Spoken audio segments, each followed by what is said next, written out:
Alright. Hello, hello. Just gonna check that things are working. Awesome. It's working. Alright.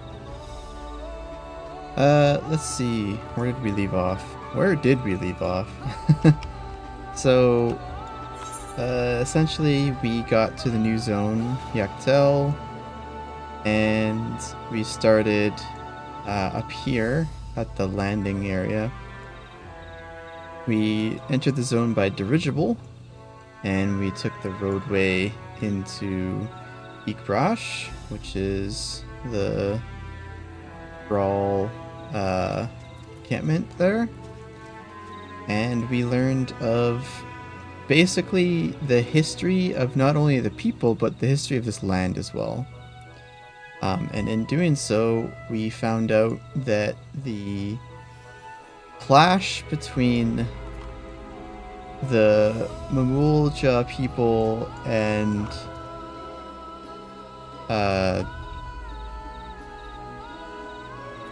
what's it called? Sorry, having a brain fart. The Xbr'aal people, even though their war had ended 80 years ago, there's still kind of some people have not let go of the grudge. And so we are at a point where we're trying to convince those people that maybe there's another way. And we want to make sure that we come and meet them where they're at. Exactly. Hey Lou, thanks for stopping by. Good luck on your stream as well. I am doing well. I have a bit of a headache, but that's probably because I didn't have coffee today and caffeine withdrawal. It's a real thing. But yeah, I'm doing well. I had my nephew over for a little bit, so we were basically entertaining and being entertained at the same time. Oh. Getting back into level 95 MSQ. I'm just going over the recap as well.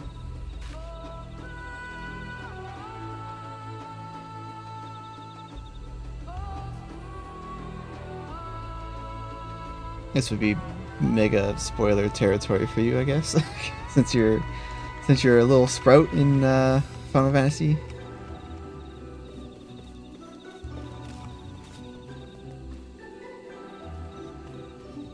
All right. Lost my train of thought. All right, yeah. So we came to meet these people where they're at, not just like in location, but also like, what do they want? Because it seems that their people are kind of split. There's a group of people that are controlling everyone into thinking that the blessed siblings are the only way to rule Tural and all Turali people.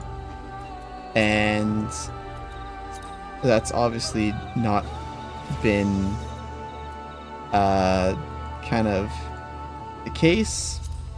Like the current Dawnservants is a blessed sibling, but the original Mamool Ja people think that only blessed siblings can be in that seat. And we're trying to figure out, is that really what these people want, or is it what a certain group of people want and they control everyone here? So we had the help of, surprisingly, Bakool Ja Ja. He confessed basically everything. He said that everything he did was out of desperation, which doesn't absolve him of what he did, but it shines light to show that how far he'll go to save the blessed sibling births from continuing, because it's an extremely important practice. It's basically 1 in 100 survive the birthing process of the blessed sibling children. So he wants that to end because it's not right, and it's not really getting them anywhere. Like it's not being proven that they can only be the rightful rulers. So we are on that pathway now. Mamool Ja is actually Bakool Ja Ja's mother, and we basically were given scales from Bakool Ja Ja to say, hey, like, trust us, because he trusts us and everything like that. And now we're trying to convince them of not just what we're trying to do, but we also want to figure out what they want to do, because that's really important. Because there's clearly something sinister going on here, and I think we'll be getting to the bottom of that. Alright, let's get right into it. I've already talked to all these ones on last stream, so we'll just start the quest right now. Alright. Mamook speaks. Alright, Rohi, before we start, let's make sure we're remembering our history correctly. Mamool Ja and Xbr'aal fought for centuries over the land in the upper forest, but due to infighting, Mamool Ja forces struggled to make significant gains. In order to promote cooperation, the Hubigo and Bunawa clans intermarried, and that's how Blessed Siblings were first conceived. With that in mind, let's talk to the people and learn why they rely on Blessed Siblings. Okay, start with this one. Those who have known only open skies and beautiful land could not comprehend our plights. To thrive, we must take what we lack by force, and for that, we need the might of Blessed Siblings. There have to be other ways to thrive, ways that don't require fighting. This land was once rich with ore, but the Yakwee did not stop digging until all the veins were spent. The meteorites are only good for so much. Even if we made overtures to traders, we have little to offer. Nothing would make me happier than to make a good life for my family in the place where I was born, but that's impossible. So with resources as sparse as they are, you don't have good prospects for trade. As you'll have noticed, this forest is very dark. Hardly any sunlight makes it through the canopy, so it feels like it's always night. We plow, we fertilize, we irrigate, yet our crops shrivel and die as though cursed. The only one that grows well is Najul. Ja tika banana in Tirali. Try living on that and little else for a few centuries and see how you like it. A forest where nothing grows. It's not hard to imagine why you'd want to leave.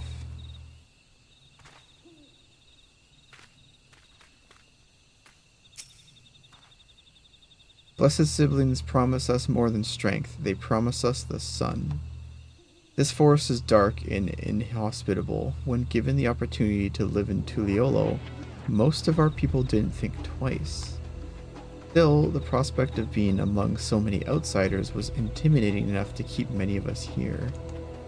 Blessed Siblings are meant to deliver us from this accursed forest, to lead us to the fertile land above, where we might make a place for Mamool Ja to abide in peace and plenty.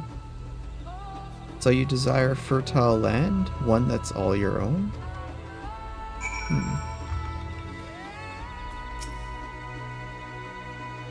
Well, I think I'm starting to understand. Everyone had their own perspective, but all their concerns were about the forest itself. Dark, infertile, cursed. During that, it's little wonder that people here wish they had better land, and who better to get it for them than Blessed Siblings?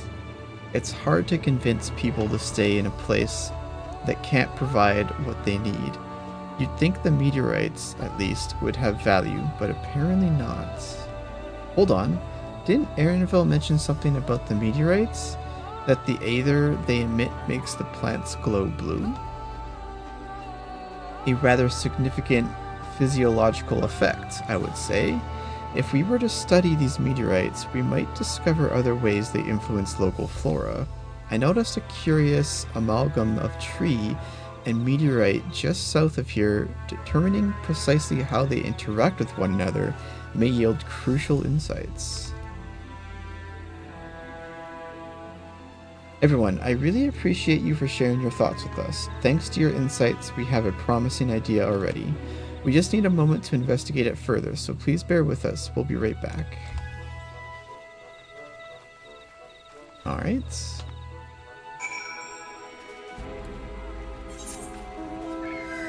Not gone too far.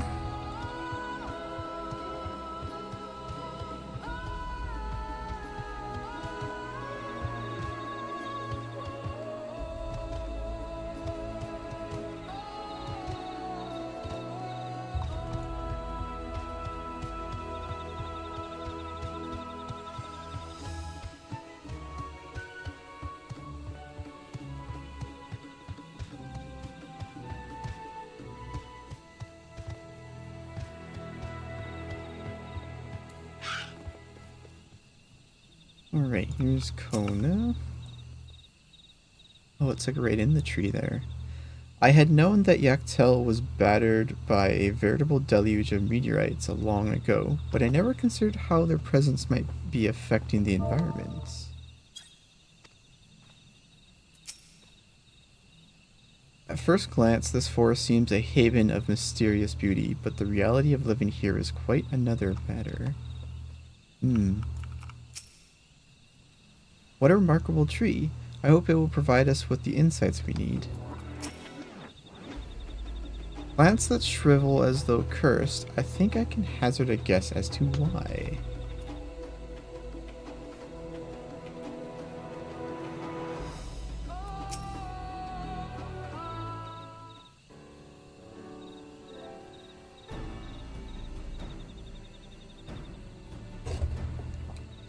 It really is incredible how a tree could support such an enormous boulder. The meteorite's etheric emissions are palpable even from this distance. Seeing this again makes me feel more confident in sharing a theory of mine. I suspect that only plants with an etheric affinity to these meteorites can thrive in this forest. If so, the gargantuan trees that create the dense canopy would by necessity possess the same affinity, as well as the aforementioned Najul tree. Indeed, I should like to analyze samples of meteorite before drawing any definitive conclusions, however. I carry with me a few devices that will aid in this endeavor, but perhaps you and Xbr'aal could lend your expertise as well.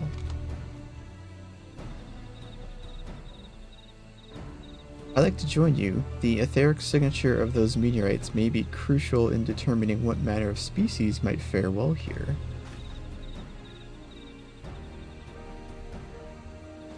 Both flora and fauna. Ah, I think I see what you're getting at. If we can prove to them the cursed forest isn't quite so cursed, maybe the people won't feel like blessed siblings are their only solution. How can I help? Want me to climb the tree and break off a piece of meteorite for you? There are plenty of fragments on the ground already. It should be enough for our purposes if we gather about 5 pieces each. Even better if those fragments are gathered from disparate locations. I will collect your pieces once you have them. Alright.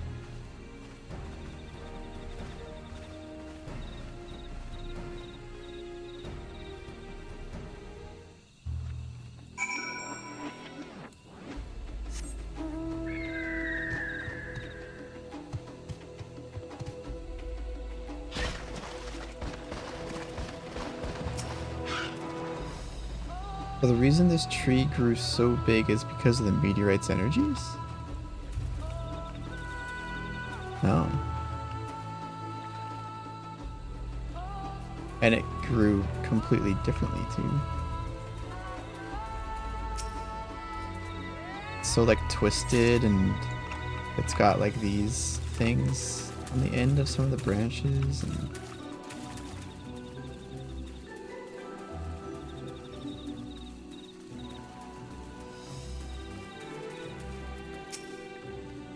The more fragments we gather, the better. Let's all do what we can.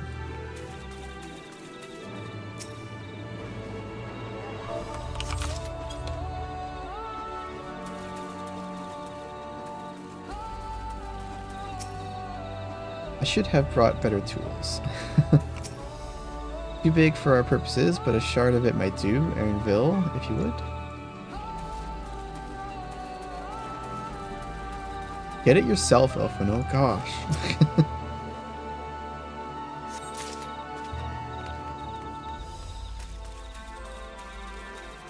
Well, I got my samples here, so now I gotta go to a different location.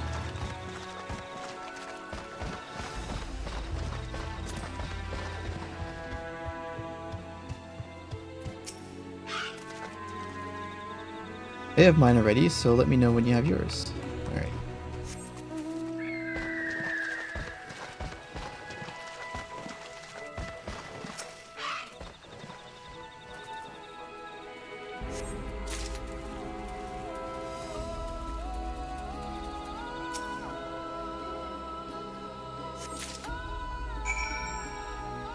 I wonder like what these shards are though that come out.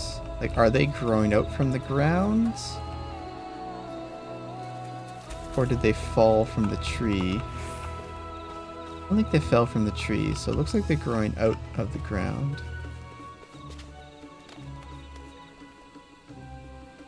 So that has something to do with it too, I would imagine. Well, let's find out, because they are much smarter than our warrior of light. In a way. Did you find your fragments? Here they are. Soft glowing remnant of an ancient meteorite shower.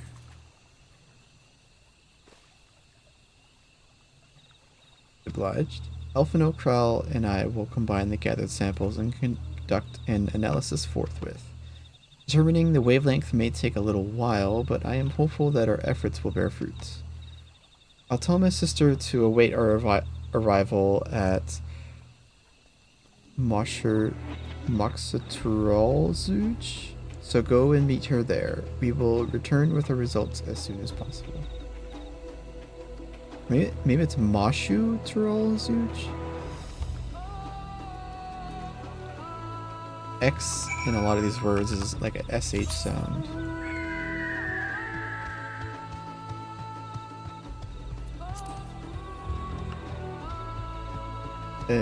Can I get back up? Looks like over here.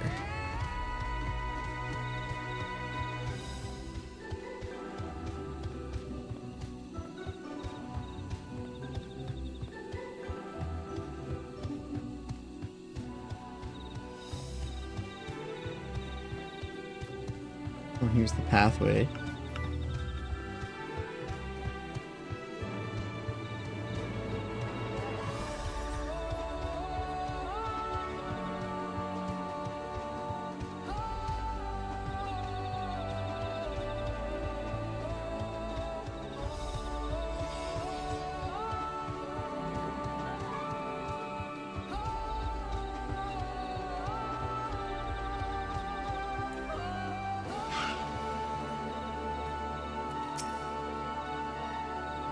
Many are reluctant to trust the third promise, but all agree to wait for her return. Then that alone gives me cause to hope.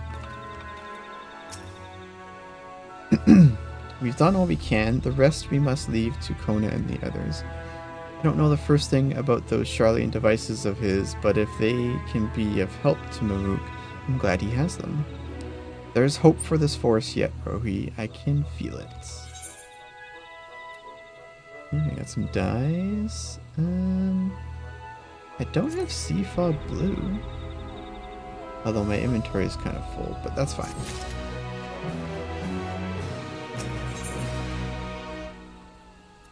The feet of the Brotherhood. I'm sure Xbr'aal Ja would have choice words for us if he knew what we were up to. But his people are my people, and I can't ignore their plights. If I'm to call myself Dawnservant one day, I have to bring an end to the tragedy here.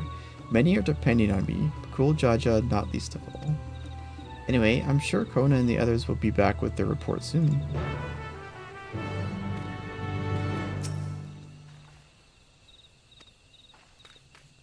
Please wait.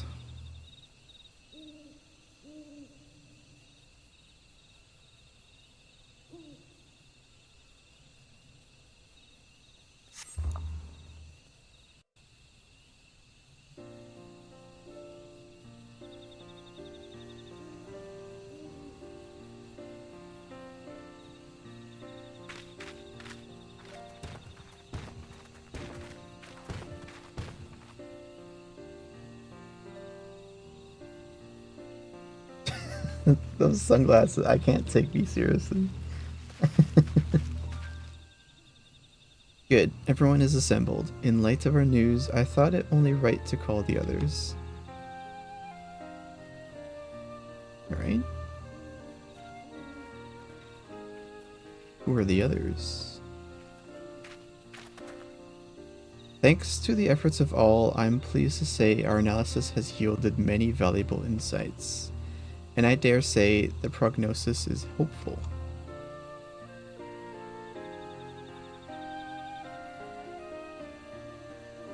Those are big sciencey words, dude. Earlier we asked about the hopes you placed in blessed siblings, why they are important to you.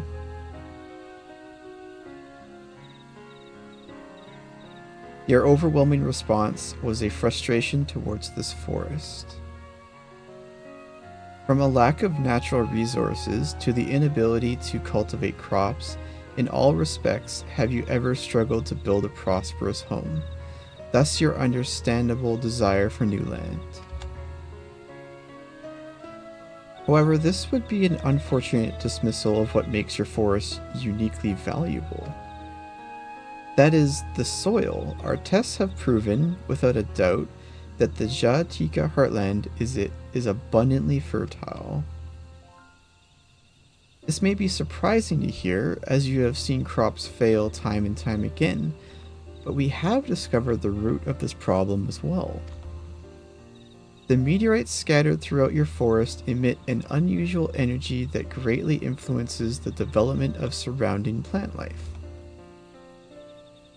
Some plants thrive on this energy, like the nodule and the giant trees that create the canopy, but others, as you well know, are sickened by it. Fortunately, the solution is simple. Oh? Across the salt in a place called Charlian, there is a peerless collection of flora sampled from every corner of the world. Now that we know what energies are most prevalent in your forest, we can offer you seeds and starters guaranteed to thrive here. I took the liberty of contacting a few colleagues via link Pearl. Should you desire them, a sample of our best candidates can be shipped here in short order. Just as Eorzea acquired the Popoto and tomato from Tyrol, so too might Mamook benefit from foreign crops. You mean we'd be able to grow more than Nodule here? Precisely. While care must be taken to choose those species that will not have an adverse effect on the ecosystem, your agricultural options should increase markedly. With the right crops, Mamook will have all it needs to prosper, both at home and in trade. Blessed siblings don't have to be the answer anymore. Then there was never any need to fight? Never any need to sacrifice?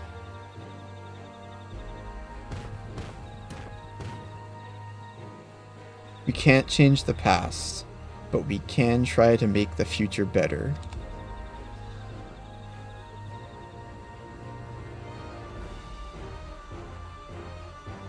Let the old teachings end with us.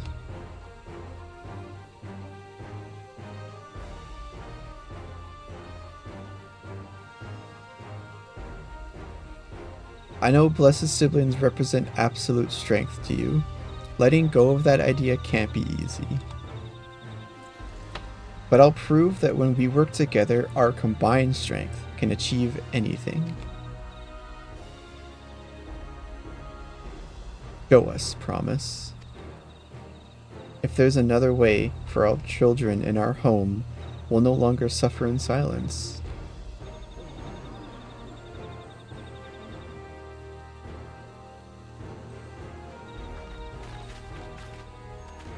Sometimes we have to fight alone, but not this time. Would you say a few words, Rohi?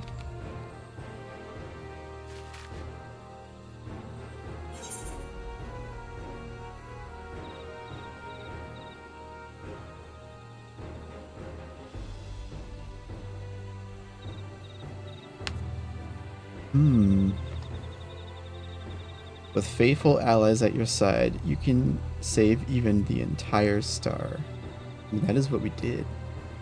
All of these are really good choices. What would I choose?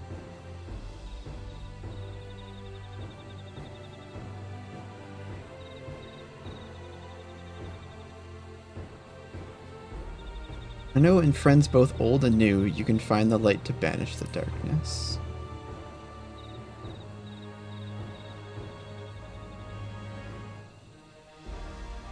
Friends?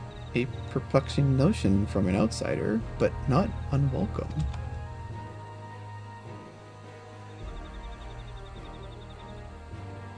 We've said what we wanted to say.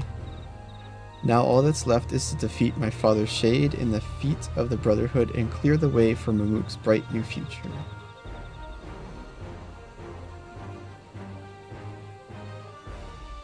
Do not give us cause to question our faith in you. Please, live up to your words. I will. After we complete this feat, let's be sure to tell Xbr'aal Ja the good news about his forest. I'm sure he's as eager as anyone to eat what tasty foods they'll grow here. I mean, it'll take a few months for things to grow, but yes.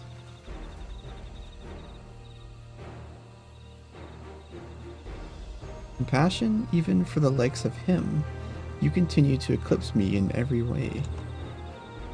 Then it is a simple choice.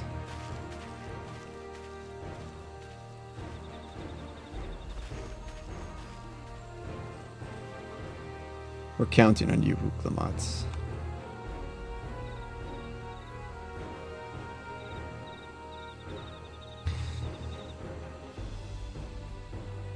I mean, it seems like a simple solution at first. Sure, it's much more complicated than it truly is sought out to be. Okay. Wuklamats gone ahead to announce her readiness. I never imagined the samples we so feverishly collected for the Exodus would find new purpose here. But if they help these people improve their prospects, all the better. Anyway, we should go and meet our comrades where Xbr'aal Ja made his own attempt. The final feat awaits.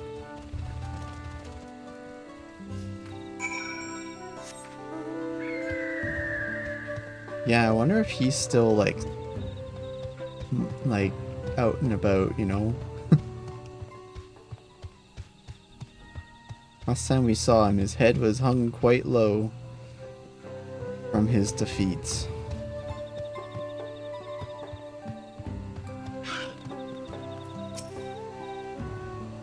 I can offer moral support at best. For whatever it's worth, good luck. Thanks, Aaronville. This feat may bring us closer to the Golden City, but for now we must stand strong for the people of Mamook.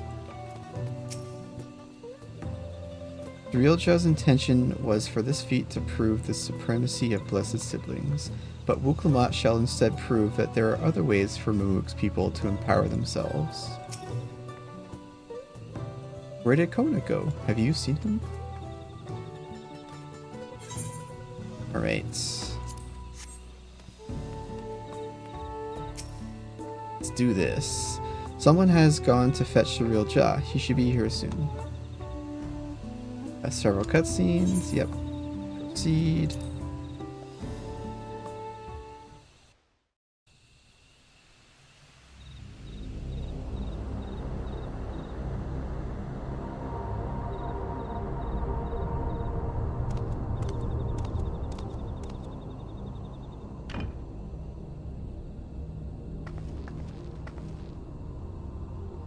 Xbr'aal Ja, I'm ready for the final feat.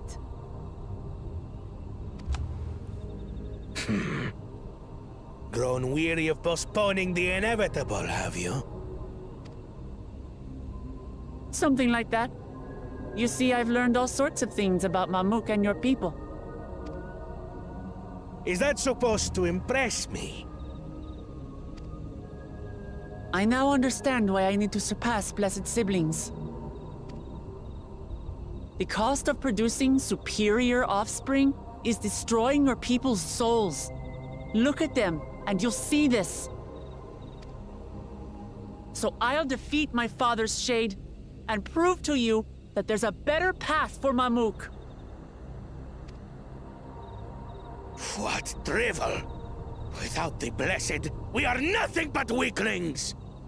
Doomed to fade into obscurity. Of course you're weak.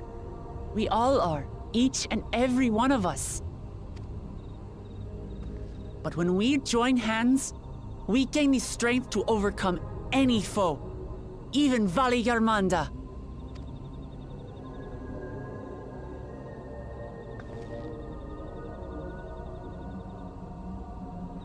Enough talk. Prove your mettle against Bakool Ja Ja, the finest warrior ever to have graced Xbr'aal. Fine by me. Not even Papa's shade will stop me from upholding his legacy. I will fight alongside her.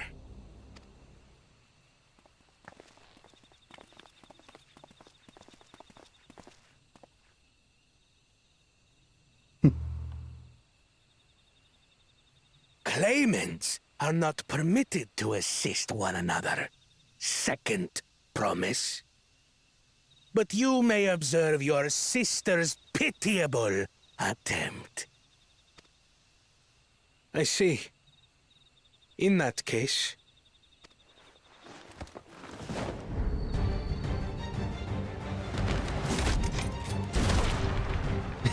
It seems I'm no longer a claimant.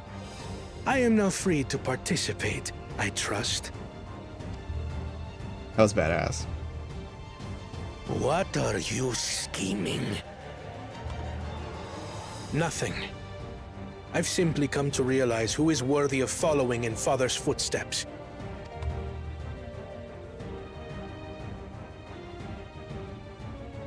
Not our brother. Not Bakool Ja Ja. And not me. You have always held the happiness of our people closest to your heart, Lamachi. So I will do everything in my power to ensure you ascend to the throne. This is how I shall repay Father for his kindness. This is how I shall serve Tuli Yolal.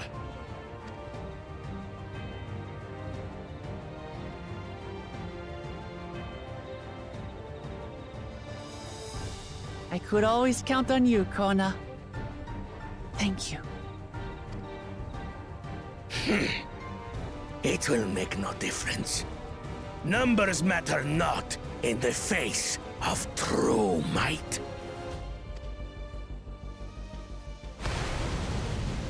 Bakool Ja Ja, mightiest of the blessed, arise!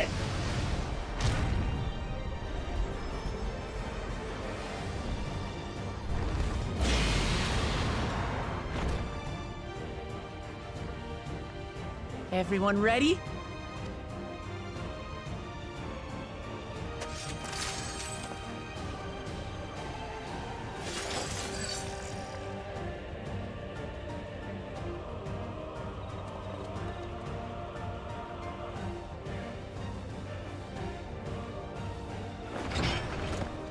No hard feelings, Papa. I've got a lot of hopes riding on my shoulders, and the only way forward is through you.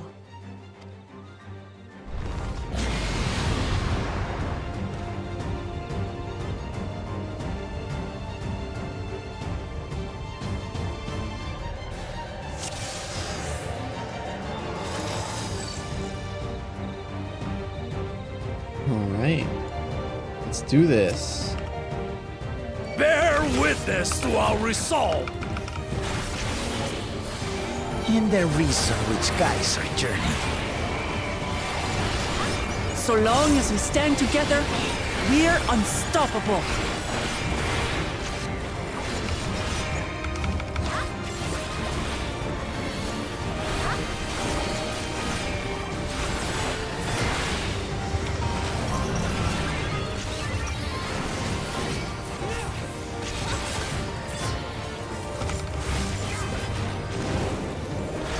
These blades sundered Baligarbanda scales! Blades of fire rain.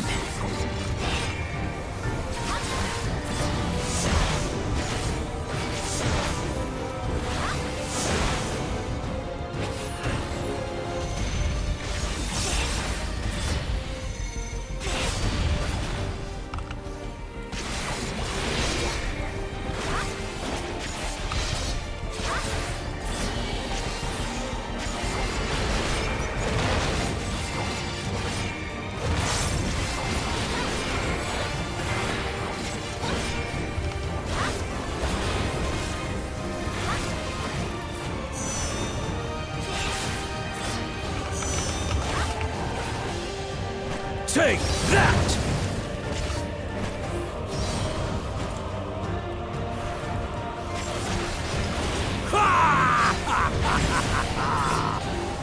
What a chore.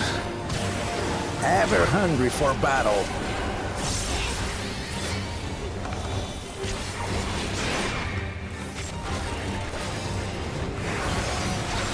Go forth.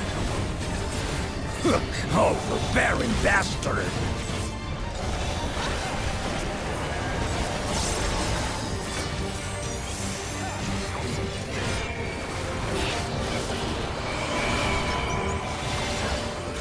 How is this?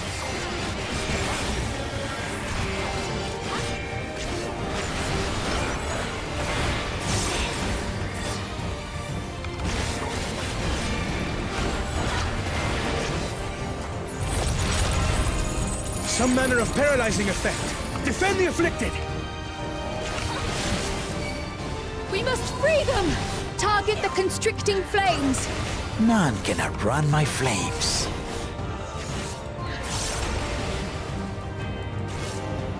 For Lamachi!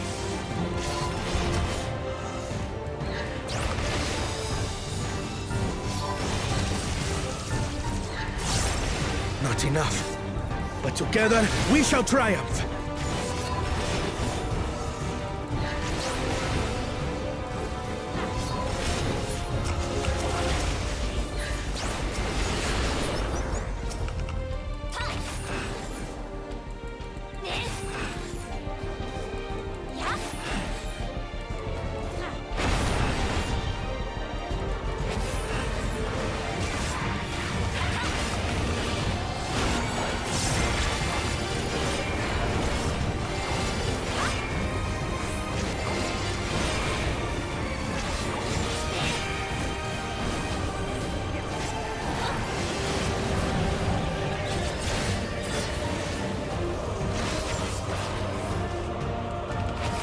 You're not alone.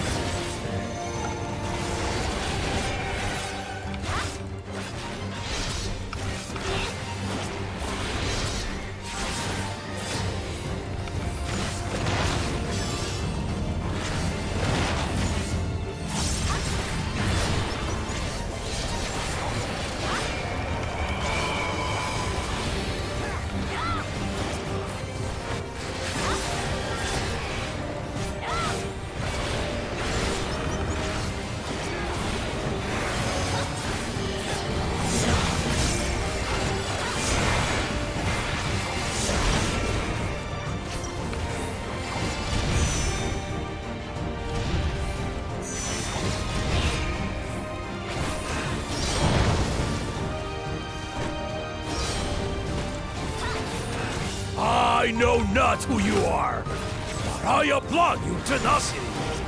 Surely this will quench your thirst for battle.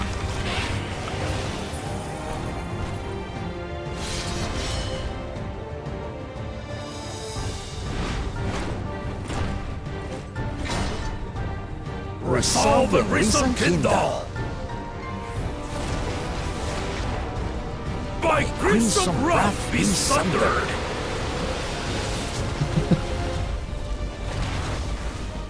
Oh shit. Big ass sword.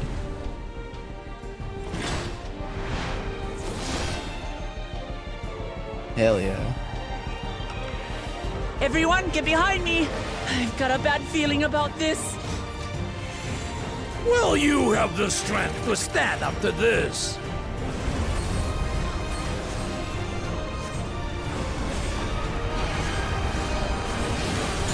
I will be the next Dawnservant! I will protect my people!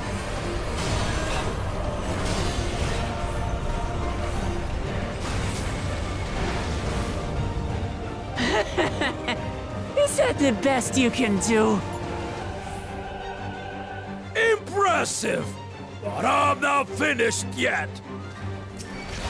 We will see Lamachi become Dawnservant. For Tuliyola!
That's my old man for you.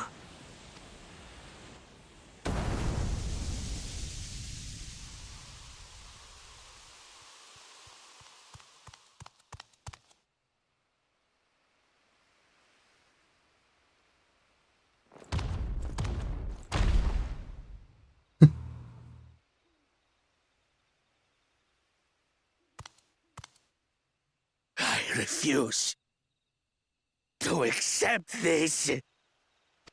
Ain't that a bit stubborn? Even for you.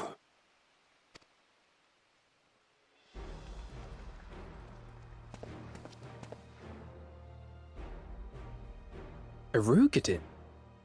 It couldn't be...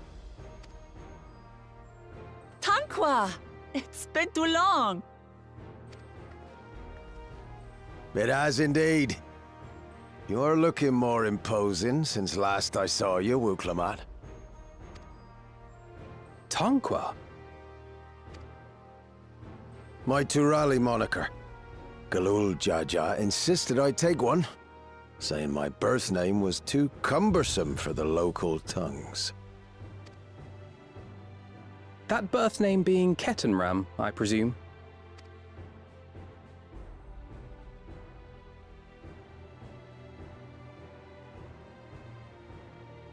No!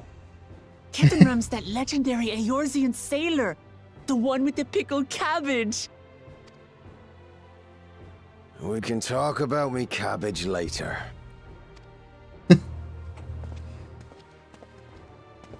Oh, it is him. Interesting. Xbr'aal Ja, whether you like it or no, these young'uns accomplished the feat. To deny Wuklamat her reward would be to betray the Dawnservants' trust. And what should she be rewarded for? Calling upon her minions to carry her to victory!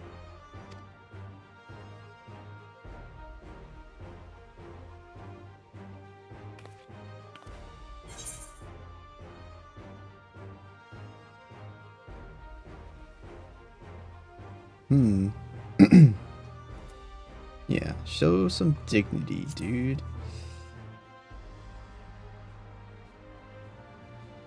I don't have dignity.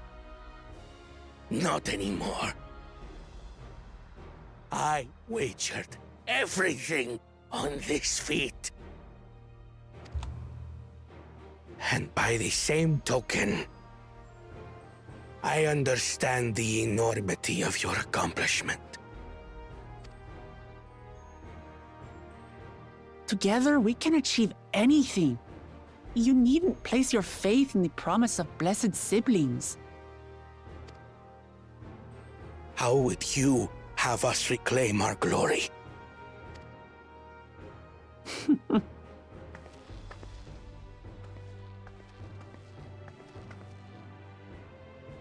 With friendship and community. With us.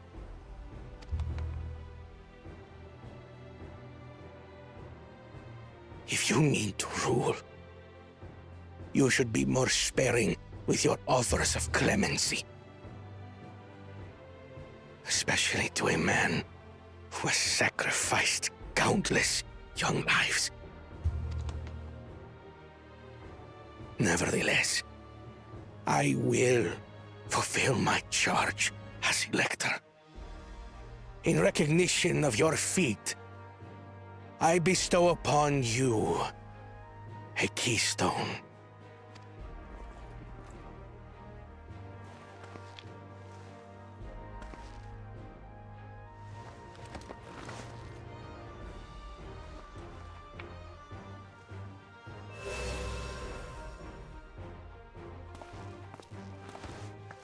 Congratulations are nearly in order, I suppose. I'm confident that you will find the Golden City in no time. You've grown much, and more during this journey. Become someone ready to lead our nation. Little Lamachi no longer. As your brother, I couldn't be more proud. Oh. Kona. Thank you.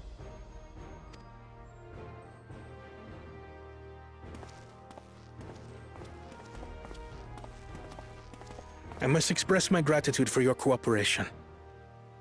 And my regret for failing to live up to expectations. Nonsense. If you believe Wuk-Lamat is the woman for the job, then you have our wholehearted support.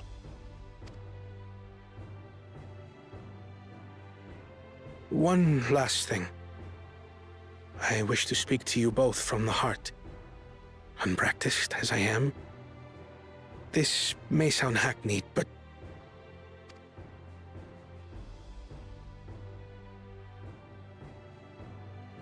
I am truly grateful to have met you.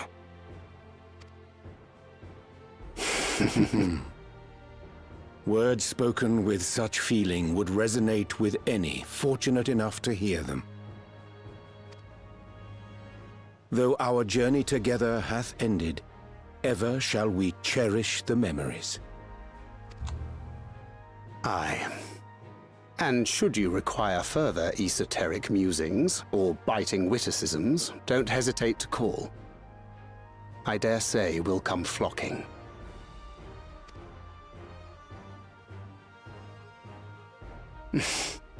But I get ahead of myself. As I recall, our contract remains in effect until we've escorted the second promise back to the capital.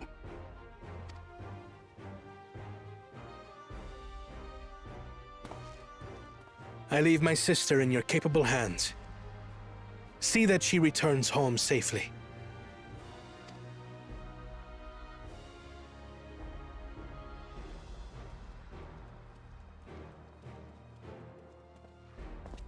You've still malms to go yet, Wuk-Lamat. The rite ain't over till you find the City of Gold. I know. But if I can come this far, I can go all the way.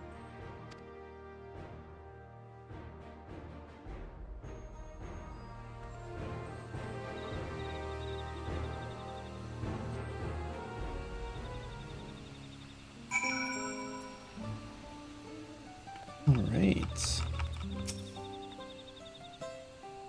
Even as a shade, the Dawnservant's strength was incredible. I shudder to imagine how we might have fared without the second promise's supports. Overjoyed though I am by this outcome, I am also eager to speak with Ketenram while we have the chance. I'm glad to see you all remain in one piece. I will not stand in your way, but mark me, your victory does not afford you authority to dictate our future. We will decide what is best for Mamook, no one else. Not like a bit of hardship to see your precious children grow into fine adults.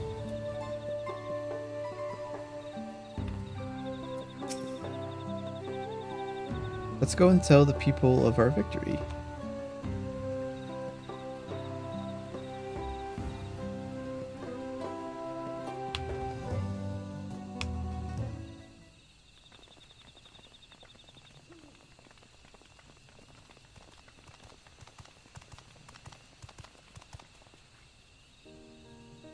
Third promise. You brought everyone? We were just coming to you. We did it, Mamool Ja. We proved to the Autarch that not even my father's full power could overcome the strength of our fellowship. I knew you would. I was right to trust you. You fulfilled your promise. Now it's our turn. You've shown us another way that we can build the lives we've always wanted here in our homeland without sacrifice. Since our new crops will come from across the salt, I suppose we will have to treat with outsiders as equals, of course. Inside or outside, we're all just people, no matter what we look like or where we're born. When you're not used to all the color and variety, differences can feel like obstacles. But by learning more about what makes us different, we can also find common ground in places we never expected. Something new may become something you love.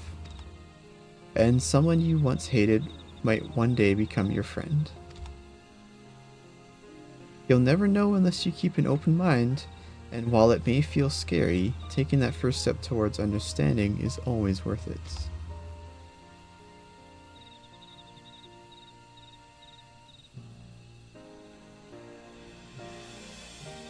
Of course, learning about outsiders may well help Mamook grow.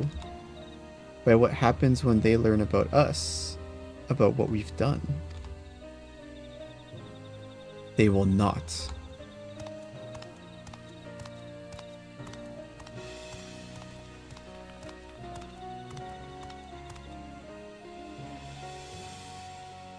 For generations, our covenant has been kept secret, and so shall it remain. The atrocities committed here were facilitated by the Autarchs. We and no one else are responsible.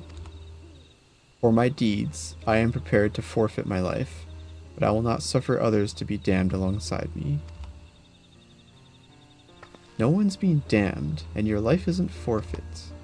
The last thing this city needs is more death. Bakool Ja Ja hasn't fought this hard for this long only to lose his father. If you truly feel responsible, be the first person to extend understanding to others on behalf of Mamook. Your community is waiting for you, here and in Tuliolol.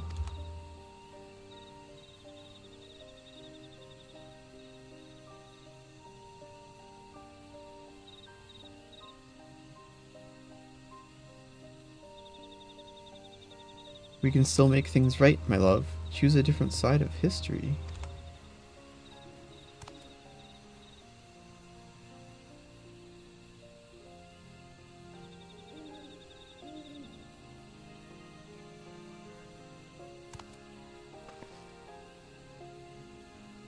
Thank you, Third Promise. Thank you for everything.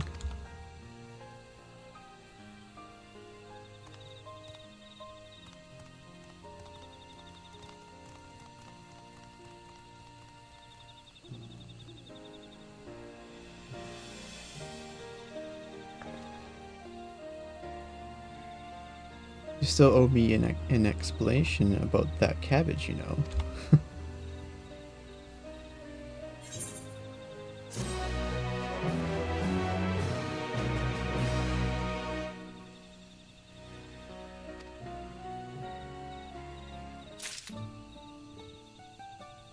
All right.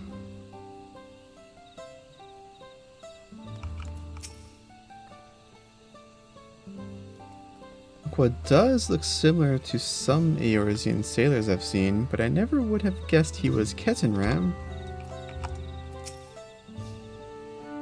We ought to speak with Ketenram before we do anything else. Of all the things I expected to discover in Tyrol, Eorzea's most legendary sailor was not among them. It's never too late to let go of prejudice. No matter how difficult it may seem, it can be done. This is my first time meeting Ketenram, a Rogadin if I ever saw one. Alright, Ketenram.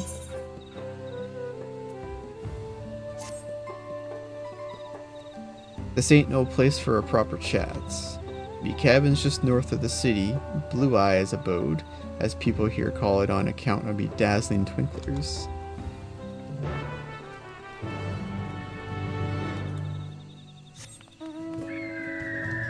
Alright, and it looks like we open up quests to get the rest of our Aether Currents. We need 3, so one of them is probably coming from MSQ still.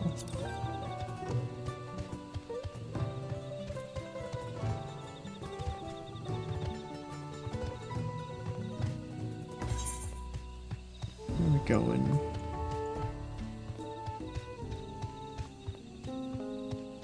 Oh, into that little house up there.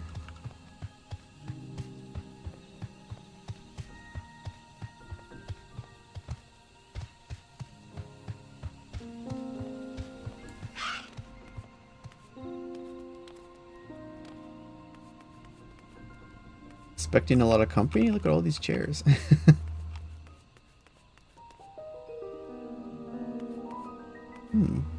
Interesting. He's got like plants in these pots that like definitely don't grow out in this forest.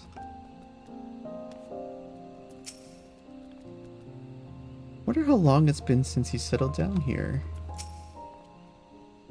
I've heard that upon Ketenram's disappearance, explorers from across Eorzea banded together in search of him, but I doubt they ever thought to look here. Man values his privacy. Rather humble residence for a legendary explorer, I would have expected a manor decorated with exotic treasures.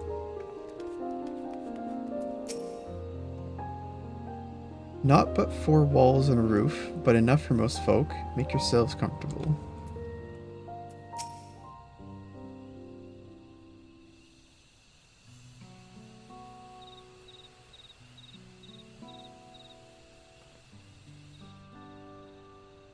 Why did you choose to settle down in Mamook? They haven't exactly been welcoming to outsiders, legendary explorer or otherwise. All the more reasons to keep a weather eye on them. Though seeing how you've won them over, methinks I'll have less need for vigilance. I'm here at Bakool Ja Ja's behest to ensure his hard-won peace is kept, and incidentally, to remind Xbr'aal Ja of his duty as a lictor should he have forgotten it.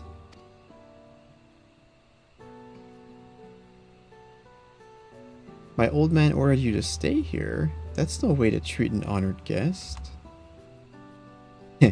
I'd say I'm more than your father's guest by now. Or didn't you see the sepulture atop Warkors or more? That's right, Ketenram was one of the names. Your father and I fought shoulder to shoulder in many a battle. Veligarmanda being but one of our triumphs. He and I are brothers. So when your brother tells you to stand watch, you stand watch. You trust in his judgment and his strength of will, even if that means you have to sit out the occasional scrap. Surely you understand such a bond, surrounded as ye are by all these bright and eager faces. I do. My comrades are my strength, and it's thanks to them that I understand Papa's hopes for this nation, what I must continue to protect. Then prove your readiness for the throne, Buklamat. Find the Golden City. Oh, I will. With these ones beside me, even uncovering a legend should be child's play.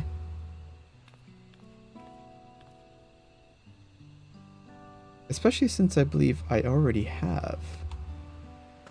What? All by yourself? How? When? I mean, it's Xbr'aal.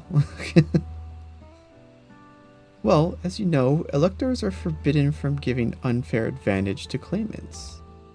So when Hunmu refused to divulge why my grandfather passed through Xbr'aal 20 years ago, his silence spoke volumes. You think Gallus' visit had something to do with the Golden City? Precisely. Moreover, only the Yaqui who lived in Yak T'el ever dreamt those golden dreams. When exposed to certain triggers, those with magical aptitude have been known to receive visions. And if Gerfurler's abilities are at all representative, the Yaqui are no stranger to the arcane. Which means the dreamers of Eld likely owe their experiences to their inherent qualities and their proximity to the city itself, here in these forests.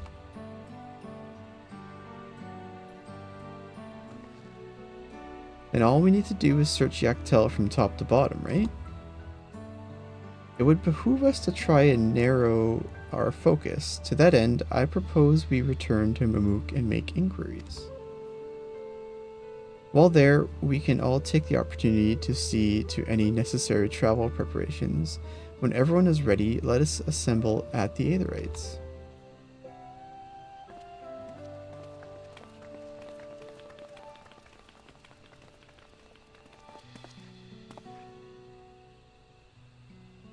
You're Asueno's boy, aren't ya?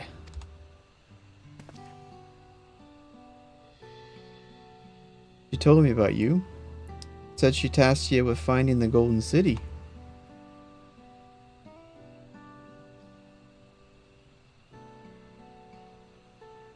I might even succeed, despite my best efforts.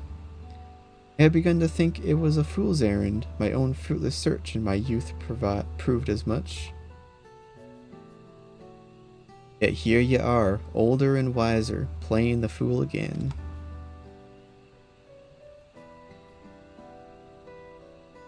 Courtesy of the company I've been keeping, perhaps Buklamat's not the only one to have grown thanks to her comrades. We'll find it together.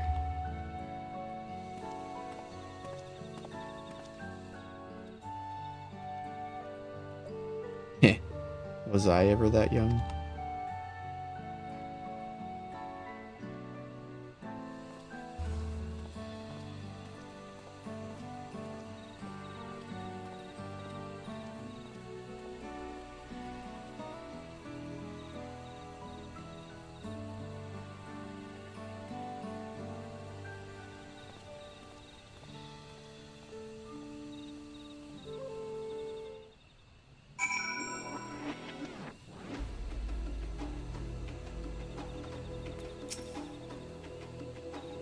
You waited for me? It seems Ketram knows my mentor, so we chatted for a bit longer. Alphino said to meet by the Aetherites, so I'll see you there. Thanks.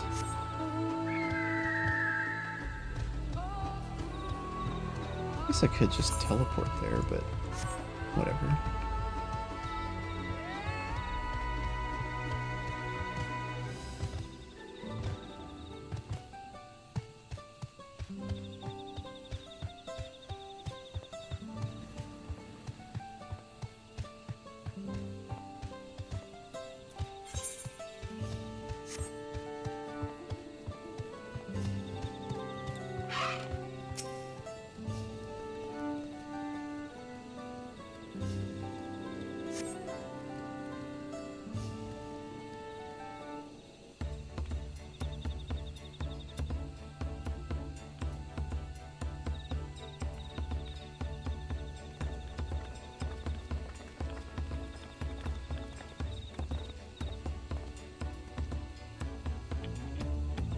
The merchants were more than happy to mend my gear and sell me supplies. One would hardly believe that they were ever averse to aiding visitors. You wouldn't believe how many Najul they gave me. Now all we need is a hint to point us in the right direction. City of Gold, here we come. I think I can offer that much.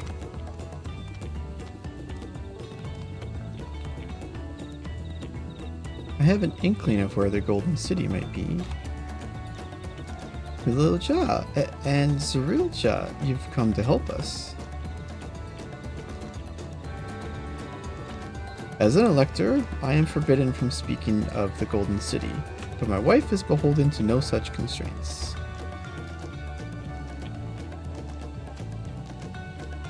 Then anything you can tell us would be greatly appreciated. Our people have lived here for centuries. There is no corner of this forest we do not intimately know, save for one.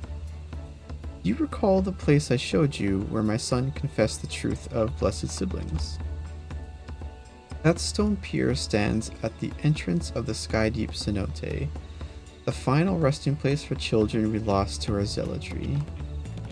Precious few are permitted beyond the cenotaph doors, and we have not explored its deepest recesses. If the Golden City is in Yak T'el, it may well be hidden there. Will you permit us to search for it? I have no reason to refuse you. No longer will we rely on blessed siblings, nor will we conceal the sacrifices made to conceive them. The cenote is no longer under our protection. It is a dismal burial ground, and our children deserve better. Their bodies will be moved to a place of comfort and peace. I'm sure Bakool Ja Ja would appreciate that, and we're here to offer any help if you need it.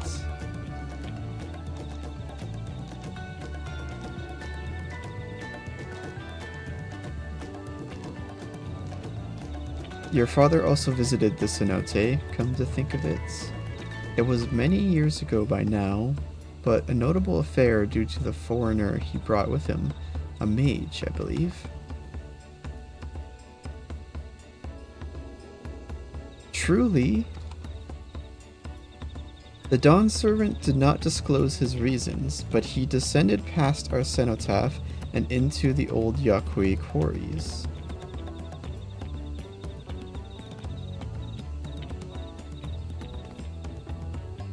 Doubtless the very same ones excavated by Vorpalor's dreamers.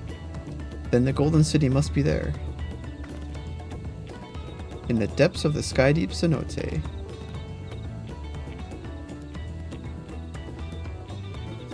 Thank you, both of you. We'll set out straight away. You will find a winged beast of two lingering in Gokdrak descent. They will carry you below. I believe in you, Third Promise. You will make a magnificent Dawnservants.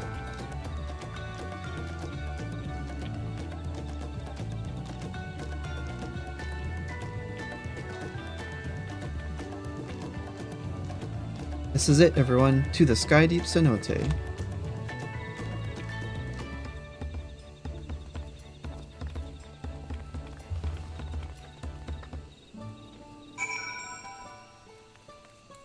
Alrighty then. Where is that? It's like all the way on the opposite end. Okay.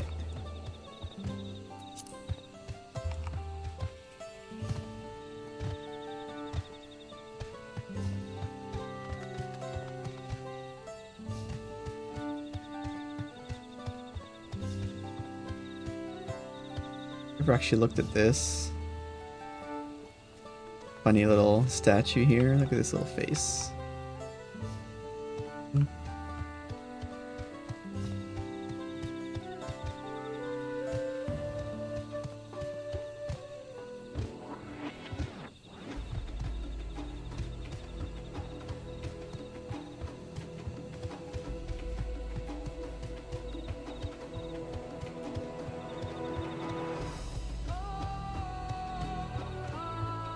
Oh, there's the bananas. Now we can see them. They just are not those ones. They've been harvested already.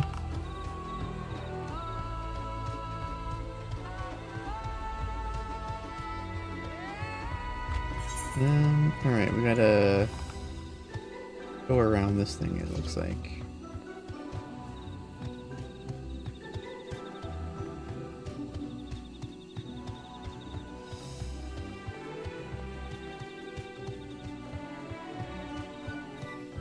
Is there a way? Go down this way.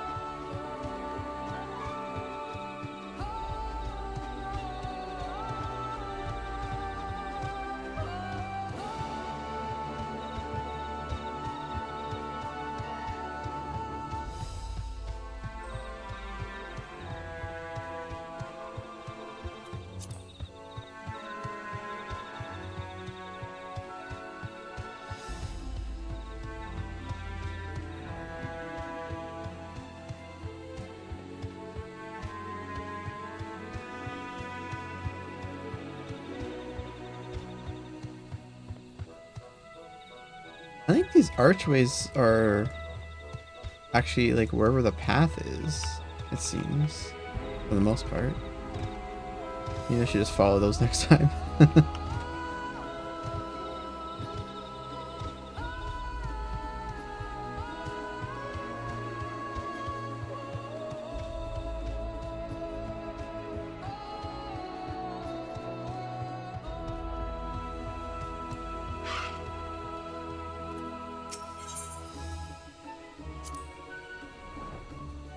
I like how it's sized for me. That's hilarious. Before they were like massive.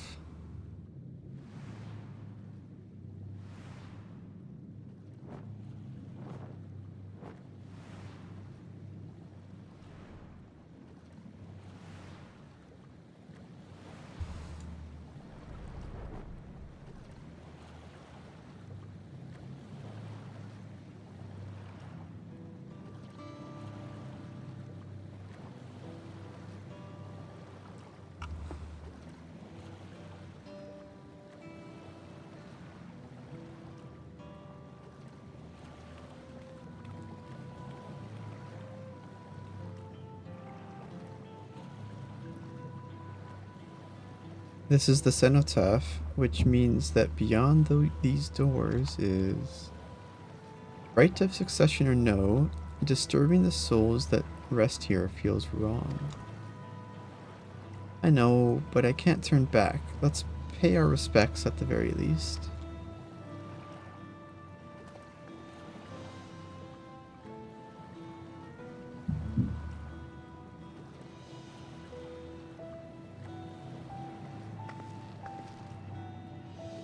Let's go.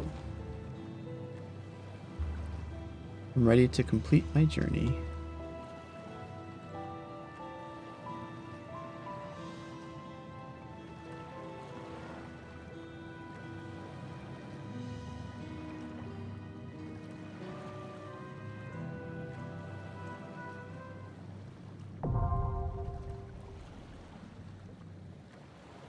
Oh, is it a dungeon?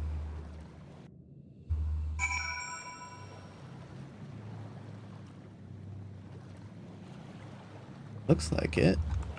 Alright. I confess I anticipated my duty as a guide with no little weariness. I knew our journey might change the course of my nation, but I did not think it would change the course of my own life. Huh. Well, let's go on Pictomancer for this one. I've been having a lot of fun with it. From a party and enter... two Pictomancers, yeah. We'll make short work of this one. The Sky Deep Cenote.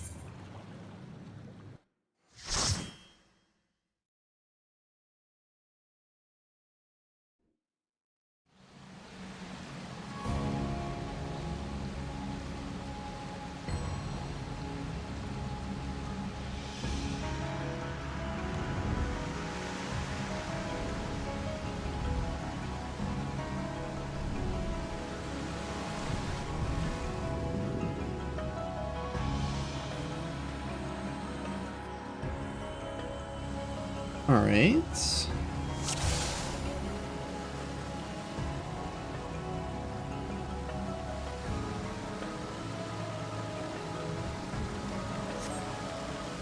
We've got like the two Mamool Ja races here formed as one.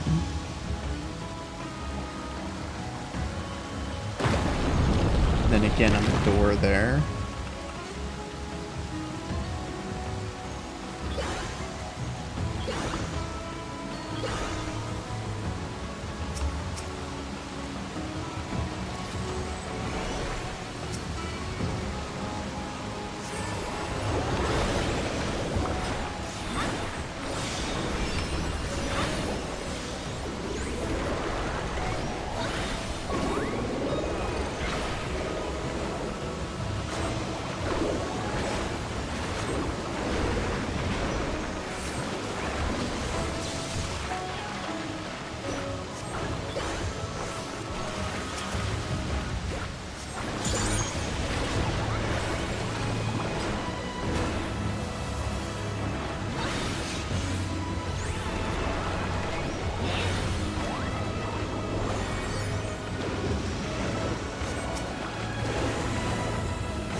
Ooh, okay, I'm gonna take a look here.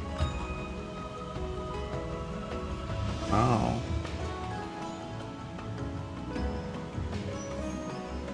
I really like this. Big neat. Really well done.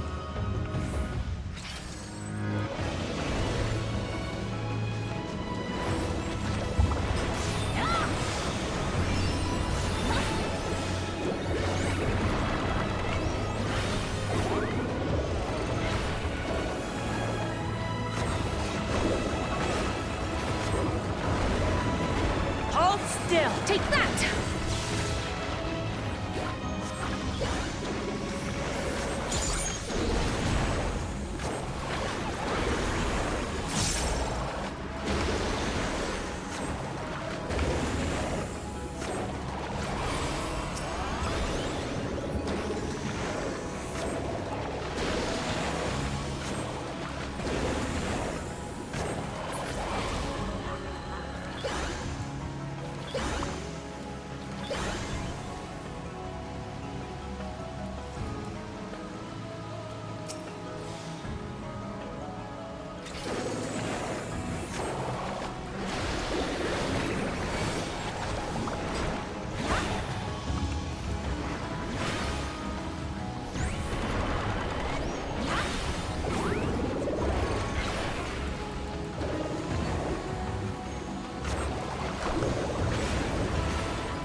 You cannot stop us!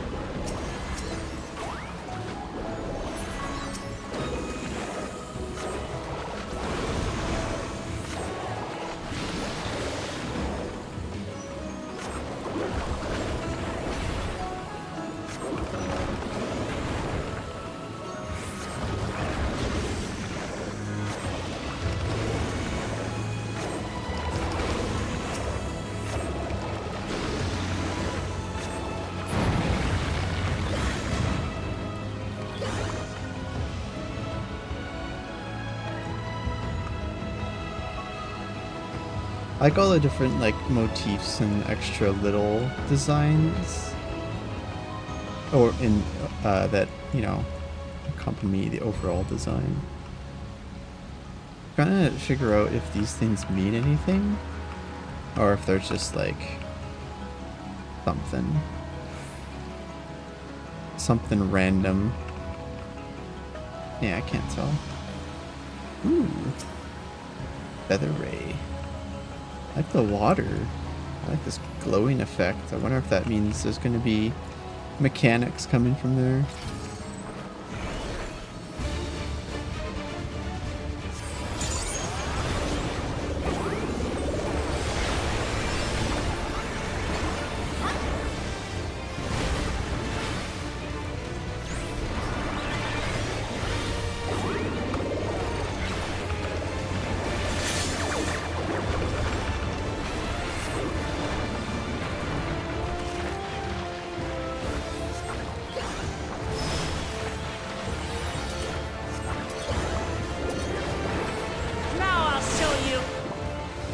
I see.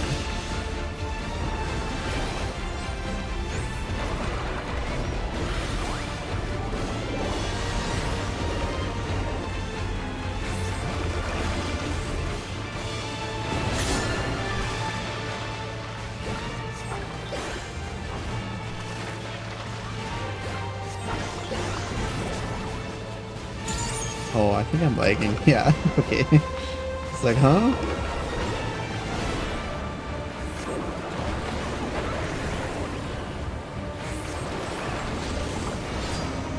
Bubble bomb.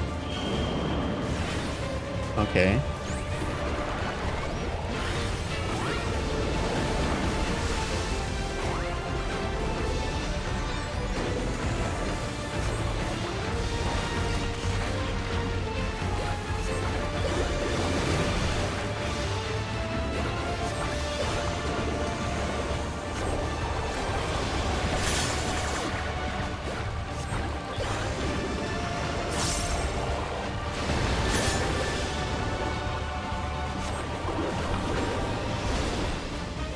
Or are they coming from me?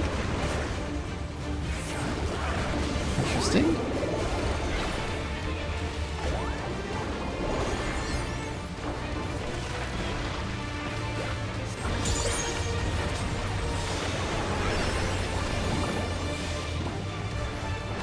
Immersion.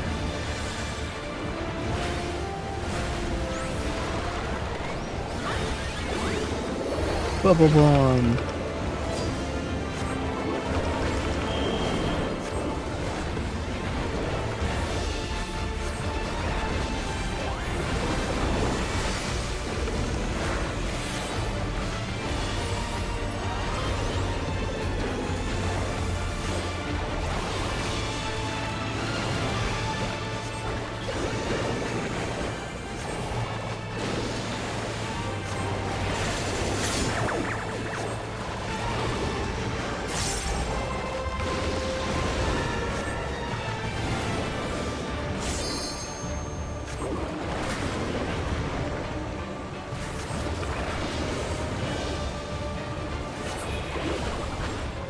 Nice.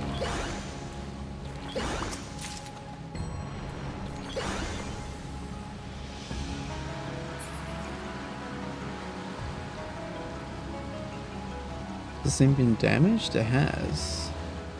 It's the same kind of monument we saw earlier, though. I wonder what that symbol is there, though. Hard to make out. Looks like we're going down below, though. Whee!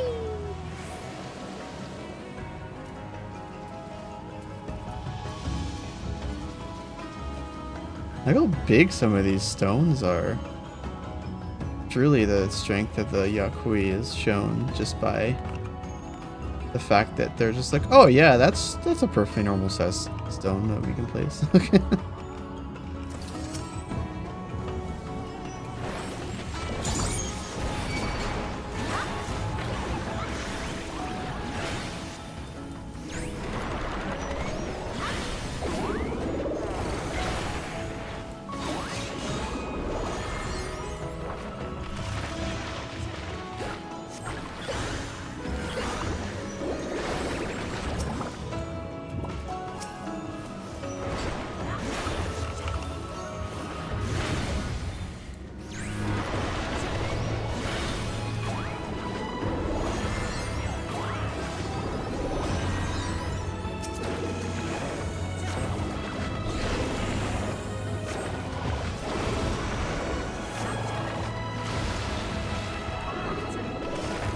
mustn't hold back!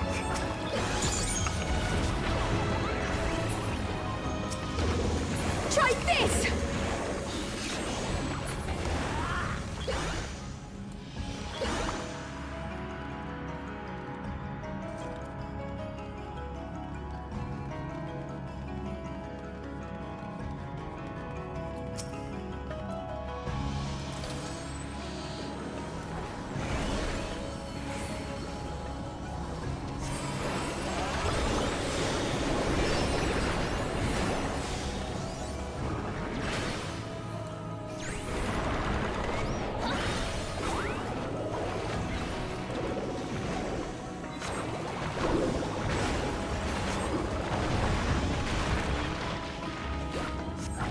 You'll not escape this!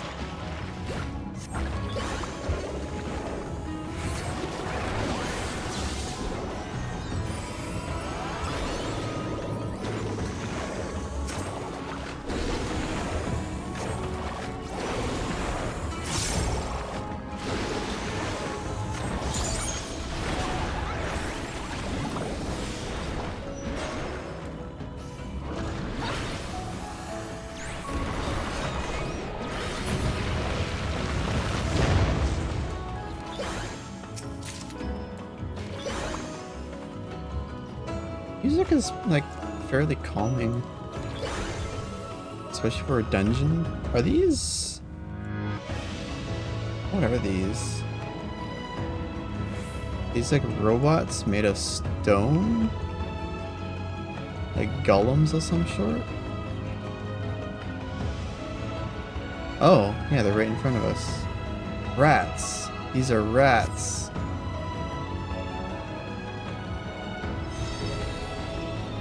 Workers arise, eliminate the rats.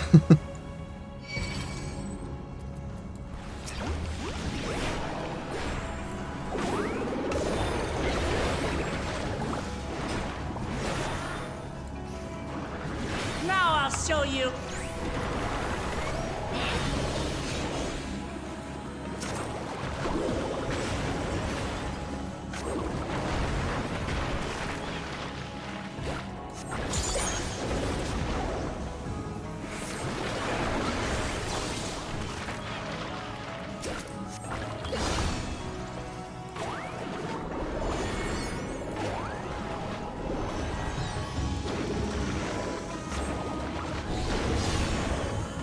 Oh, that was cool.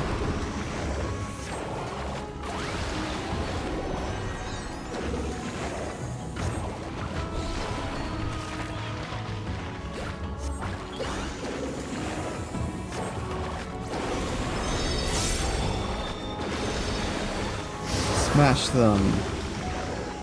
Oh, we got more enemies coming in.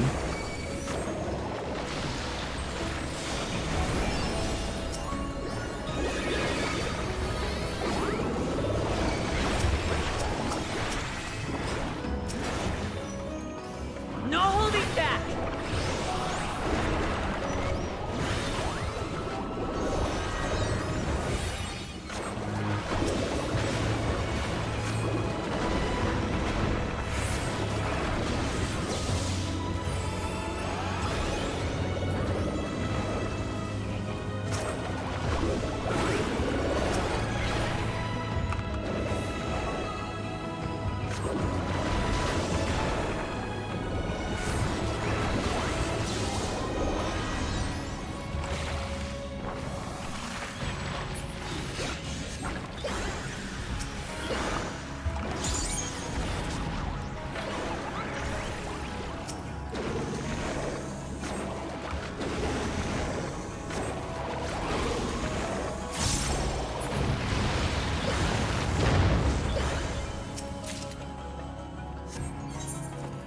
What kind of loot have we been getting? Nothing usable. Oh. Okay. Maybe that head goes inside of there. I think it's a helmet though.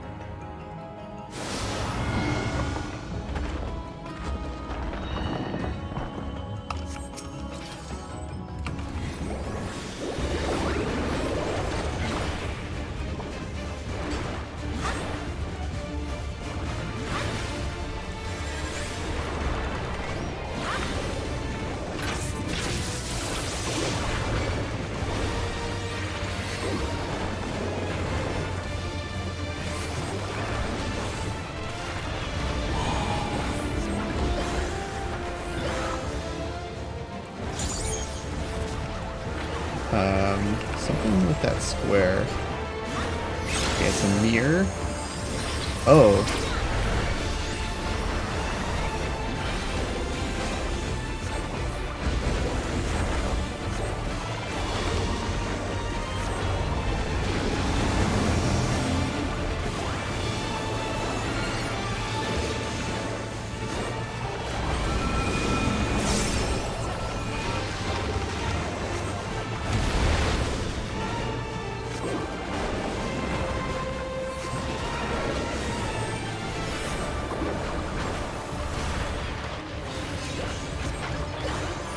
Take that!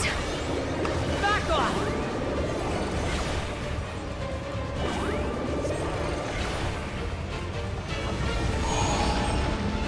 Okay, 2 mirrors, 2 balls. Oh no, a bunch of balls.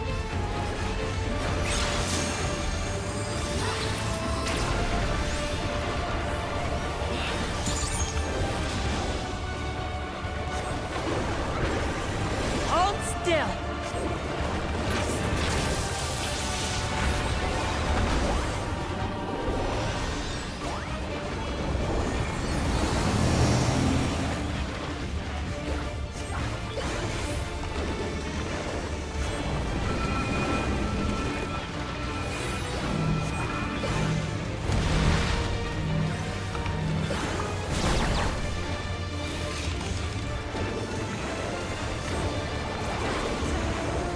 You'll not escape this!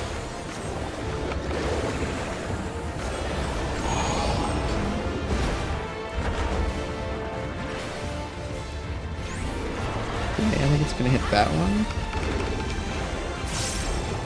Oh, never mind.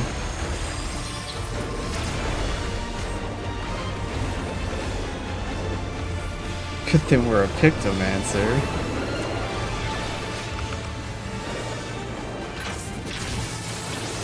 Oh, you're at the gym now? You can do another 5 miles or whatever. This is tricky.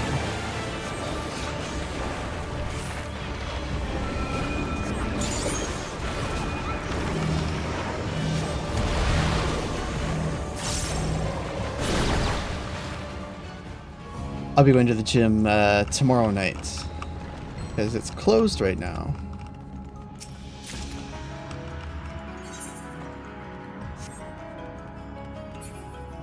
Only 2 miles. Yeah, only 2, you know.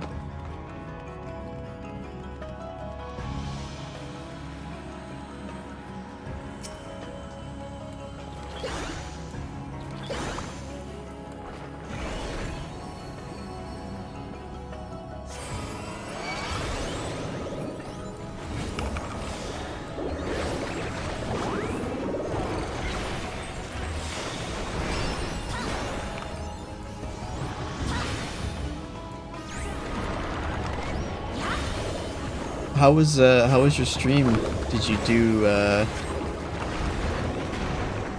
more Elden Ring or Valorant?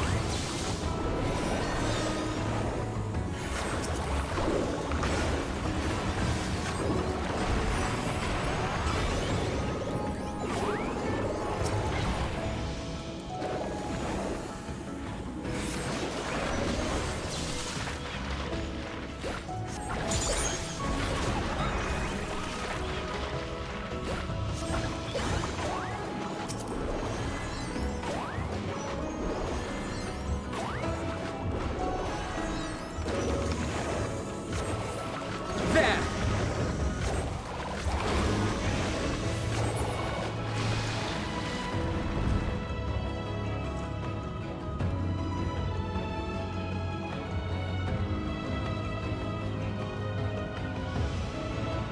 Okay, the architecture is now drastically changing because we obviously have this like digital stuff going on here. Huh. Interesting. Whoa.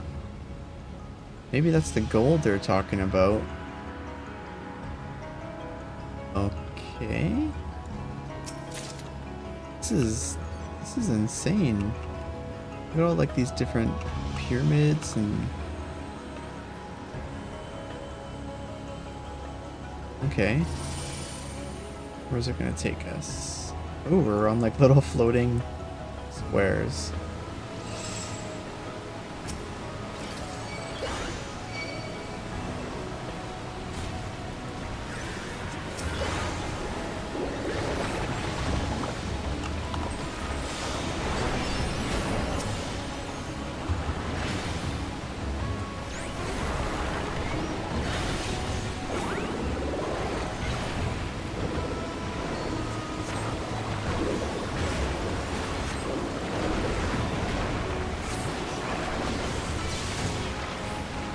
I have you!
Whoa, I was not expecting that.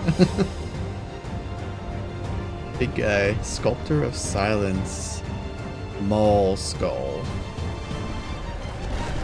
Oh, okay, his face is a hammer. He's gonna do this with his face.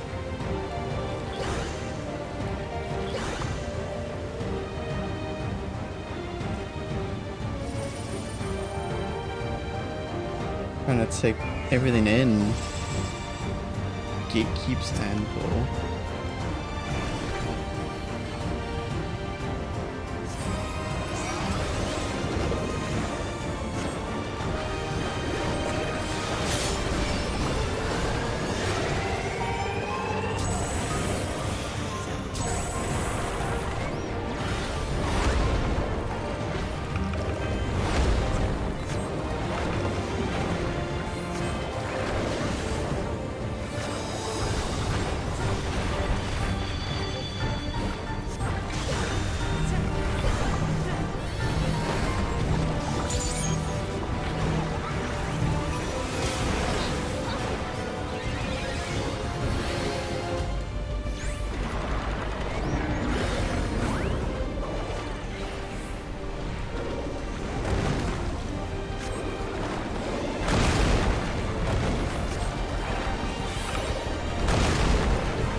Oh, those were cool attacks. I mean, easy to dodge, but cool looking.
close one.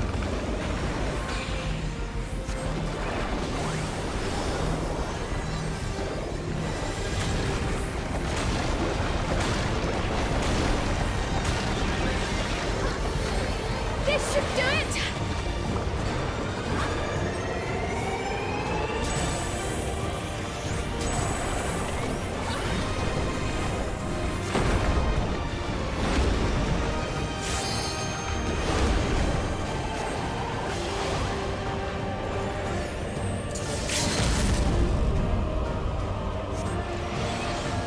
Try this!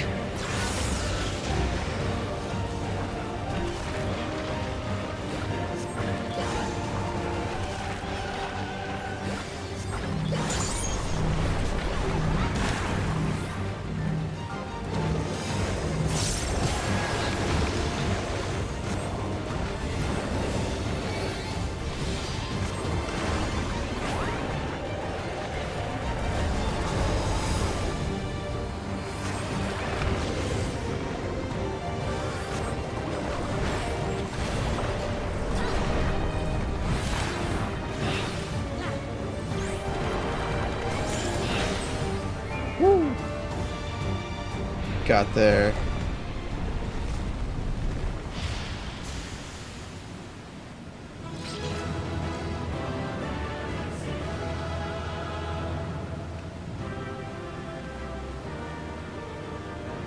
Man, this place is wild. I'm like trying to take it all in, but it's a lot. What is this whole like digital thing where the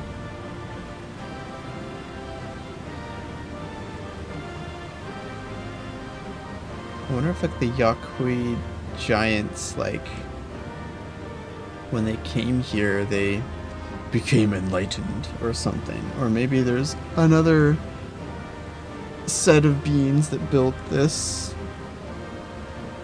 I mean, there's the gateway in, but it looks like it's blocked off a bit.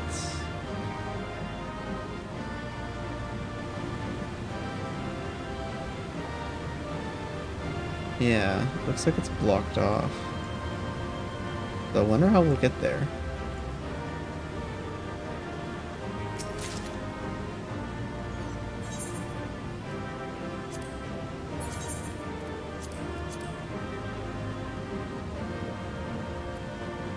What does the armor look like? There's the fending.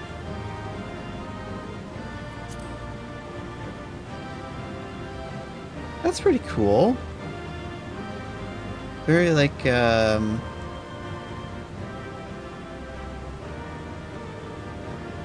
almost like Warhammer 40k.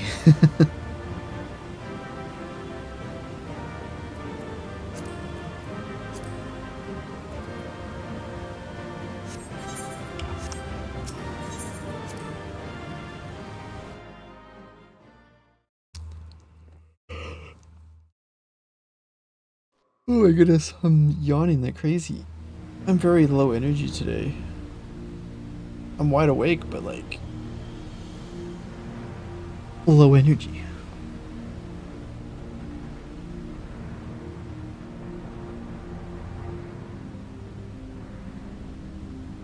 I thought this place was of Yak T'el origin. But is this glowing stone their creation as well? I don't believe so. I've never seen anything like it. Then it's from an even older time. Don't tell me it's the Allagans again. While careful study would be required to confirm, it does not appear to be reminiscent of their designs.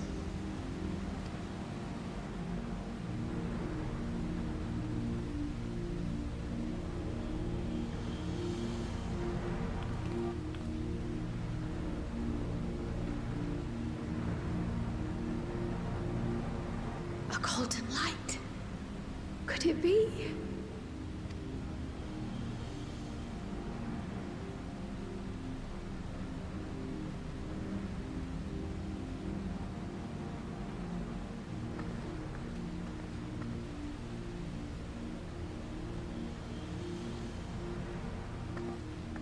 There's something on the other side, but how did we get over there?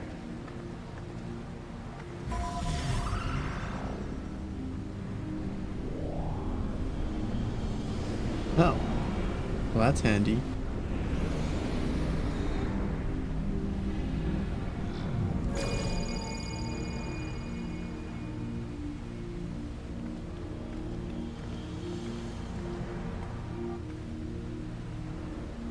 That's how, apparently.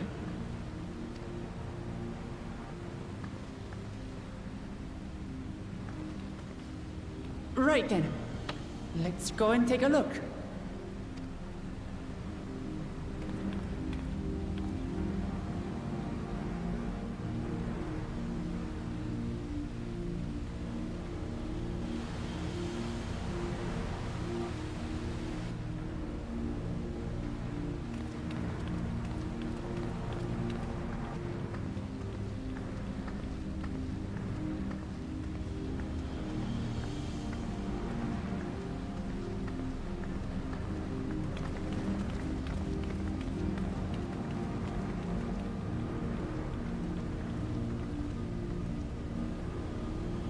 That seal. That's Charlian and no mistake.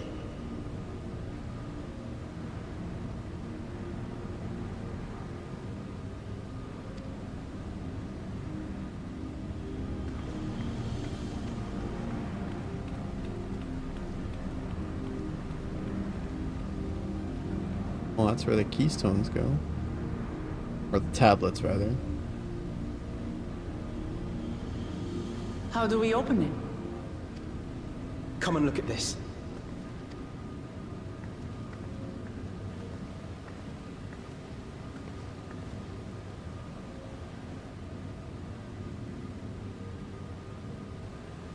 Your tablets might be a good fit, wouldn't you say?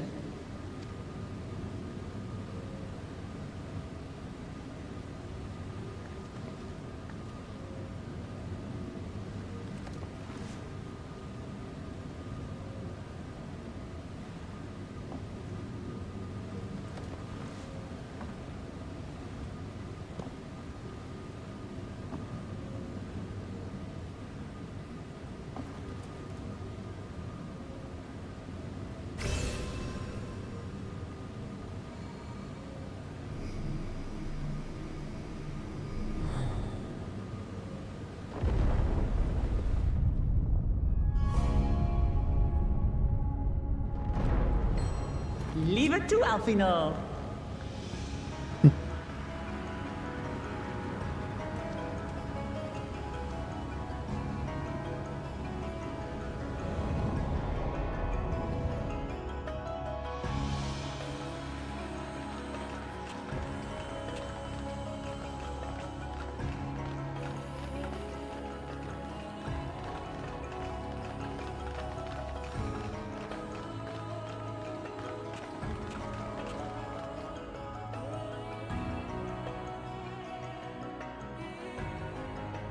Is this it? The Golden City? Though there is some resemblance, it doesn't quite live up to what the Yokwi described from their dreams.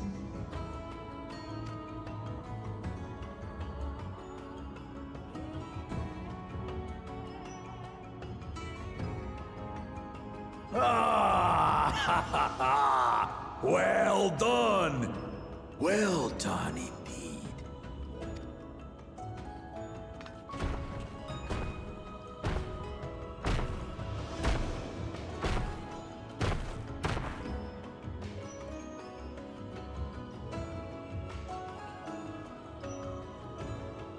You, my dear daughter, have found the entrance to the City of Gold and triumphed in the right of secession.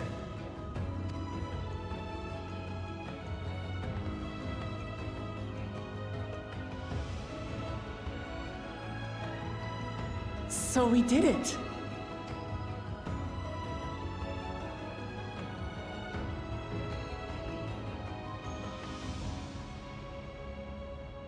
We made it to the end.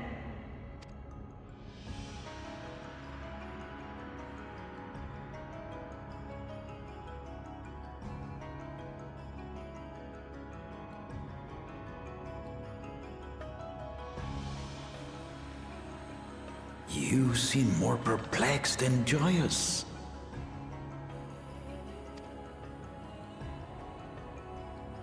It's just... This place is unlike anything we've seen in Xbr'aal. Never mind the peculiar stone.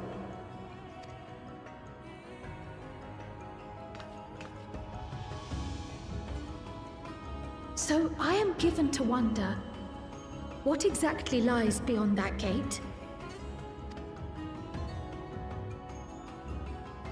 Nothing less than the golden city of legend, I assure you. The circumstance prevents us from opening the gate.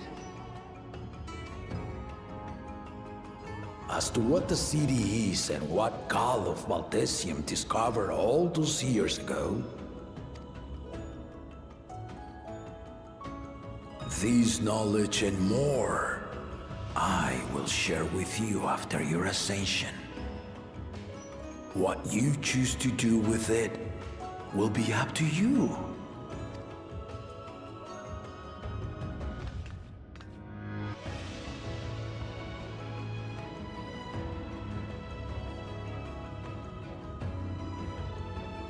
The Golden City is real.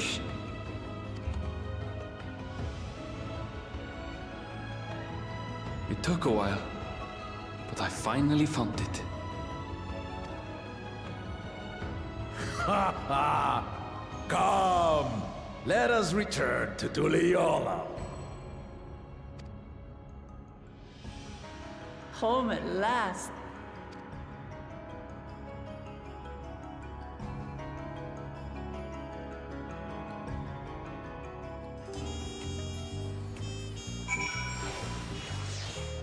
Yeah, I'm kind of with Xbr'aal on that one. I am more perplexed than joyous. What?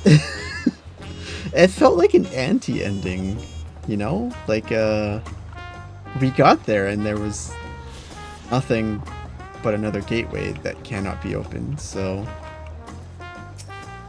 I guess we'll have to figure that out. It seems as though we have more questions than we set out with, but for now, returning One Piece is cause enough for celebration. That was wholly unlike what I imagined in my youth. Since when did a place like that exist in Yak T'el? I understand now why the students of Baldesion were petitioned. But what were my grandfather's findings, not only regarding that stone, but that gate? Looks like Lamont is not with us.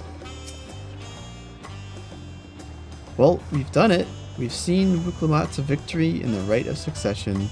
Like me, I expect you have no few questions about the Golden City, but they must wait until our claimant has settled into her new role. Even as we speak, she prepares for the Ascension ceremony back at the palace. I'm given to understand it will be held in a few days' time. In the meantime, let us all enjoy some well-deserved rest. Alright.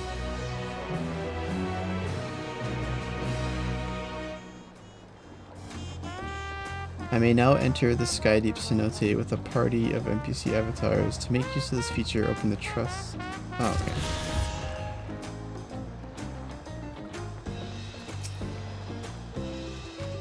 okay. Several cutscenes will play in sequence. It is recommended sufficient time. Okay.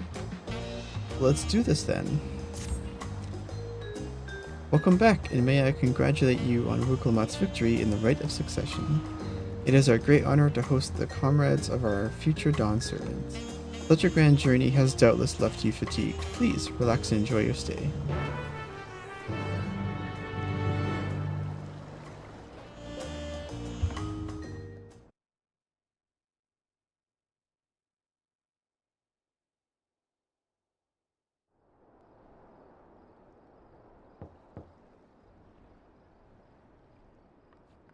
Who's there?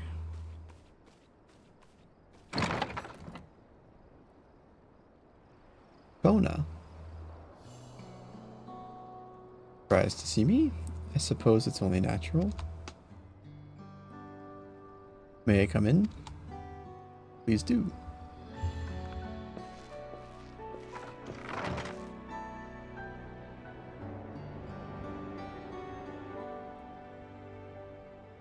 haven't properly thanked you.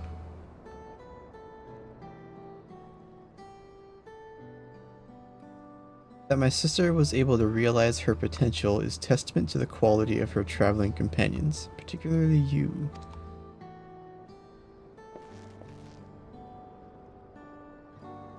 For that, you have my heartfelt gratitude.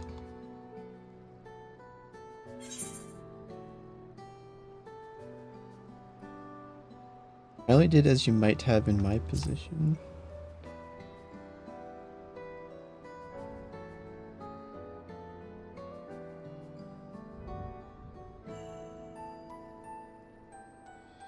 My primary business in calling is to deliver a message from Lamati. As you well know, after the Ascension ceremony, she will officially take up the mantle of Dawnservant. She has expressed a desire for you to accept a post within her administration, while making no mention of me.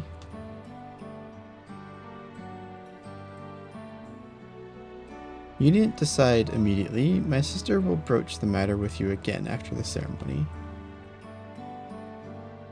Whether you continue to assist Lamati or not is up to you. That is all, if you'll excuse me.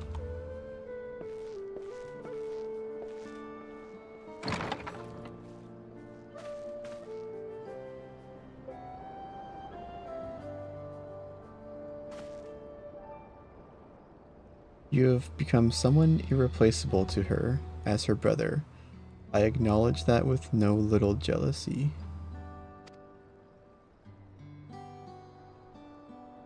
But believe me when I say that I hope you will stay by her side.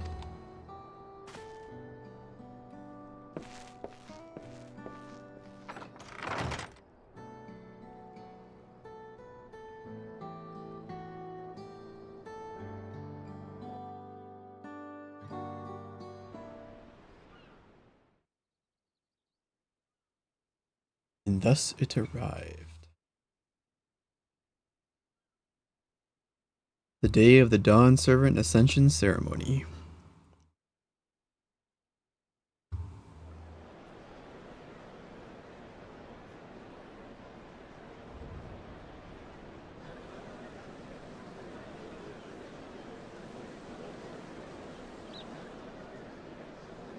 What a crowd! As befits the changing of Dawnservants.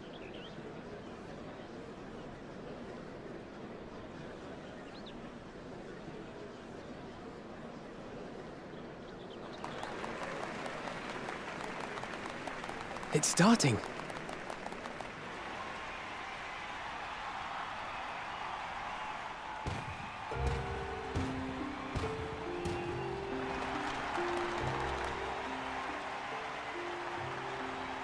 The Dawnservant! Look! He's here!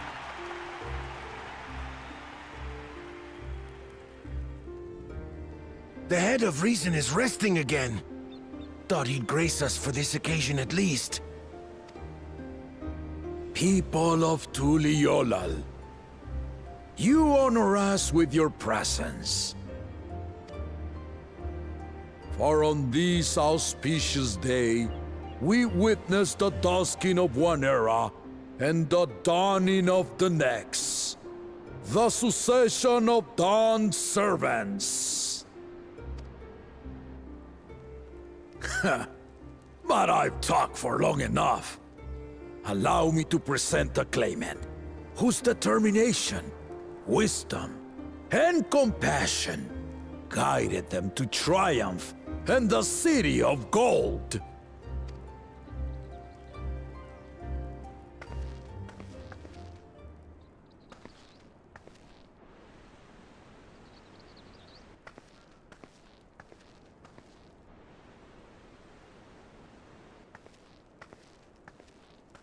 My daughter, Wook Lamat.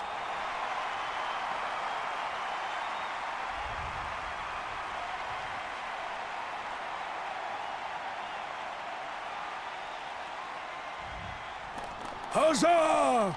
Huzzah! Long live the Dawnservant! Long live Tuli Yolal!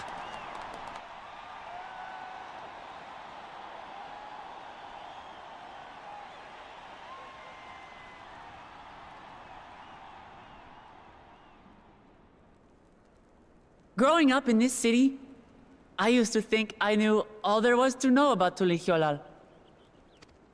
But my journey showed me how much I had yet to learn about the cultures, histories, and aspirations of this nation.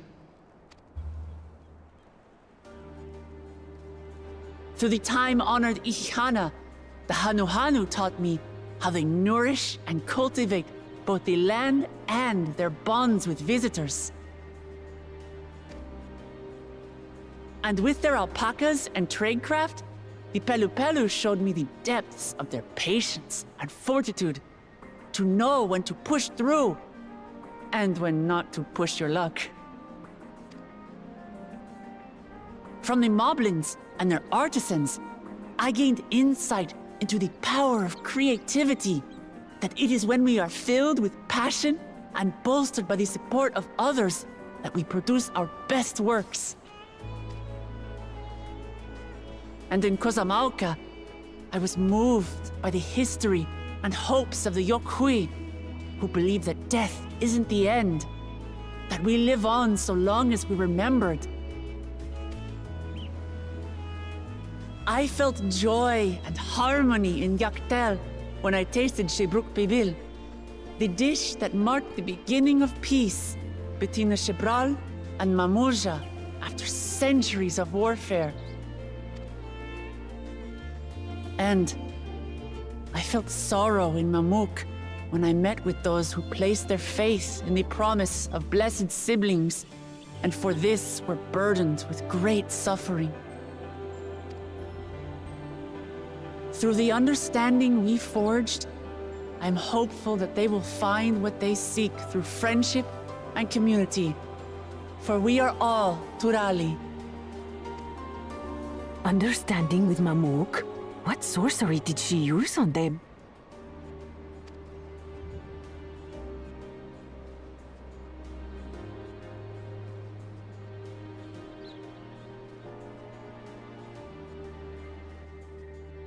All of which is to say that, as I've come to know our nation, I've seen the ways in which we thrive, and the ways in which we still struggle. Some in Kozamauka must resort to banditry to survive.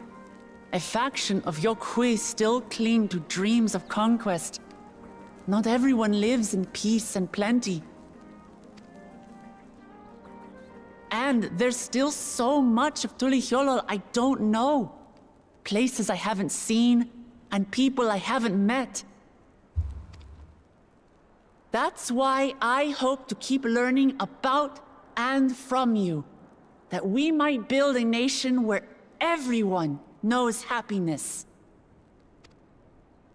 Because if there's one thing my journey has taught me, it's that your happiness is my happiness!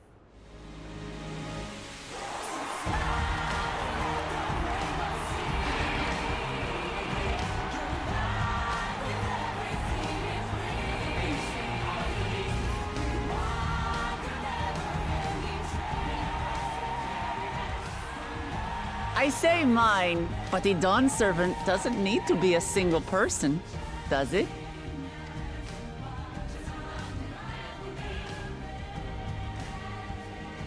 Oh dear. What is she doing?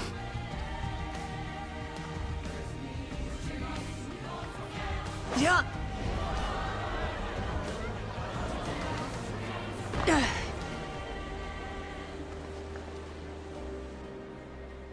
My father led Tulihyolal to prosperity by the resolve and reason of his 2 heads. But my 1 head can only get us so far. To further change our nation for the better, I'll need someone else. Someone with the knowledge and insight that I lack.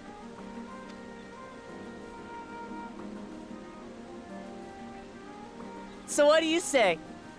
Be Dawnservant with me, Kona?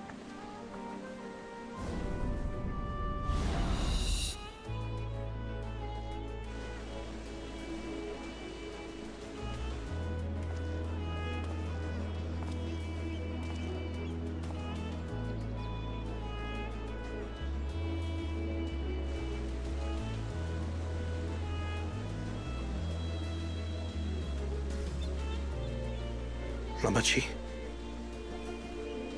Are you certain? Absolutely. You take reason, and I take resolve. Together, we make a full Dawnservant.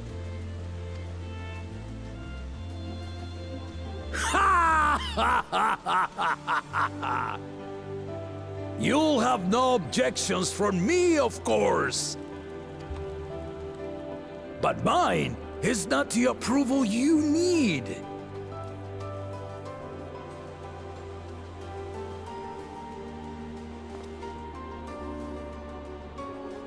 During my time abroad, I experienced the benefits of foreign technologies, some of which I introduced to our nation.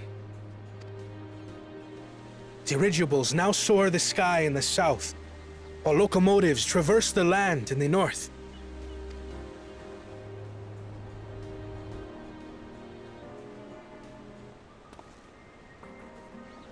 I was convinced that by imitating foreign powers, we could assert our strength and thereby deter invasion. Yet despite my intentions, I failed to understand what I was too eager to cast aside, and the very people I wish to protect.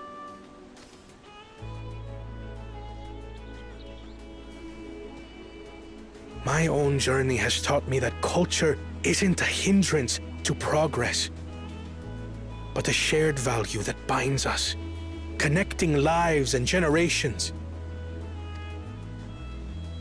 With your blessing, I vow to help Tuli Yolal prosper in a way that honors the hopes and heritage of all her peoples.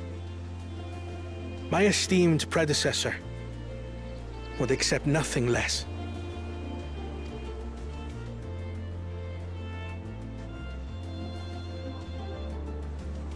For ultimately, I harbor the same wish as my sister, to give you cause to smile. That is my heartfelt desire.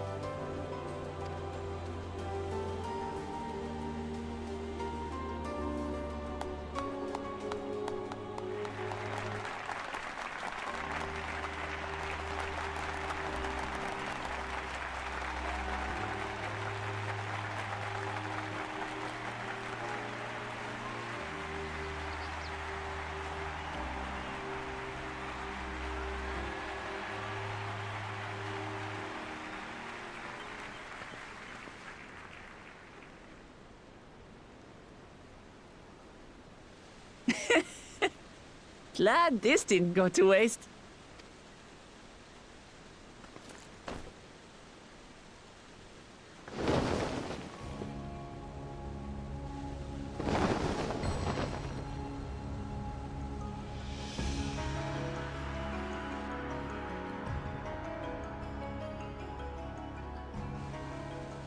This is the Lay of Legacy, the part of the Tuli Yolal saga where you and I become the next Dawnservant.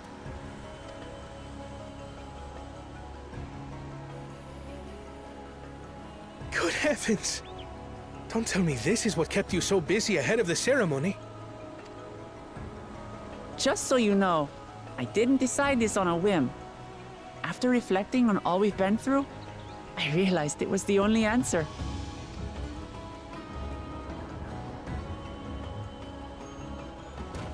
With this, both my brother and I have worthy successors. He would have been proud.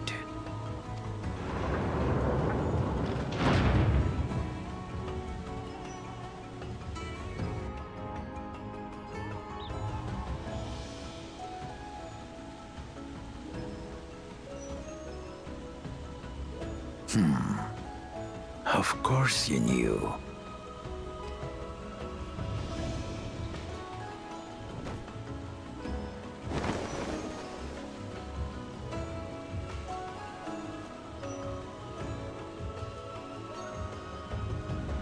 It's been 3 years since my brother left us.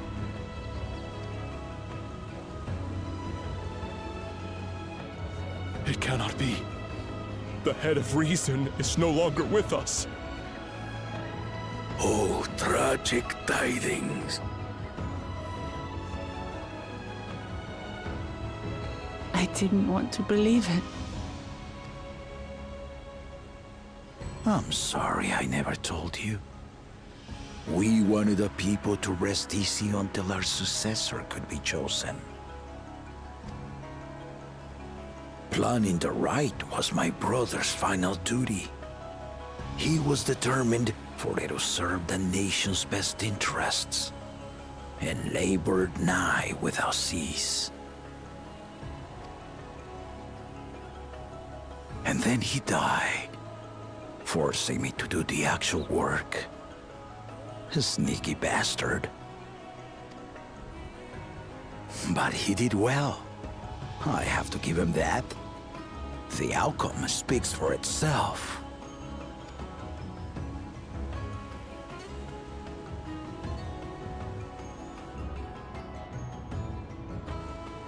Though not quite to the original script, your new Dawnservant rises. May they shine resplendent, and their rule bring light ever greater to Tuliolol.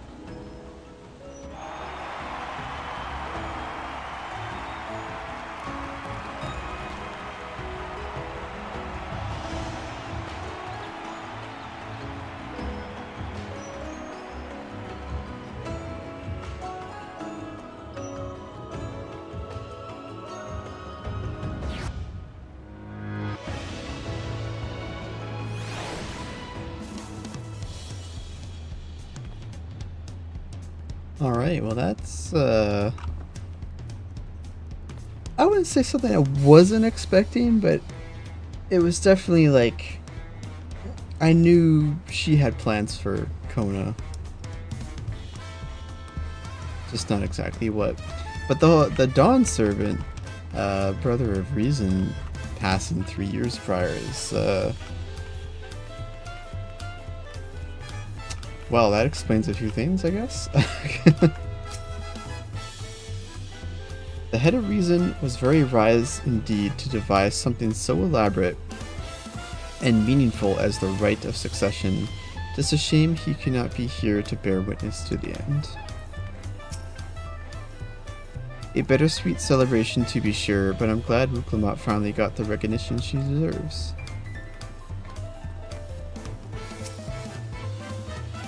She might have told someone what she was planning, but Wuklamat does not act without the best interests of her people in mind. Wuklamat was brilliant up there, wasn't she?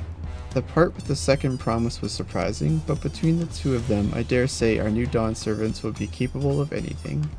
The future of Tuliolol is bright indeed.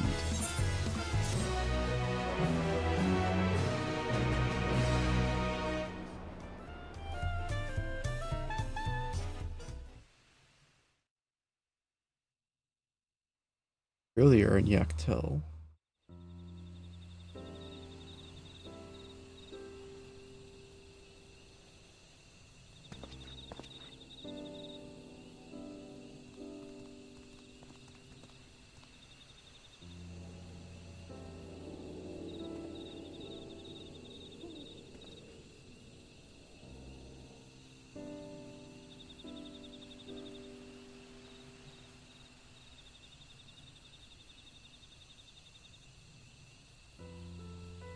Changes in the air, and it's all because of our little firebrand. Every Ilmer father's daughter, that one.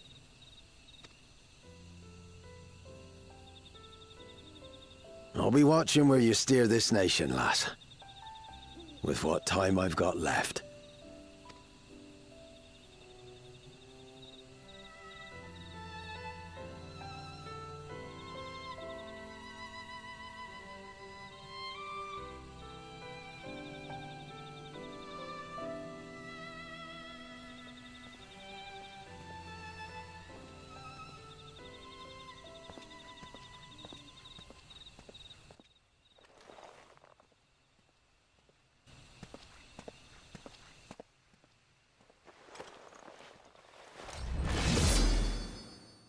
Oh.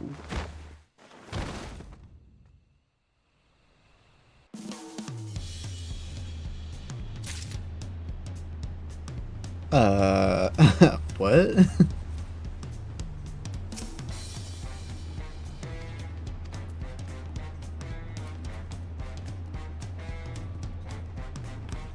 And we just met him too. Ever greater, ever brighter.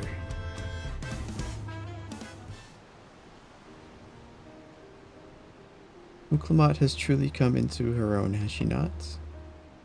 Indeed, even as she moved the people with her heartfelt words, she retained her characteristic spontaneity, as evidenced by her nomination of Kona as fellow Dawnservants. As sudden as it was, I would like to believe she gave it all due consideration. She could do far worse. Kona completed every feat except the last, and that he only forfeited to help Uklamat secure victory. I look forward to seeing how Tuliolol will prosper under their care.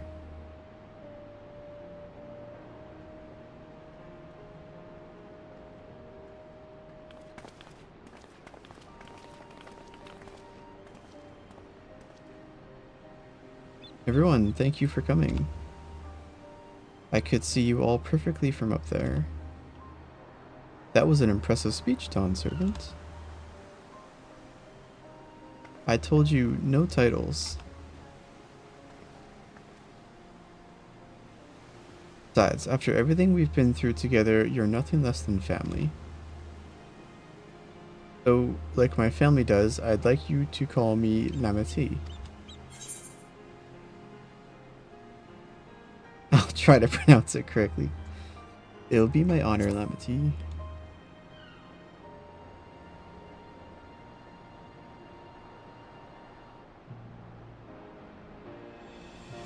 Thank you. It means a lot to me.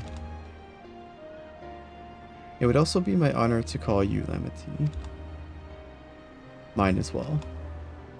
Indeed, consider us your Eorzean cousins, if such a notion appeals to you. Eorzean cousins. It's a little embarrassing, but not in a bad way.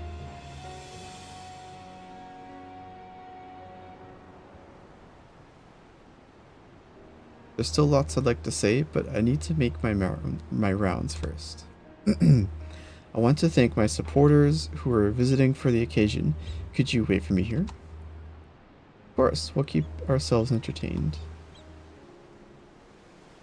That said, would you join me, Rohi?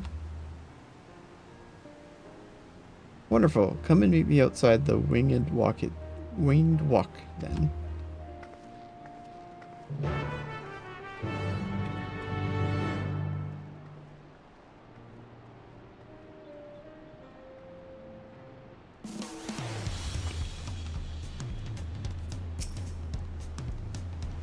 I don't believe I saw Kettenram in attendance, did you?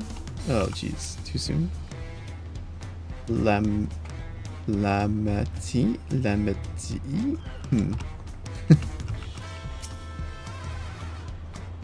Don't worry about us. Go on and have fun with Rukla or Lamati. She'll always be Buklamat to me, no matter how important she gets.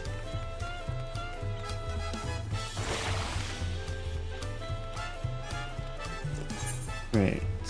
Oh, I'm just going right there.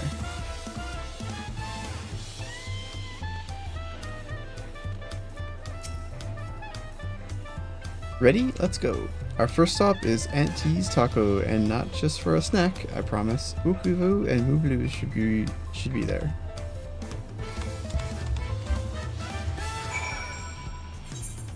Alrighty then, do we have any... No, we're just going straight down there.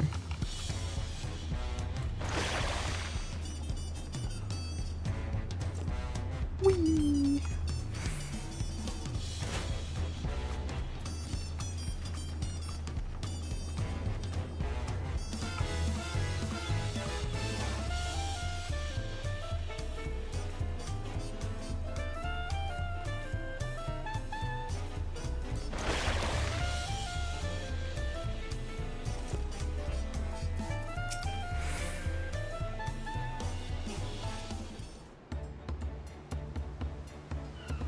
Dawnservant Wuklamat, words cannot well express the profound joy your ascension has brought me. No need for formalities, I'm still the same old me. Alright then, I shall forego formalities. Arg, but I cannot. You are a Dawnservant. Too disrespectful it is to address you without your due title.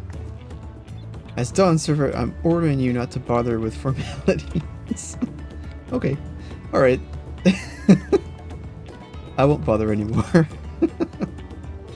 I could more easily converse with a drunken alpaca.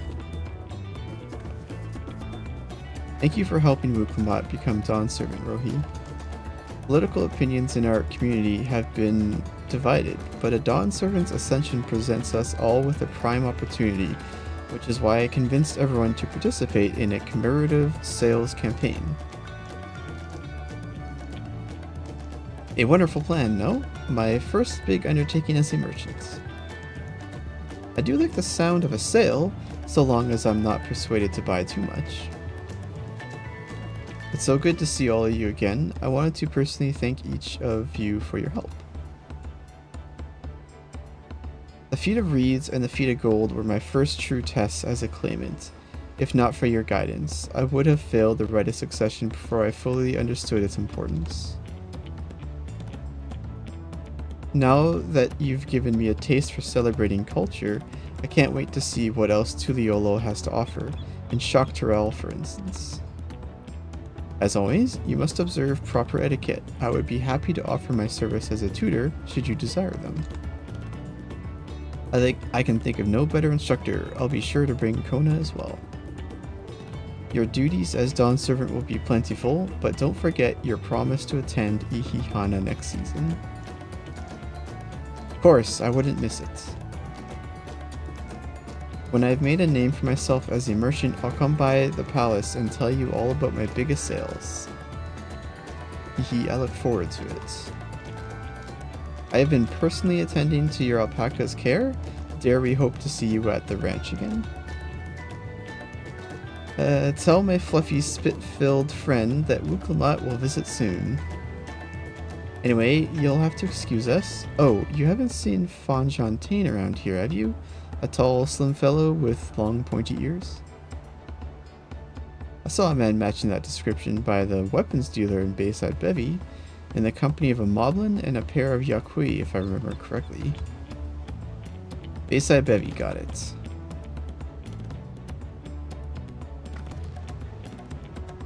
Enjoy the festivities, everyone, and the tacos.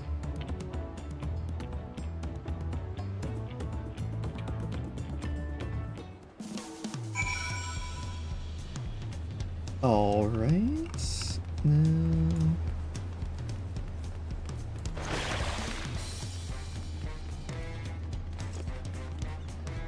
Over to Fonjontaine.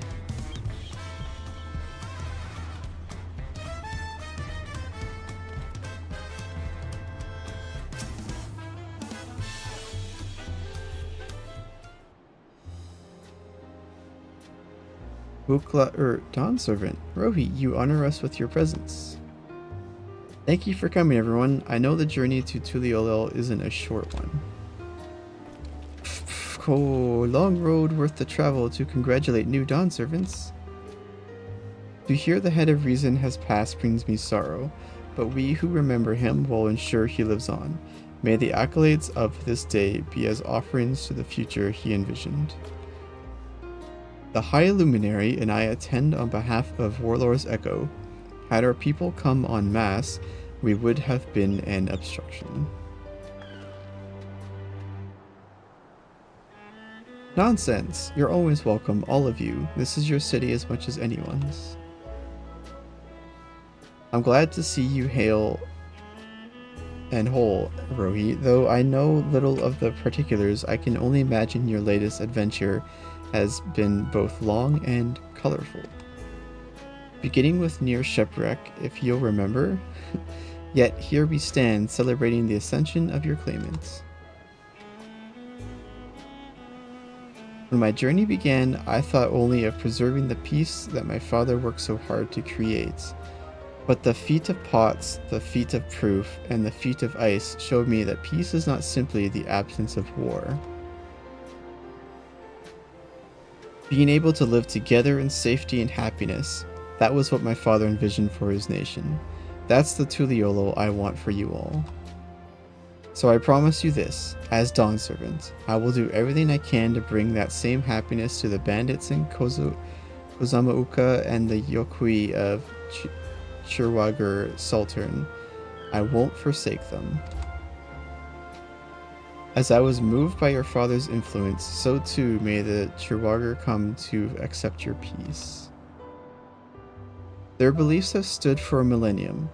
While not easily shifted, neither are they immutable. Heh, while I can be pretty determined, they'll come around eventually, mark my words. I can vouch for the efficacy of such determination.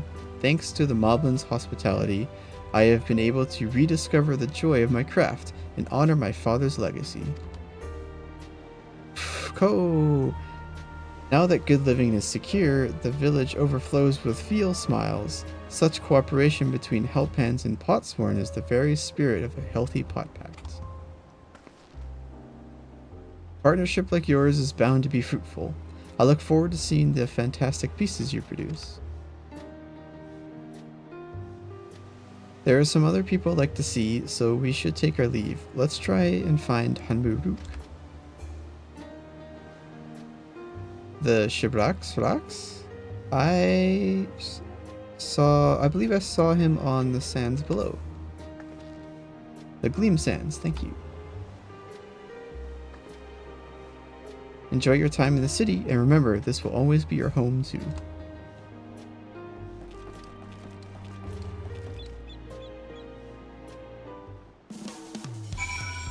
I wonder what happened of like Xbr'aal Ja.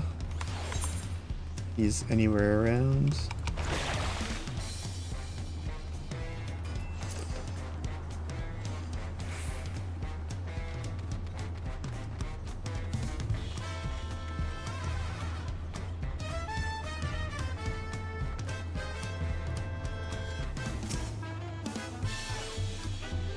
What a wonderful variety of foods and flavors they have here. I must be sure to bring some home for the others.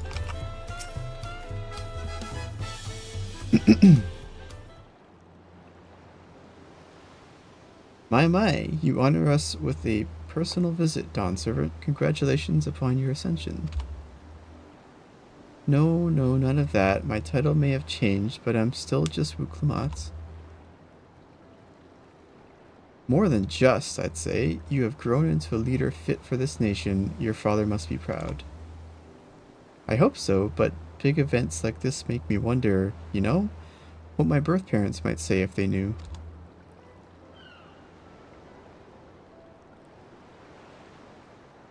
I imagine they would say that it fills their hearts with joy to see the strong, compassionate women you have become. I owe you my thanks as well for fulfilling your promise to me.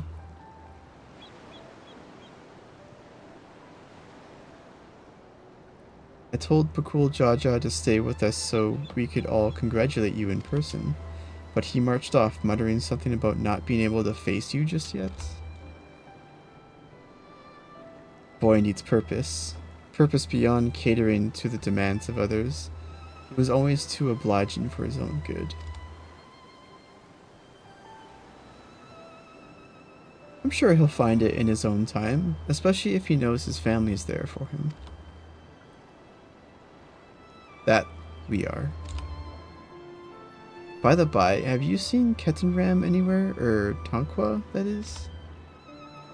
Ketenram, was it? A strong name, if a bit exotic. We called upon him before leaving Mamook, but he wasn't at home. I don't recall seeing him at the ceremony either.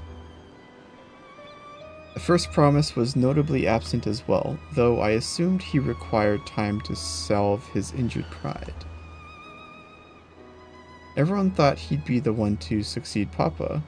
My victory must have come as quite a shock to him. As for Otankwa, I'm sure he's around here somewhere, or ready to appear when we least expect him. You'd best be going, but relax, enjoy, and make yourselves at home, and come and visit us anytime.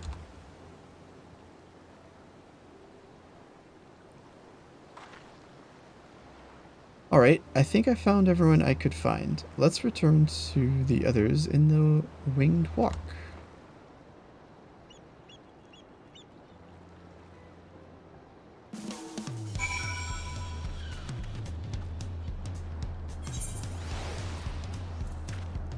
We can teleport up there.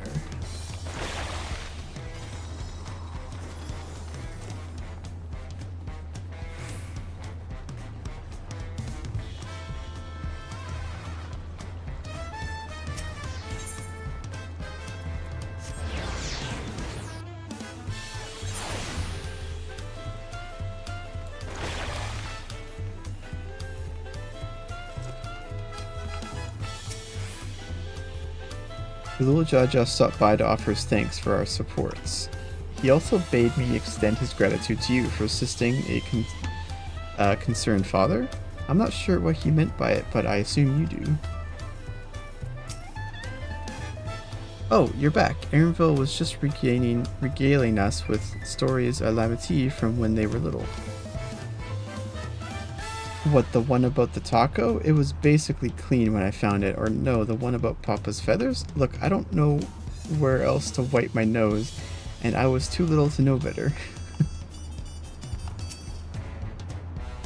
There are rumors that Bakool Ja Ja may go on pilgrimage now that he's no longer Dawnservant, though I'm sure the transition process will keep him in the capital for some time yet.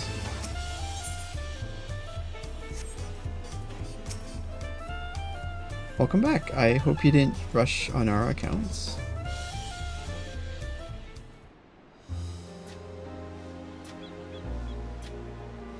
Seen everyone you wanted to see?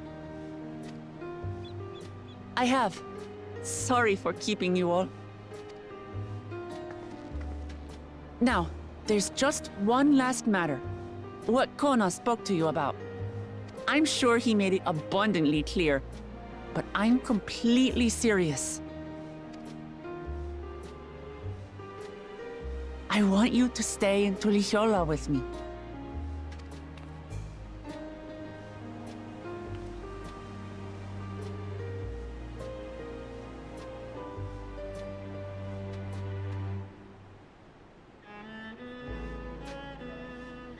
I'm not forcing you, of course, but should you wish it, you'll always have a place here.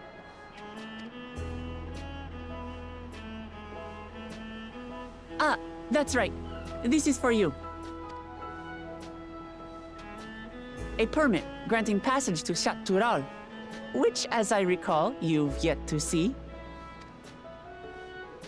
An adventurer like you could hardly resist, no?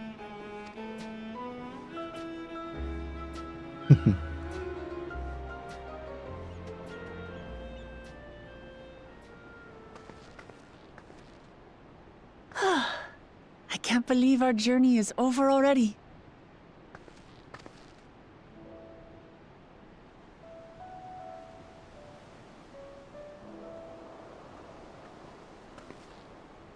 You accepted me as a comrade and stood with me to the end. You have my eternal gratitude. Thank you.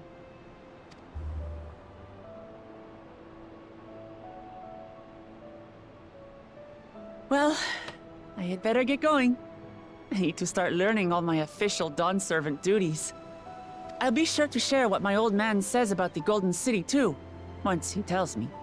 Till then, feel free to pass the time as you like. For now, I will remain in Xbr'aal. There's someone I'd like to see before returning to Sharlayan.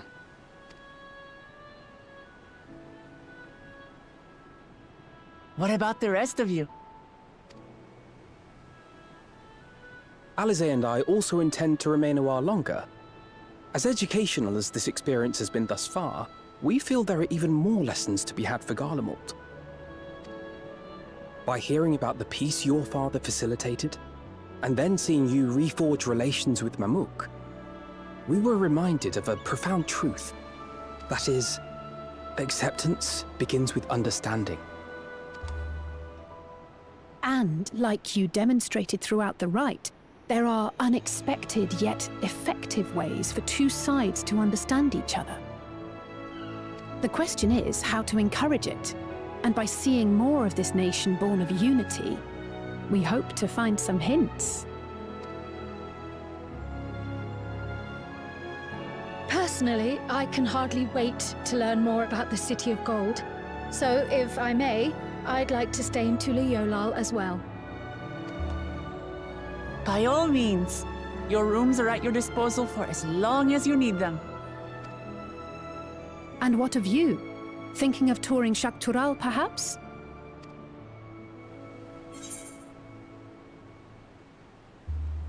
That's the plan. Of course. You're hardly the type to leave half a continent unexplored. Then perhaps we could travel together? The person I intend to meet is my mentor, so I'll be visiting my hometown in Yak T'el. If you have no particular destination in mind, I'd be happy to guide you en route. All right. Then it's farewell for now. Take care, all of you.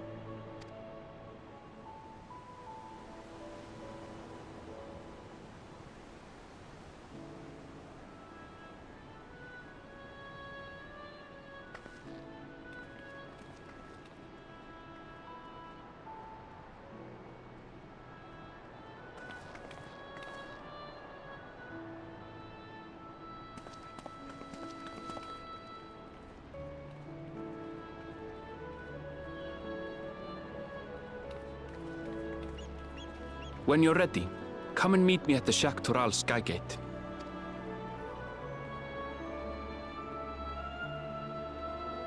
If that's gonna be the 86 quest? Oh, it's Kona. Hey, buddy.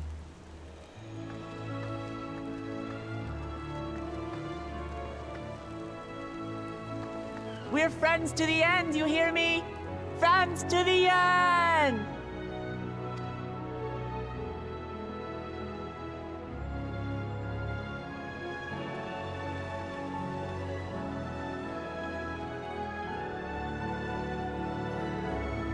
I mean, a little cheesy, but yeah.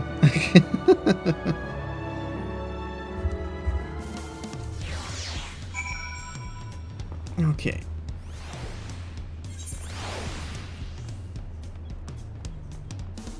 And it's all the way up there.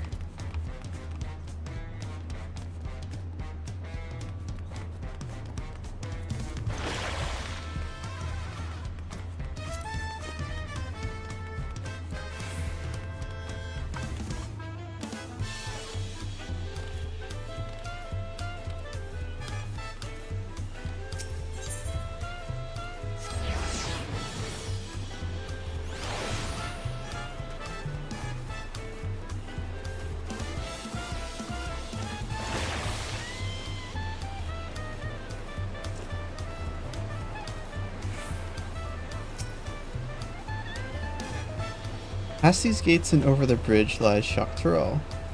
You have your permit, yes? Packed and ready? No last minute stops to make before we leave? Forgive me, I'm afraid traveling with our new Dawnservant may have scarred me for life. Wow. Aaronville. Never change. Meanwhile, in the depths of the sky deep cenote.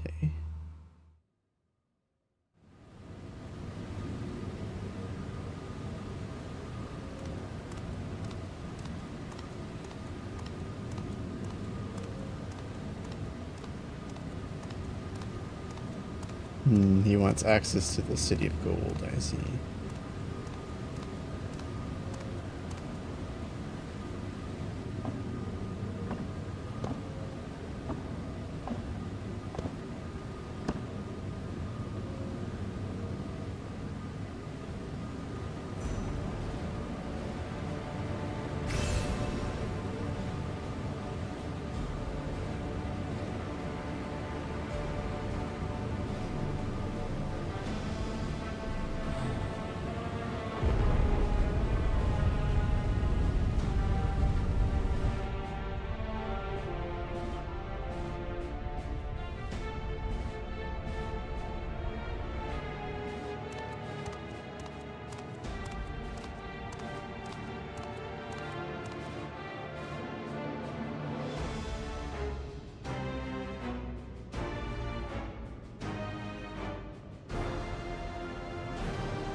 This is the gate to the Golden City.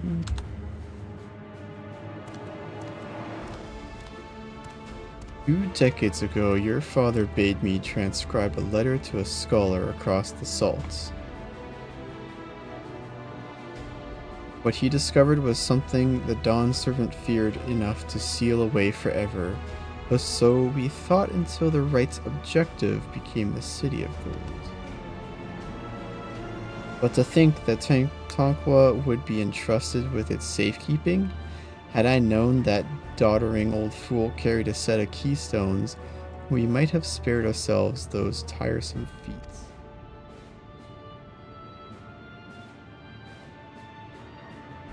Great power sleeps here, and with it you shall obtain your birthright.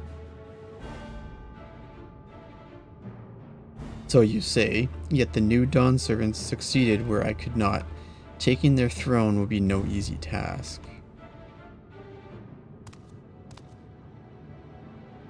The resilient son underestimates his own potential. There is no need for worry.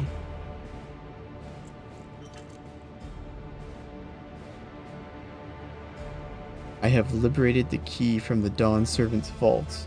You alone have the means to unlock the gate. How'd he get it? You will gain all you were denied. The right, your father's shade.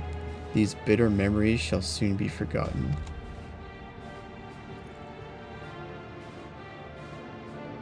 Seize your future, promise. Open the gate and become the ruler you were destined to be.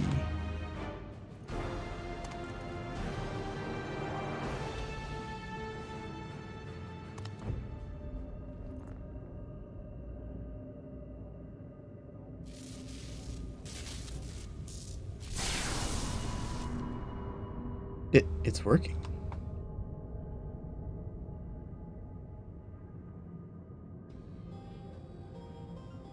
Is some there can hear me?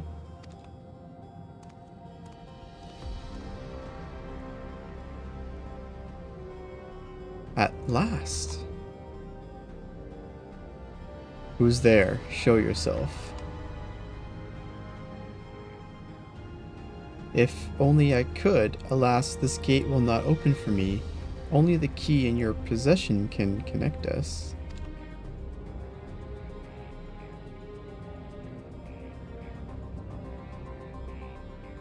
Then you are the guardian of the city's great power? I do not claim this power is great, but the knowledge I possess is enough to realize any desire, to remake worlds.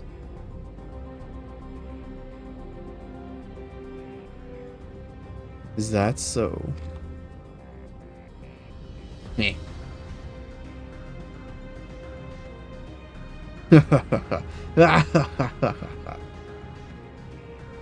Fascinating. Name your price then, for my desire is the world itself.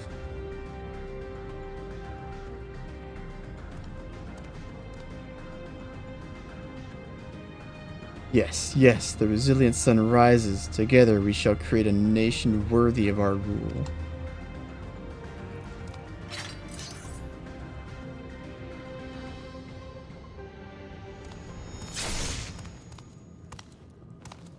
Promise? Why?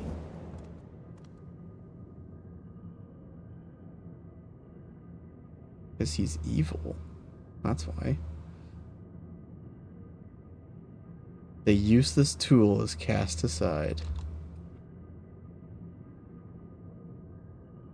Deliver me a new world, one that bends to my will.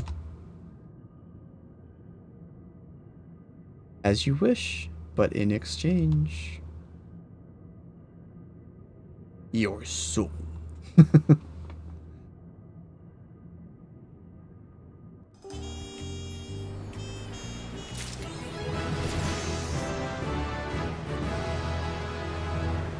Well then, let's see here. This is still 95, so we can still do it. I'm just gonna change.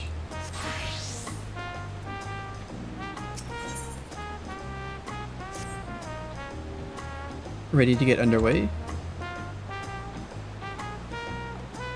Then present your travel pass to that guard and let us be off. You won't have to wait long to enjoy sightseeing. The bridge to Yak T'el is a wonder in its own right. Go on, show your travel pass to the guard.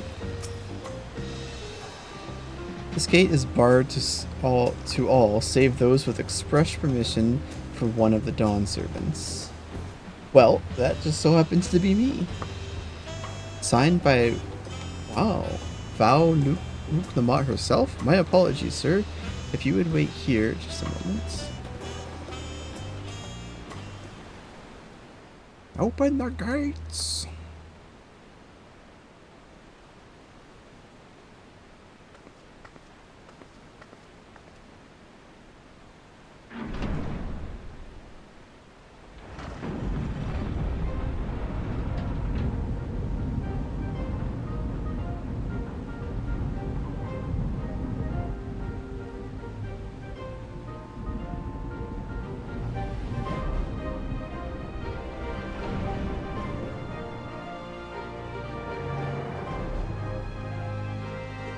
Shall we then? We shall. To adventure. Ooh, that's a big bridge. That might take us a while to cross.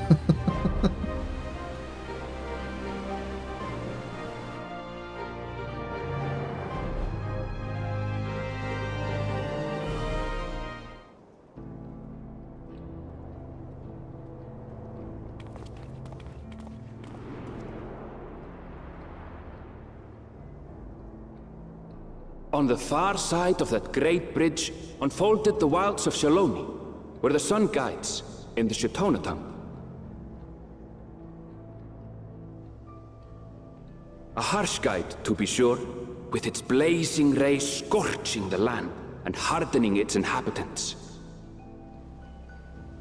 But sweeping change had come to the arid expanse when, beneath its red crust, vast deposits of ceruleum were discovered.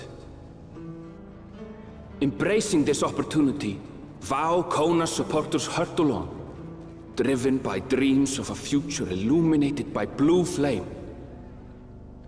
It is here that our journey continues, our path taking us along winding roads of steel, each length of track a declaration of hope and ambition.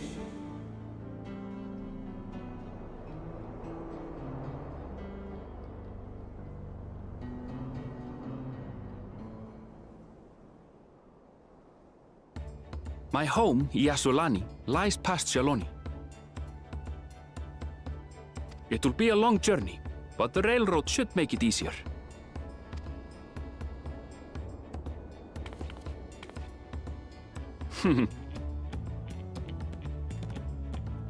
As for the way to the train station, let's ride these fellows, shall we?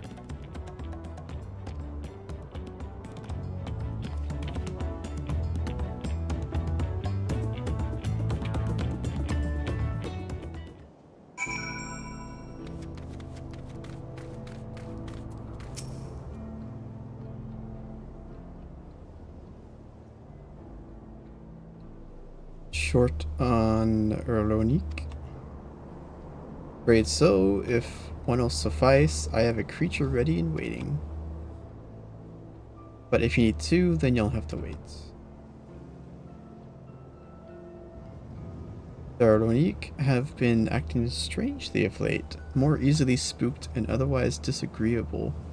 Picking out the few fit for Rentons proven bothersome work.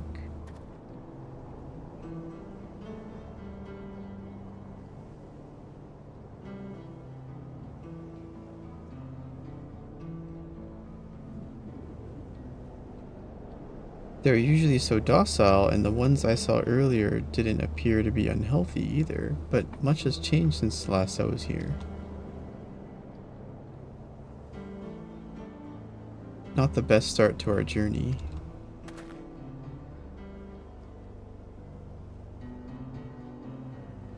Still, the train station isn't far, seeing as we aren't in a hurry. Let's go on foot.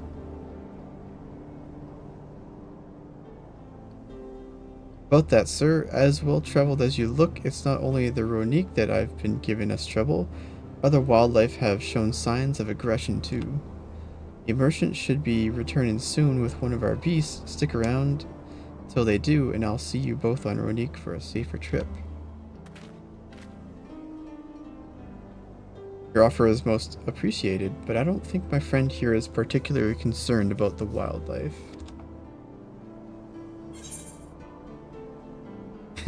Actually, I may be a little concerned. But the Ronique, Erangel, the Ronique. Whatever gets us where we're going faster. I'm gonna go for the funny one.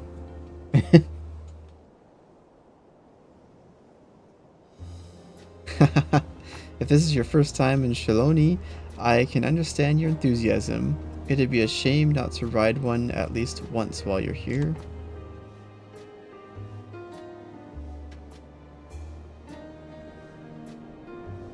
Fair point. If we're to give you the authentic Shaloni experience, I suppose it's worth the wait. Right, change of plans. There's a small town nearby. We can pass the time there while waiting. Take it you're heading to Usatawi then? I'll have a man bring the Ronique over there. Just mind yourself around the drunkards and troublemakers, eh? Looks like we're going to a saloon town.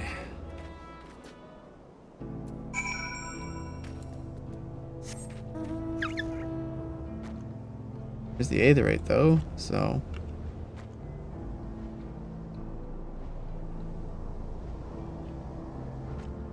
There's an Aether current right there. Well, let's get it, because we gotta backtrack to get there.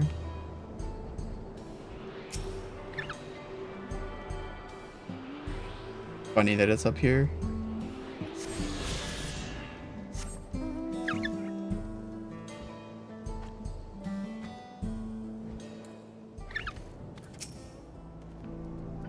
Last time I was here, it was little more than a camp with a shop or three. Well, it looks a bit bigger than that now.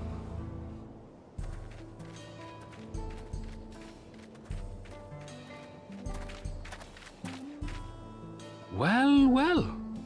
It's become a proper town.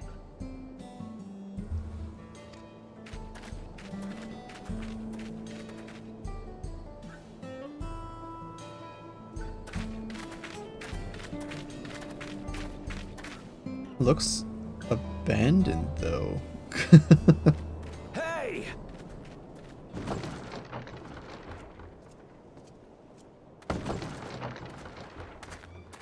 Now hold on a minute.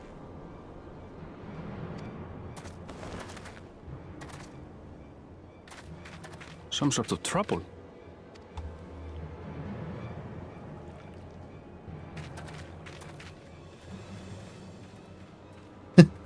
Okay, there's everybody. I'm talking to you, you old bastard. Give me strength. For the last time, the investigation is closed. There's no refuting the evidence. I don't give a shit about your evidence, you lying scum. You release my friends, or I'll make you wish you had. Let me remind you who the scum is here. I like the flower on his earring. Your friends, who had the temerity to point their firearms at me, the deputy chief of the Dust Watch. And after taking them into custody, what should we discover but incontrovertible proof that they had committed larceny? Got him. They will not be released until they've paid for their crimes.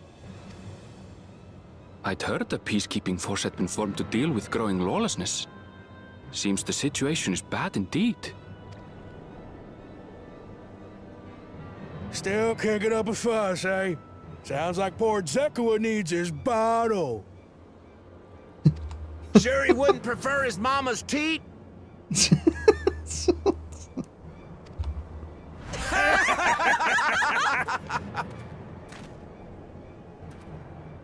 Treat me like a child, will you? My friends haven't done anything wrong, damn it! They've been framed! Oh, stubborn little runt. Listen here, Zekoa. If you want to be treated like an adult, then you'd best comport yourself like one. That means respecting the rule of law.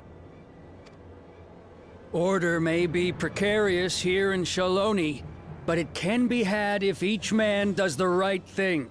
And for those that don't, well, they have to answer to the Dust Watch. Now run along, and think before you cast aspersions next time. Lest you hurt my feelings. Dun dun dun. Alright. Fine! If that's how it's gonna be.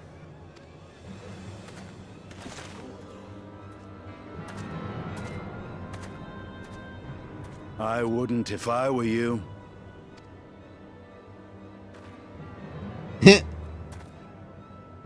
Is that? Is that? Yeah. Oh, of course. Of course he's here. There's a time to fight and a time to withdraw. For you, that's now. What? Hey! What are you doing, Zekoa? You better not be stirring up trouble.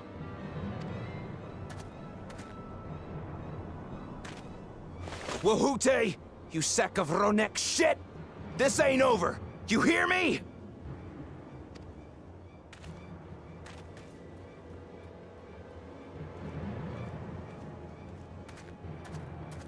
You want to tell me what that was about? Nothing that need concern you, sir. Zekoa is simply struggling to come to terms with the low character of his friends. But for good measure, I'll have the men keep an eye on him. Yes, you do that. Now, if you'll excuse me, I'll go make my rounds.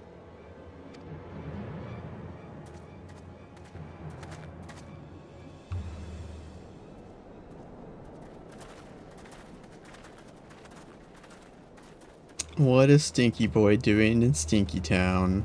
Let me guess. Being stinky. I wasn't expecting to see your faces among the crowd. Yeah. Say the same for you. Talk is rife there's a new Dawnservant. Take it you found it then. The Golden City. Sort of. On the entrance. Aye, the contest is over. And as I needed to return home to Yasulani, I offered to show our friends some of Xbr'aal. What brings you north?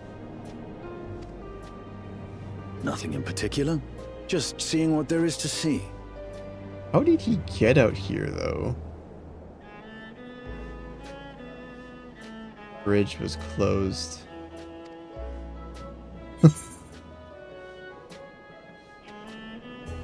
How very like you, yeah.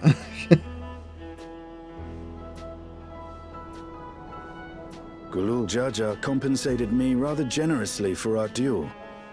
I'll be able to enjoy a comfortable life on the road for the foreseeable future. Wow. He talks But shit for about now, you, though. I shall be moving on.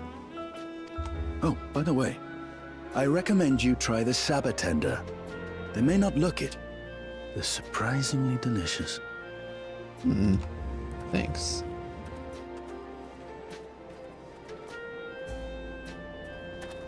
But we don't serve Sabotender here.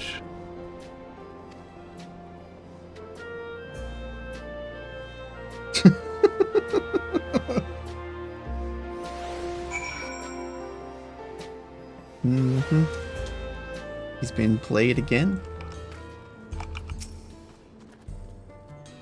No sooner do we set out than we run into excitement. At least no one was hurt. This Dust Watch has their work cut out for them. For as long as I can remember, all disputes, big or small, were settled by dueling. The peoples of Shaloni rarely saw eye to eye, and for better or worse, it was the simplest way to settle differences. Since most would sooner not risk their lives, though, it encouraged parties to pursue peaceful resolutions in a roundabout fashion. The Dust Watch was likely established by supporters of Kona, preferring peace by enforced through the formal rule of law. A reasonable stance, all things considered. If things ever got out of hand, the Landsguard would be forced to step in. What freedom they have now would be lost under Xbr'aal Ja's authority. All of which is to say that unless a lengthy stay in a jailhouse appeals to you, be mindful of how you handle your arms in town.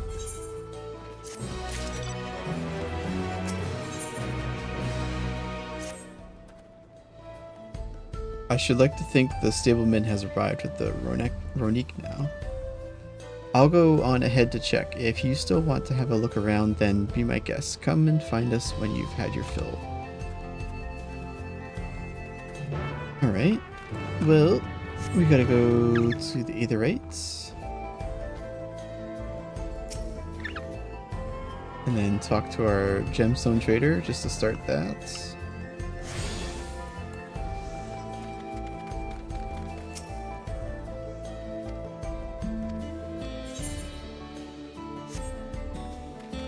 What was that? Tumbleweed? The tumble claw weeds.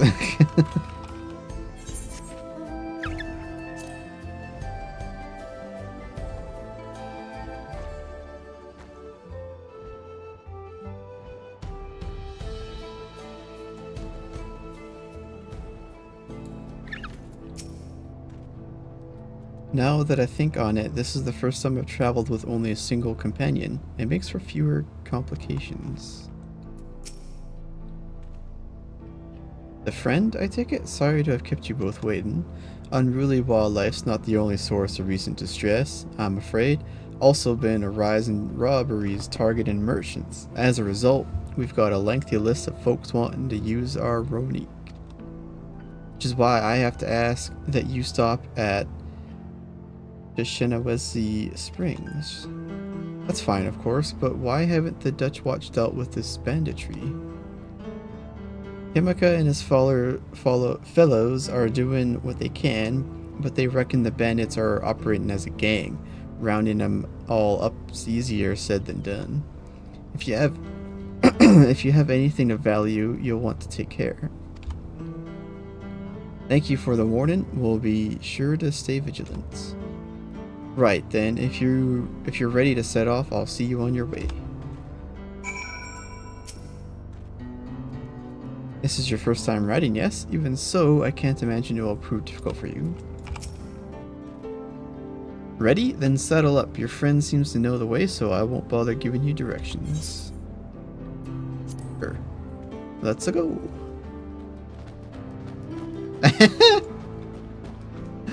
I like how it changed it to a Lullafell sized. That's funny.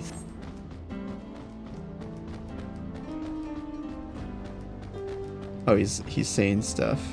This is your first time, so let's take it slow. Take care not to let it toss you. I continue to be struck by how much Shaloni has changed. That town we just visited wasn't even here several years ago.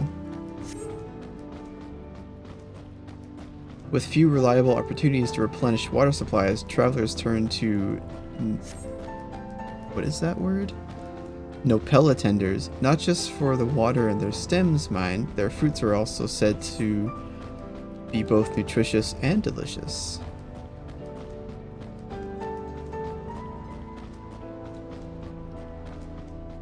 See that hole there? Some might hope to find water there, but it is brimming with ceruleum.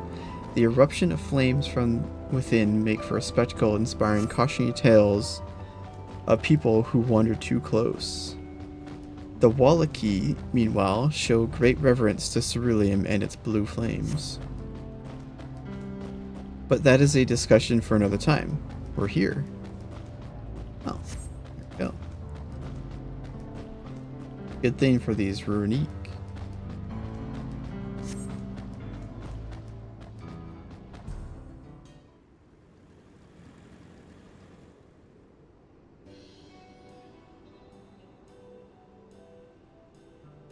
No sooner did we dismount than the next passengers are already on their way.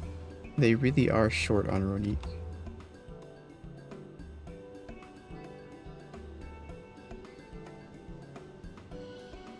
Now then.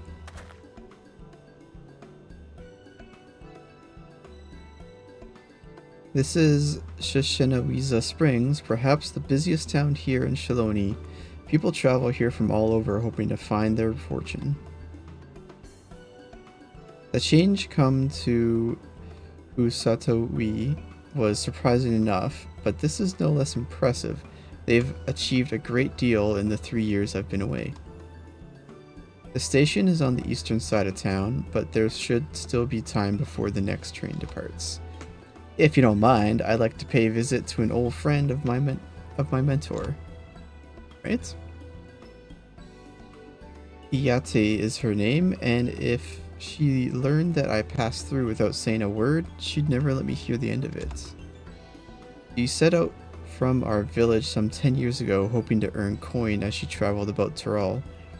I can but assume she too came here seeking greater opportunities. In any case, let us see if we can find her. Her blue hair should make her easy to spot. That usually helps. Oh, they got blue hair? Well, there you go. How many people with blue hair? Alright, let's attune to this aetherites. Surprised they're so close to each other. I guess maybe that ride was...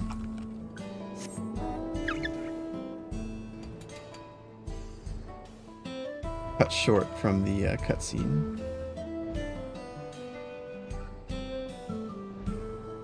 Alright, so we got to find the blue-haired Latona. Oh, right there.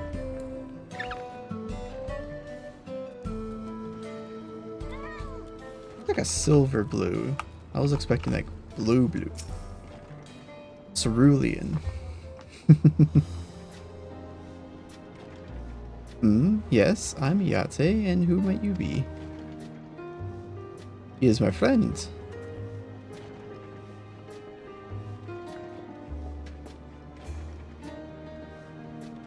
Could it be? Goodness, it is.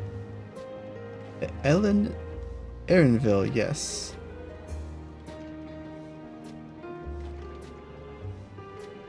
A man grown. You were such a darling little thing as a child. You know, it's only been 3 years since last we spoke. Really? Only 3? I suppose it all starts to get hazy after a while, living as long as we do. Well, this is Ayate. She's known my mentor since we were children. Since they were children. Nice to meet you. Hello. I'm Rohi. Never thought I'd see the day when you travel with company. You really have grown. Elena Shapia? I don't know how to say that name. Like it's Erenville now. But yeah. Is that what they call you here? Ellen, what now? Erenville, explain. He's probably just like, ugh. Alright. I was born Elena Shipia. I adopted a new name when I became a gleaner. One that adheres to Eastern Viera conventions, so as to avoid drawing attention. Given that this is a homecoming, it was only a matter of time before you found out. Nevertheless, I would appreciate it if you would continue using my chosen name. Okay, that's fine. A homecoming? You know, I've been thinking of paying the old stomping grounds a visit myself. It would be good to see Kassiua again. Cassia? I don't know how to say that. She's the finest archer I know. Elena Shipia's mother and mentor. Every time I drop by, she'd treat us to a veritable feast prepared with fresh game she'd hunted herself. You're impressive with the bow too, Ayate, even among the Shitona. Oh, I couldn't compare to Kassiua, but her skill at arms pales in comparison to her knowledge of nature. That's what earned her a place among Bakool Ja Ja's traveling companions, after all. Huh? She was always the inquisitive sort, but her journey across Xbr'aal lit a fire in her. Even after Elena Shipia was born, she often left him in my care so that she could embark on another expedition in search of the unknown. Oh, how you would cry and beg her to take you along. It must have been hard on you. Ayate, please. What? We're all friends here, aren't we? No matter how many times he asked, the answer was always the same. You can come when you prove you're a true explorer. Thus did she task me with finding the Golden City. Despite my best efforts, all paths led nowhere. I assumed it was but a dreamer's fancy, a ploy to goad me into experiencing the wider world. But it was real, and we found it. Yep. You found it? As part of the rite of succession, I assumed everyone had heard. That's amazing. Oh, she'll be thrilled. And eager to bombard me with questions, no doubt.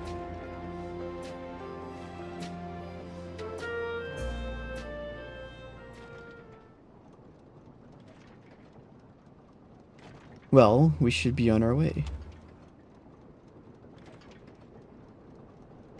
Thank you so much for stopping by. Give my best to help! I need help! Hmm? What's that about? We'll investigate. Please wait here.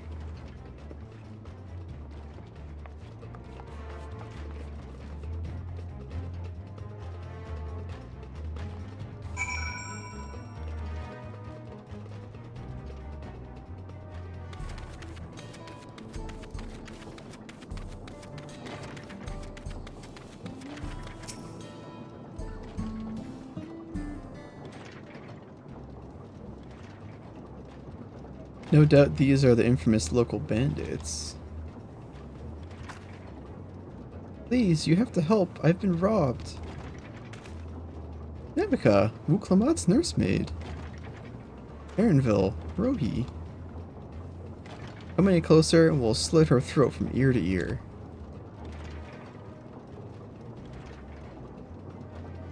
If you so much as nick her skin, you won't live to regret it. Oh yeah? Hold on, did you say this is Wuklamat's nursemaid? Maybe this ain't such a good idea. Take the goods to the boss, we'll deal with this.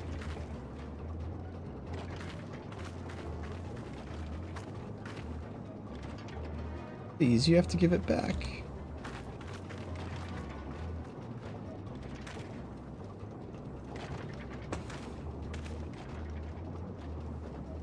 I'm going after Namika. This lot I leave to you.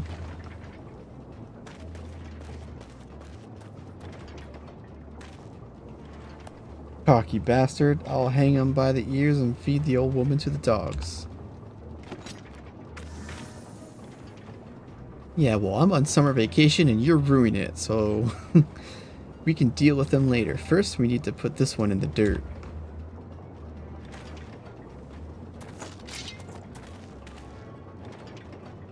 Have you guys heard The word is Bahamut.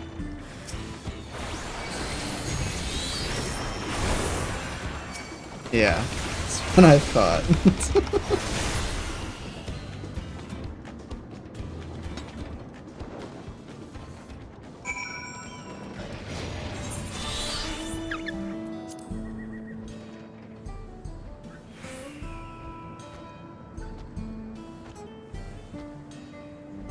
Where are those? Xbr'aal and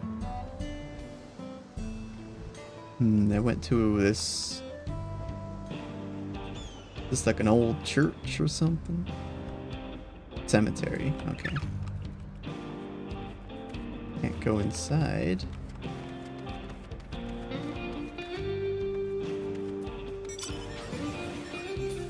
No need to worry, she's fine. This music. Space Western. Thank you. I don't know what I would have done without you. Bandit managed to get away, but I have an idea of where they're headed. You said they stole something from you? A bracelet. It was a parting gift from Pictomancer. I see. Close as you two were, I can only imagine how much it meant to you. But what brings you all this way? With the right of succession ended and Pictomancer crowned the next Dawnservant, she is ready to stand on her own. I told her as much, and of my plans to return home to Yassilani. She gave me the bracelet that I might always remember our time together.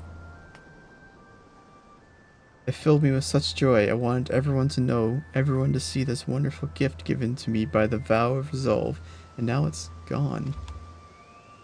I would have let them take every coin to my name if only they had left me that bracelet.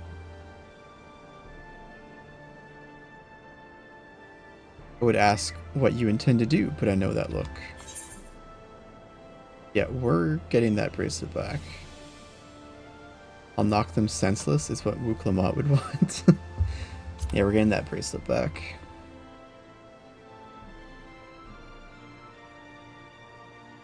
Please, you mustn't put yourself in harm's way for my sake. I don't know what I do. I can assure you, no harm will come to us. Rohit will make certain of that. I understand your methods can be brutal, but it would be wise to show some restraint, lest you find yourself on the wrong side of the law. Perhaps I should come as well, to be sure all proceeds as it should. I don't know what to say. I can see why Pictomancer puts so much faith in you both. Before anything else, let's see her back to Shenwiza.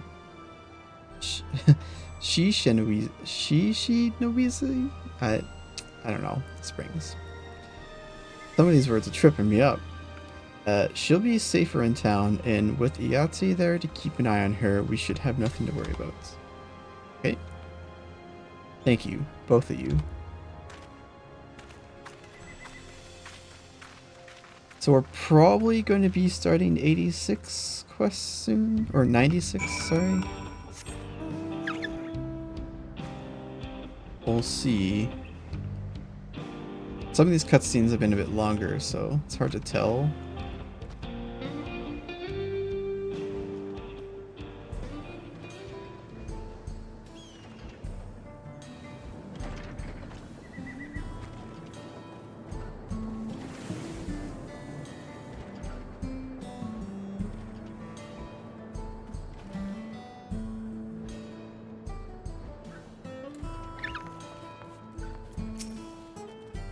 I'm so sorry, I didn't mean for you to get involved in this.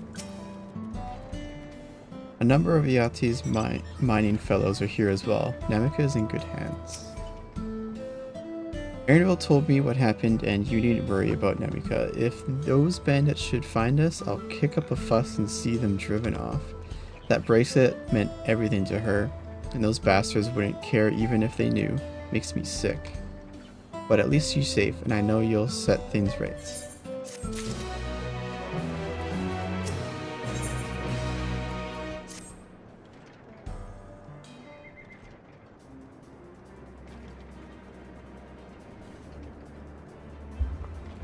Alright, let's go and recover that bracelet.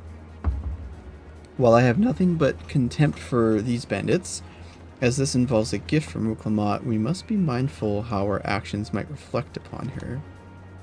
I doubt Namika would find joy in the return of said gift if lives were taken in the process. If it comes to violence, I ask that you stop short of killing them. The rest we can leave to the Dust Watch.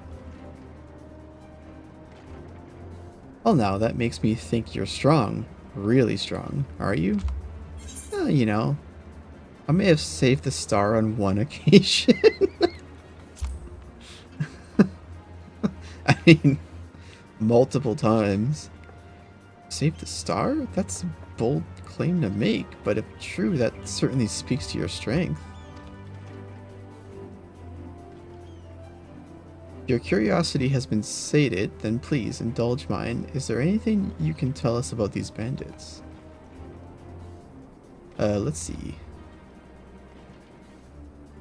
Well, of late there's been talk about some unsavory types coming and going from Tonataniwa? No. Tonataniawi? Tonataniawi to the southeast. Is that the old mining town that was abandoned? That's the one. Now that ceruleum extraction is big business, no one wants to waste their time picking up the dried up vents here. Sounds like a perfect lair for bandits, not to mention that the one with the bracelet fled in that direction. So you'll be investigating the place? I can let the Dust Watch know if you like. No, not yet. It would be best if we went alone. There's something I'd like to ascertain, if you've no objections. Right then, let's be off.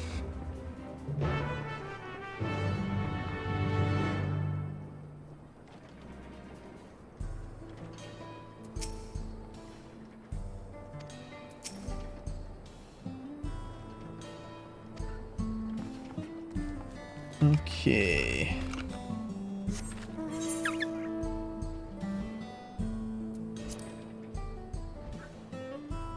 Well, it's daytime, we can see. So we've got like beryllium refinery rigs and all that. Lots of Western style, old Western style, with a little bit of I'm not quite sure what, but a little bit of like influence from other cultures in it as well.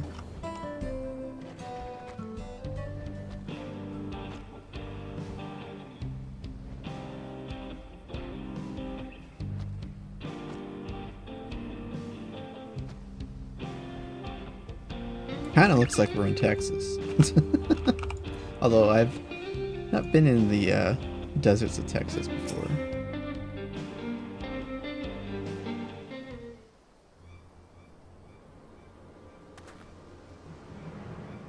It seems the bandits have claimed this place for themselves.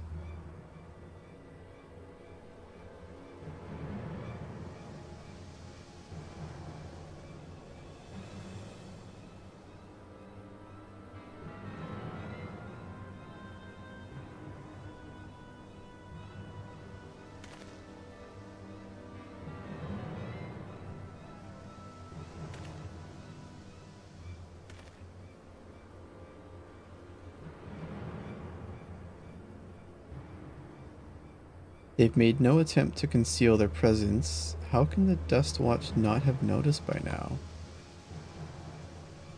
Question for another time. First, we must find the bracelets. I don't see the bandit who had it. Perhaps they're in one of the buildings.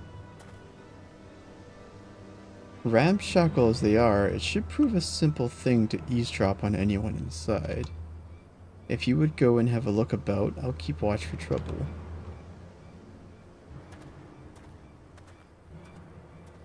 Don't get yourself caught now, Aaronville.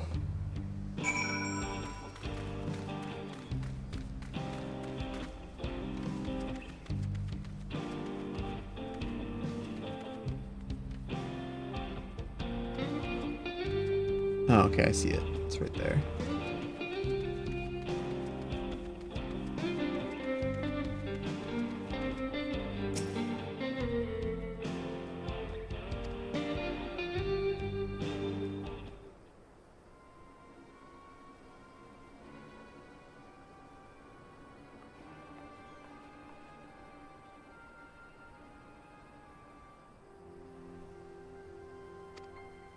Hear muffled voices. Don't know where we'd be without him. Probably shoveling sand, praying we'd strike it rich. Ain't that the truth? Only an idiot would work the mines with easier money to be had. Not when we've got a boss who can keep the dust watch off our backs. Heh. Hey, watch what you say. The wind's got a way of carrying secrets to the wrong ears. Maybe so, but who'd ever believe one of them Saint souls was running our crew? That drunk who bought your story about the gold-shitting alpaca, am I right? Gold-shitting alpaca. Ants, one.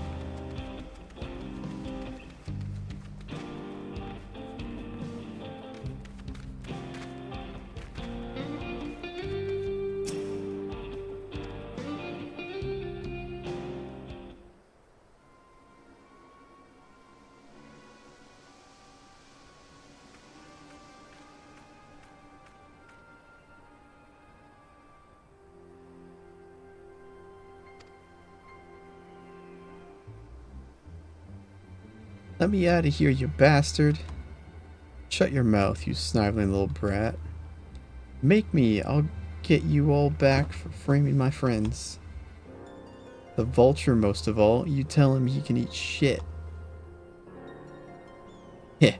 Now, how about we give you the chance to tell him yourself? We'll see how tough you are then.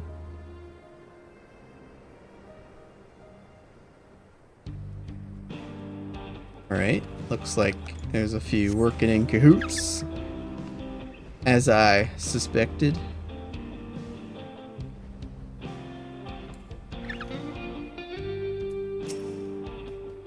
The bandits who took the bracelet may be in this building. Have a listen and see what you can find out. Having a listen.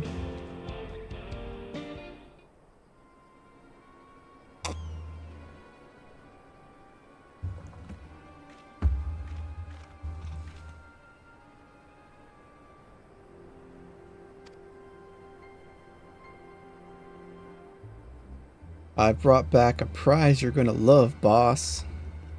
Have a look at this bracelet. Beautiful, ain't it? Bet it was made by a famous artisan. You idiot! How are we supposed to move something like this without attracting attention? Boss, please, please, I'm sorry.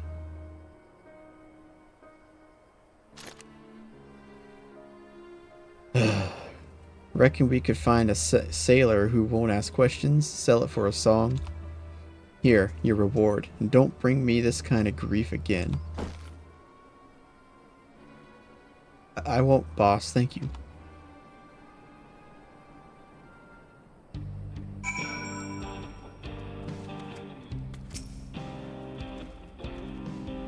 Finished, are you? Let's retreat for now. Alright.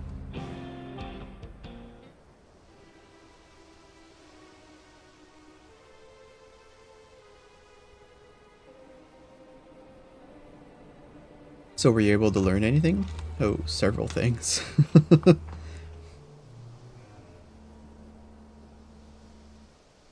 Their leader is a man of the Dust Watch? That would explain why these bandits have been able to do as they please. And you say they gave the bracelet to him? It seems we have our work cut out for us. Did you hear anything else of note?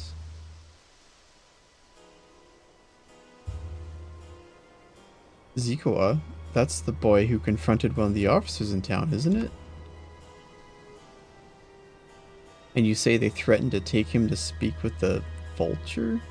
Their leader's alias, no doubt. Fitting for a man who preys on the helpless. Well then, not only do we have a better idea of who's behind the recent rash of robberies in Usatawi, but we also know he has the bracelet. Retrieving it without bloodshed will prove difficult, though if he's that quick to point a gun at his own underlings.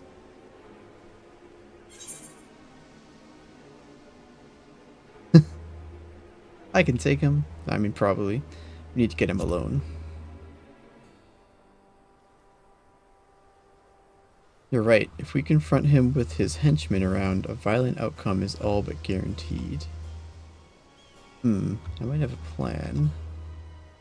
There's a small settlement to the southeast of here. Luateninyawawasa. Meet me there and I'll explain everything.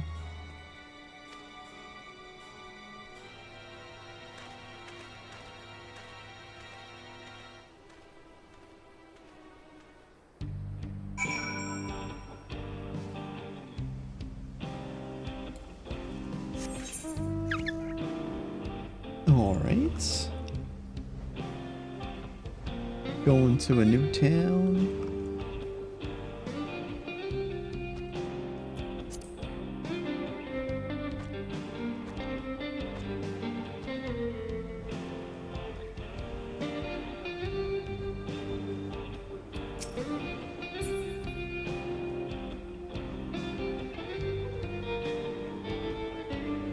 I should ride my chocobo for this because I have the yeah.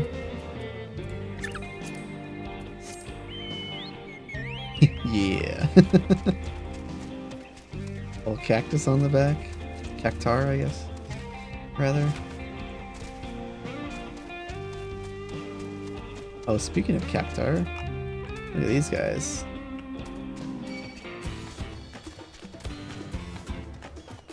Napoli tender. Napoli tender? No Pola tender. I don't know. Oh, I passed the thing.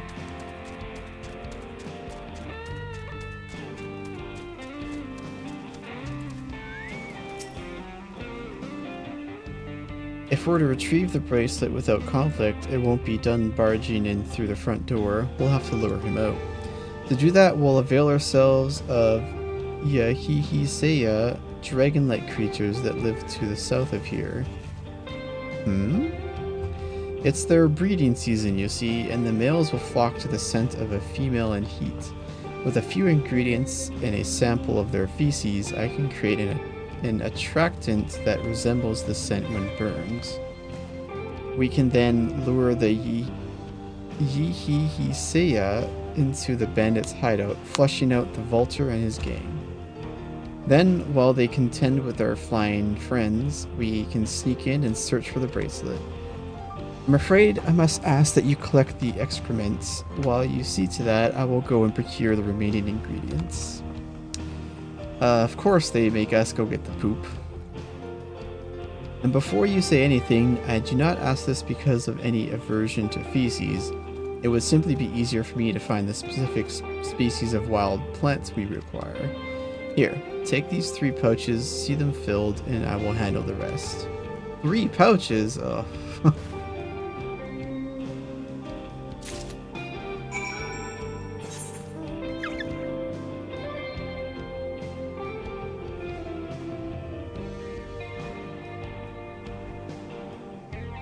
We got dinosaurs, living cactus, sorts of things here.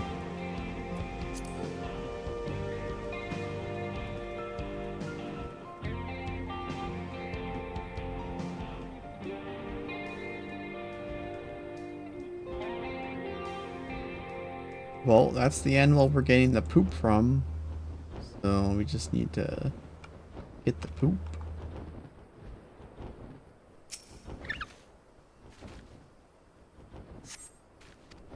No signs of drop-ins.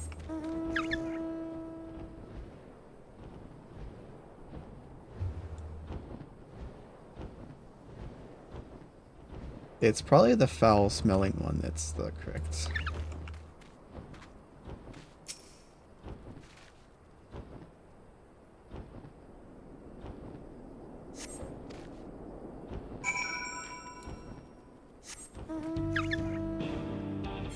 Got it.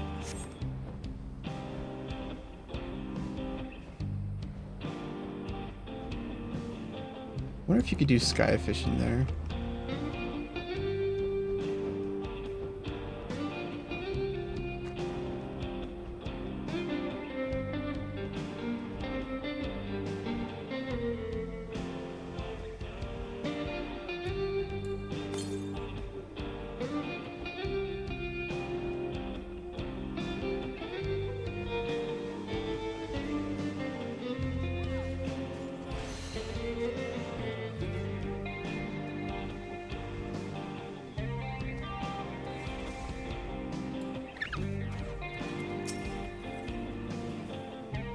Finished already, are we?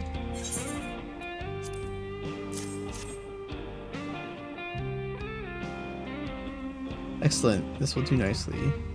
All that's left is to mix the feces with tumbleclaw fibers, dried Napolitanda root, and a generous helping of animal fats. Come, let's get back to Tonatiniawi.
Everything is ready. Time to set our plan into motion.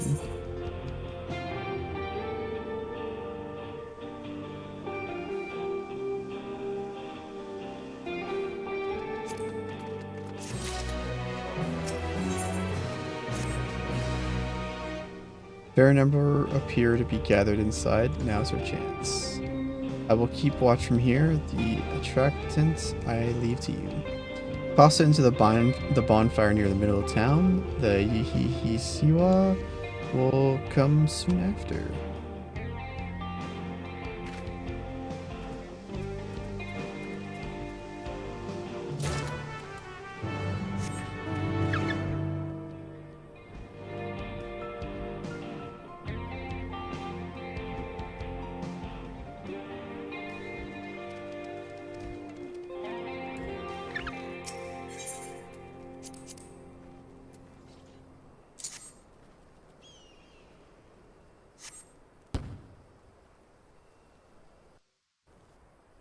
Poop bomb.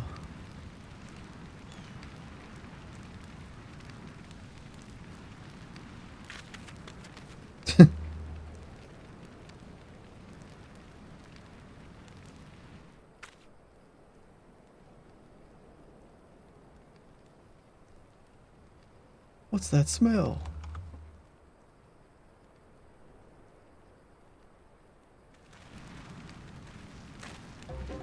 Oh, that reeks.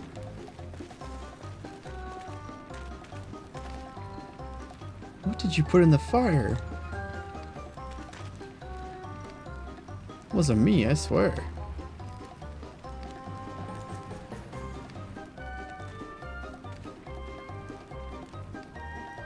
Oh, did something die?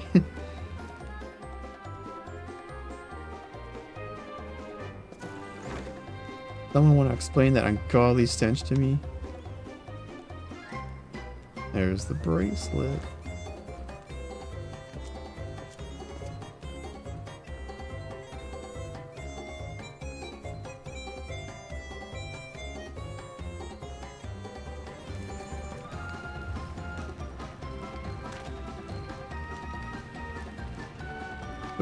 Boss over there. Huh. What in the world?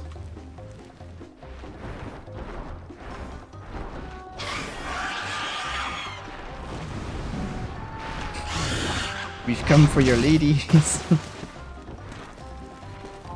Run for your lives.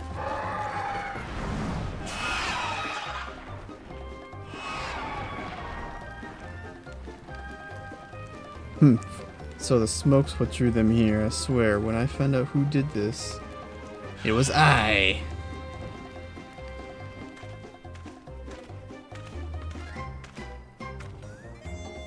I'd say our friends have stirred up enough trouble. Time to retrieve the bracelets.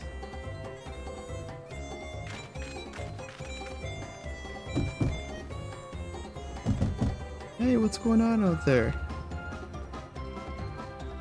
I'm still in here in case you've forgotten. Sit tight, we'll be back for you. What? You gotta get me out of here now, they're gonna kill me. I'm begging you, please. Shh, they'll hear you.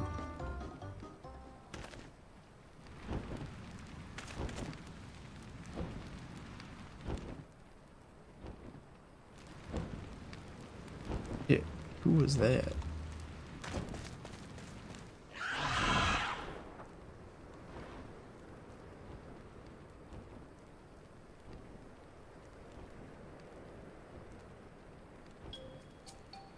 Hey, are you gonna help me or what? Sorry, the bracelet must wait. Let's break him out and withdraw for now.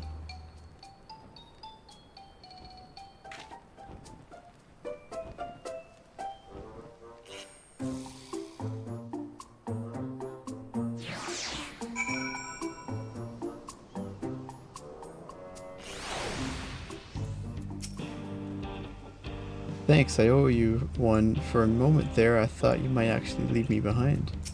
Well, considering it. All that effort and not to show for it.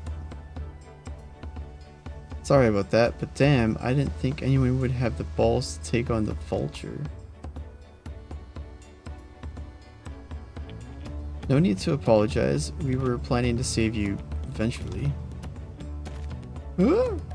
Really? And I don't even know who you are. You secret admirers of mine or something?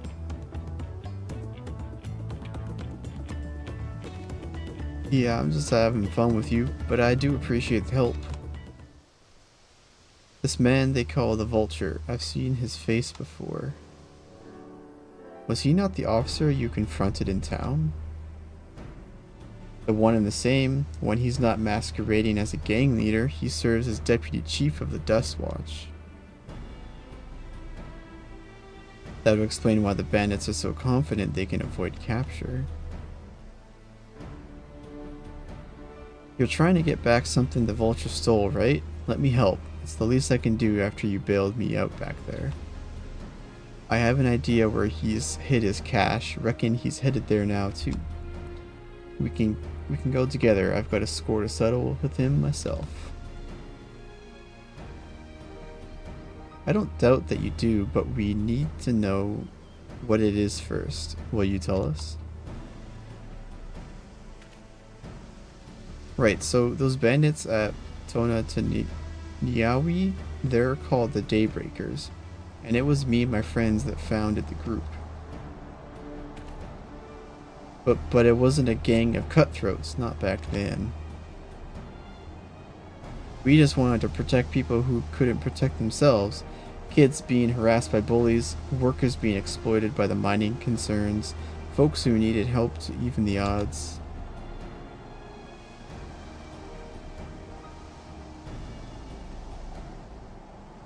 That was 3 years ago, and whenever we found someone scheming in the shadows, we settled matters the best way we knew how. With a duel. I see. By the old laws, anyone who loses in a duel must be held to account for their crimes, even those in positions of authority.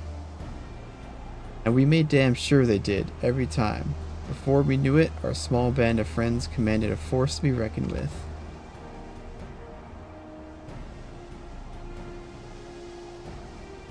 Then, about a year ago, the Vulture and his thugs showed up.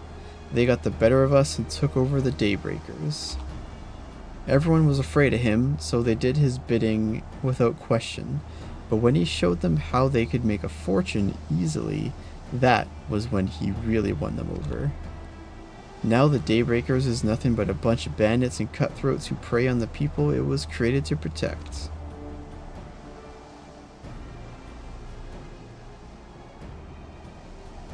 I talked it over with my friends, Quikana and Liween, and we all agreed the only way to stop him was to challenge him to a duel. And he accepted. I still remember how he gloated that he'd win.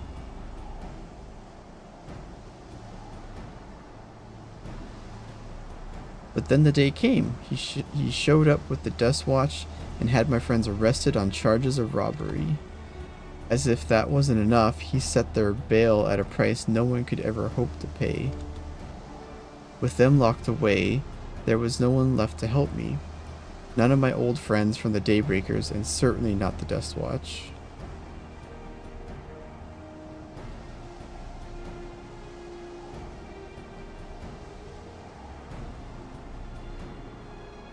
And that's why you were ready to challenge him in the middle of town. I was, until that guy with the spear stopped me. No sooner I had stepped out of town than the Vulture's minions caught me by surprise. They took me prisoner then. Well, you know the rest. You said the Dust Watch would be of no help. Are they all working for the Vulture then?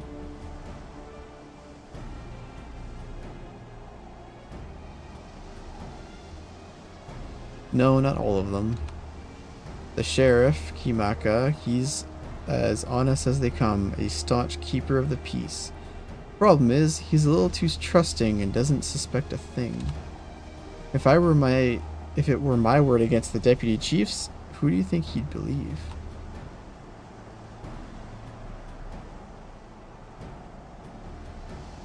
Well, if he knows where this Vulture keeps his spoils, perhaps he can help us recover Namika's bracelet. What do you think?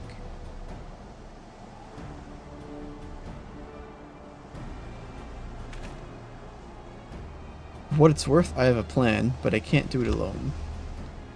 A plan? All I ask is that you hear me out, but not here. I'll be waiting for you at Shiniwiza Springs.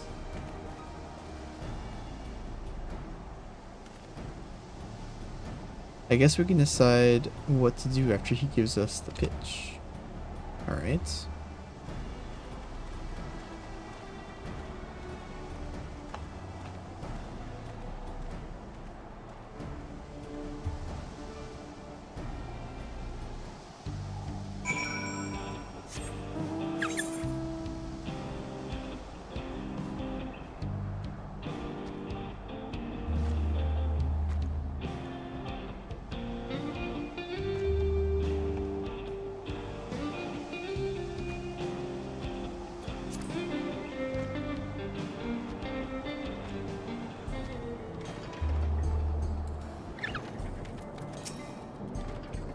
I'm grateful he could take us to the deputy chief, but it will all be for naught if we're seen.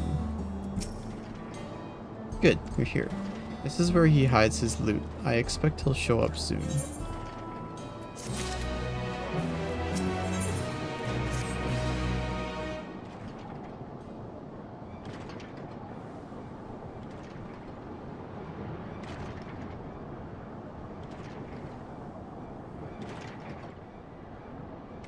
Well, look who it is. Storing stolen goods here seems risky, but I suppose it's an option for someone with his authority. Yeah, he moves his spoils in cerulean barrels where no one would think to look. They're mixed in with regular shipments of fuel to Tuliolo, where they're sold off. You said he stole a bracelet of yours, right? If he knows you're on his tail, chances are he'll be eager to get what he can for it. But I doubt he'd trust a lackey with that business. Given the provenance of the piece. No, I'll wager he's not letting that bracelet out of his sight till he's got coin in hand. I wasn't sure what to make of you after Usatawi, but I'm glad to see you're more than an impulsive child. Ah, well, not my finest hour, I'll admit. But there's a lesson in that. The vulture's a slippery bastard. If we're going to catch him, we need to back him into a corner with hard evidence. That's my plan. First, we need to lure him away from here, over to Usatawi would be ideal. For that, I need one of you to help me. This will buy time for the other to search the barrels for any stolen goods. And using that, we'll expose him as a criminal. There's no way to tell if Wihute's carrying the bracelet, but regardless, there'll be time enough to find it once he's behind bars. But won't he simply feign innocence? Oh, he'll try, and that's when I'll challenge him to a duel. Duel? That approach didn't work out so well for your friends, as I recall. True, but unlike before, I'll challenge him in front of the whole town. That way he won't be able to wriggle out of it like before. Every man, woman, and child of the wilds understands the importance of duels and the old laws. The deputy chief would never disgrace himself by refusing. But wouldn't you be breaking the law by using a firearm in town? It's not as if we'd be using live rounds, but it's a risk I'm willing to take.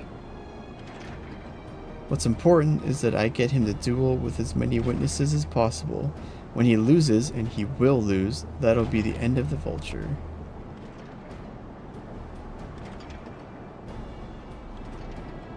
Plan is not without flaws, but what do you think?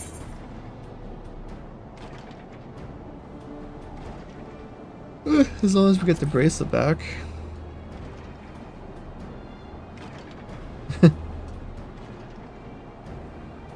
That bracelet's really important to you, huh? Don't worry. I'll see to it you get it back. If you're satisfied, then so am I. I knew I could count on you.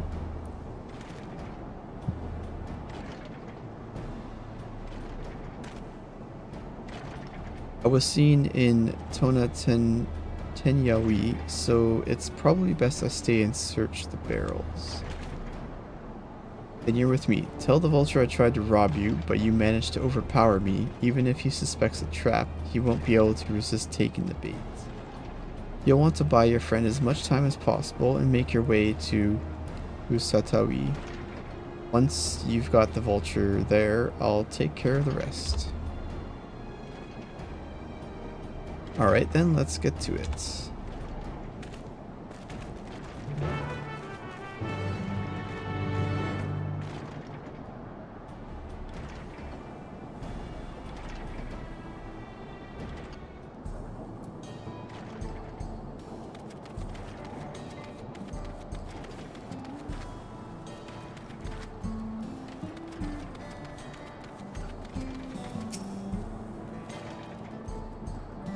The Yehihisia were likely that Shatona's doing. What's his angle?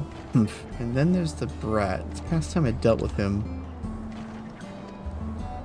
I gotta poke him, get his attention. What's this? Ah, an unfamiliar face in these parts. Have you need of the Dust Watch, sir? Help, I was robbed. I got away, but you know. What? Izakowa tried to rob you, but you apprehended him? I see. So desperate was he to see his friends free from prison, he turned to a life of crime. How awful. You have my sincerest thanks, sir. Might I trouble you to take me to him?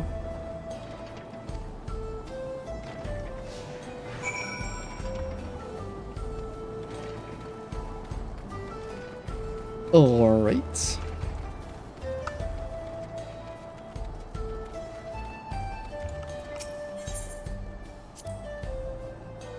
Not that this is an appropriate time for me to play your tour guide, but if you insist, the Shinawizi Springs is home to a thriving cerulean mining industry. The prospect of easy coin has attracted some undesirables, though. Like yourself?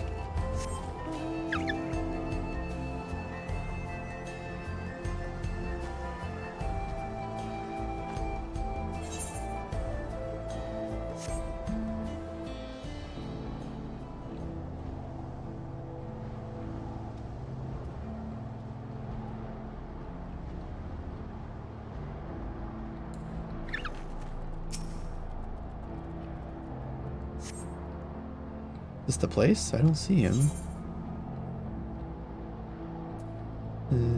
Just a little further. I see. Very well, lead on.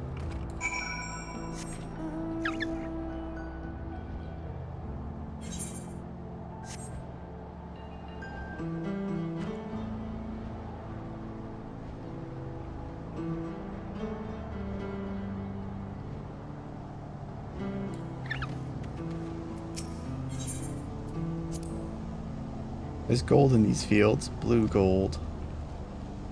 Ahem, best be wary of the beasts in these parts. They may prefer to snack on ceruleum, but for you, I reckon they'd make an exception. They eat ceruleum?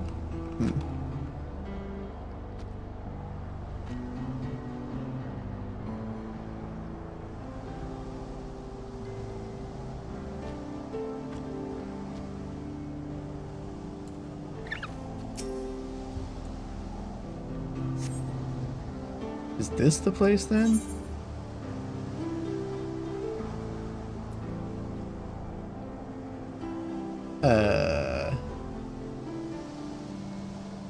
Could have sworn I left him here. Some sort of joke of all the... Let's just moving.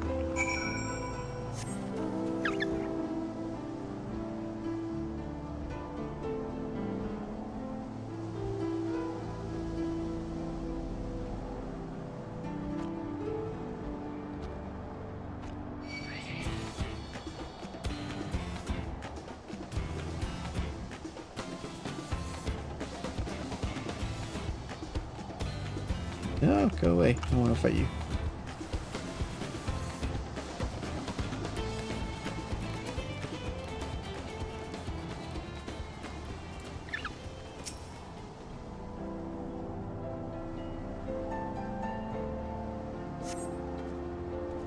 Better be the place.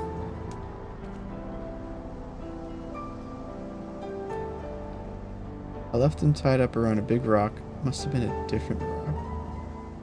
Ah, now I remember. My patience is wearing awfully thin, sir. If he isn't at the next place we stop, I may be forced to do something you and I would both dearly regret.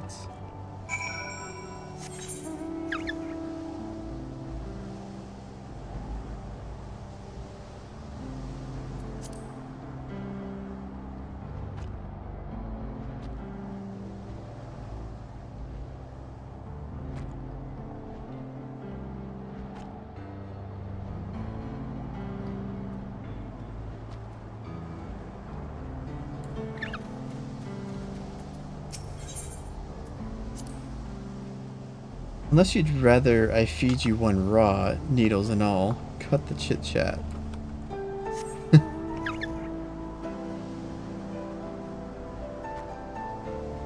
Are they not tasty, sir?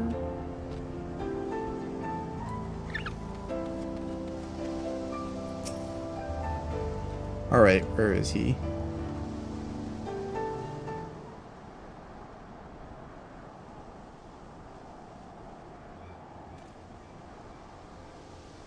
I don't see him anywhere. Where is Zakowa? Tell me where he is or I'll bury you in the same grave.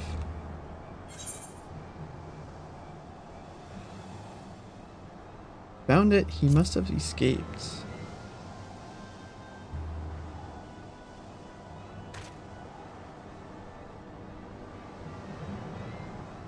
That's it. I've had it with these games, and I've had it with you.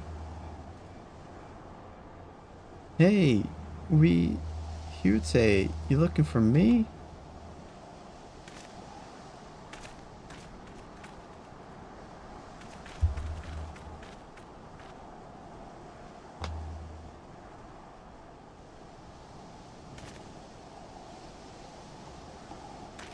You want to place me under arrest, you'll have to work a little harder.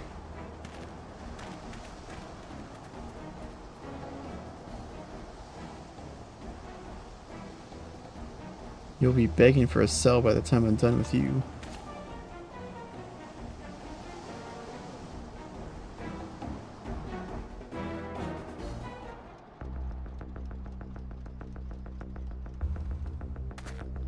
It's dueling time.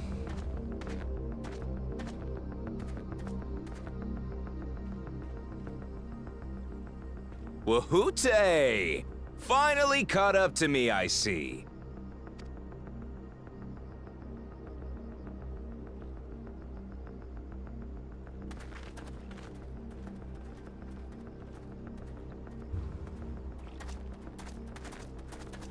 Well, well, if it isn't our young outlaw.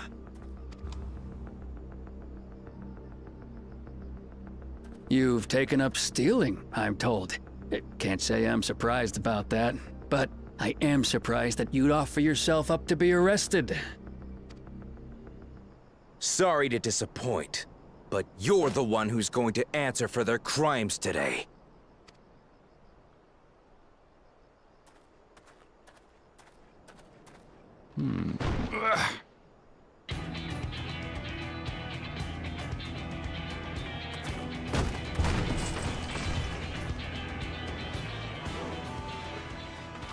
Hey! That's my jewelry! And my bag!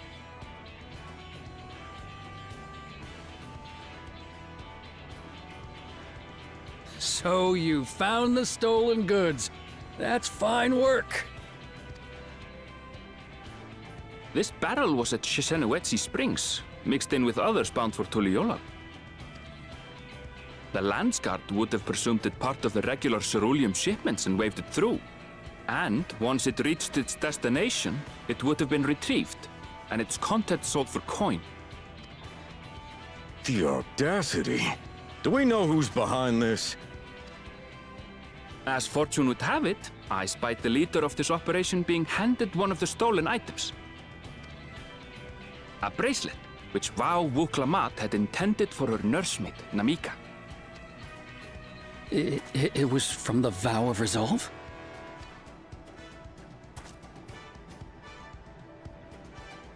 Oh, you've seen it then? No, no, never. And if I knew who had it, I would have arrested the scoundrel.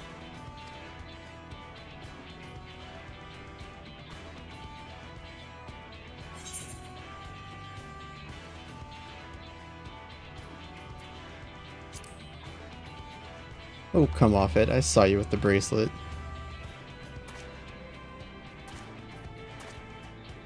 What's the meaning of this, Wahoote? It's a setup, sir. I have the bracelet, yes, but I only 'cause I found it. I swear. They're the real criminals. They concocted this scheme to frame me, so they could get me out of the picture. If you feel your honor's at stake, there's always the old-fashioned way. The law which folks have used to settle their differences for generations. You don't mean...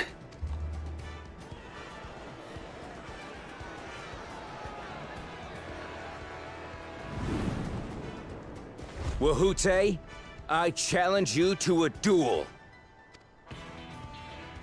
The winner is right, the loser is wrong. Doesn't get simpler than that. Yeah, have at it! Let your pistols do the talking! Please, do you honestly believe you can goad me into playing your game?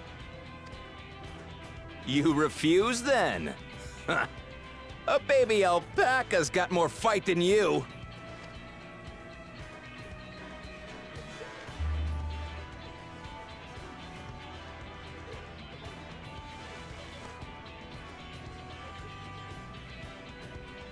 All right, boy.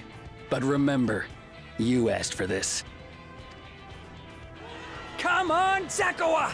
Give him what for! Shouldn't we stop him, Chief? Even if it's just rubber bullets, we're in the middle of town. Be quiet. Just watch.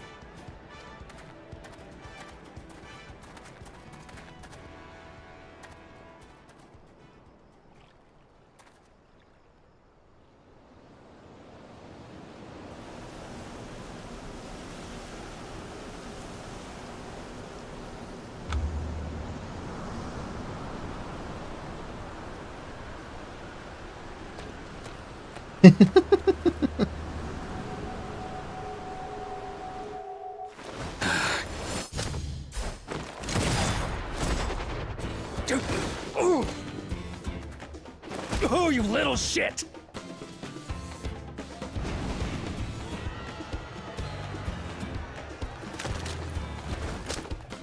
Looks like you've gotten slow in your old age, vulture.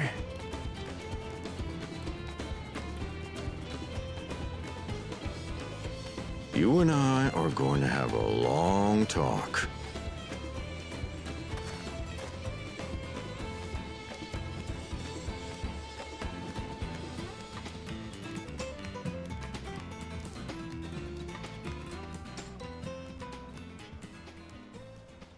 Rubber bullets. I apologize for dueling in the middle of town. If you want to lock me up, then lock me up. But please, let my friends go. They've done nothing wrong.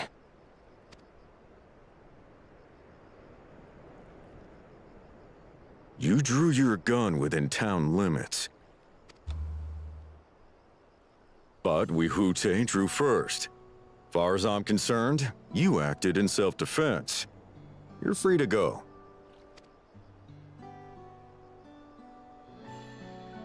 As are your friends. Ha! You're not such a bad guy after all! Just a man of the wilds, like you.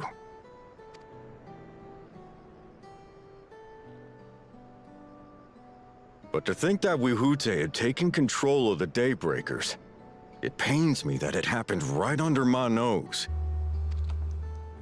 What are you gonna do about his crew? Some of them are still in Tonatenui. Tonatenui, okay, that's how you say it. Those who have broken the law will be taken into custody. But those who haven't will be given the chance to resume walking the straight and narrow. What about you, Zekawa? What do you intend to do now? Why, what I've always done. Protect the weak and help the helpless. The old-fashioned way.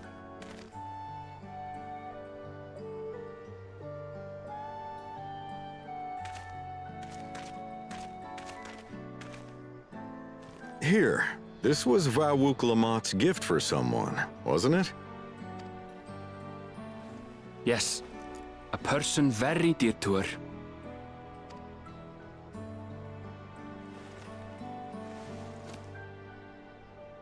I suppose this is where we go our separate ways. My thanks again for your help apprehending the vulture.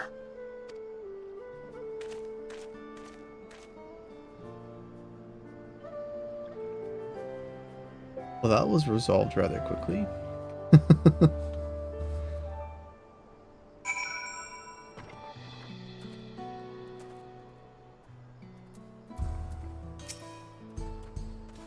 Haha, that was a pretty nice shot, right? Yeah, that was pretty good, kid. Pretty good. That ended up being rather more complicated than expected, but all is well that ends well. Ooh, finally it's over. I couldn't have brought him to justice without your help. I don't know how to ever repay you.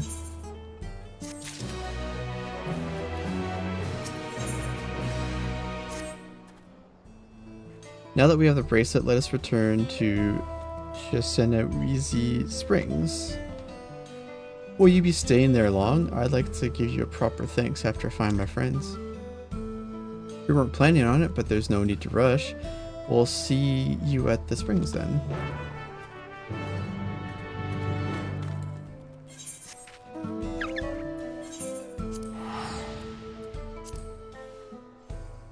Alright, looks like this chapter is coming to a close pretty soon. Which is just as well.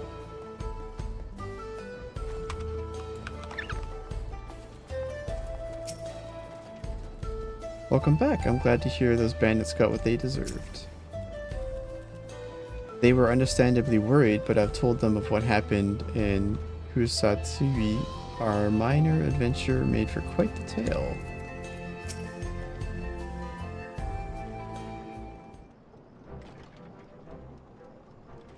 Use your bracelet back.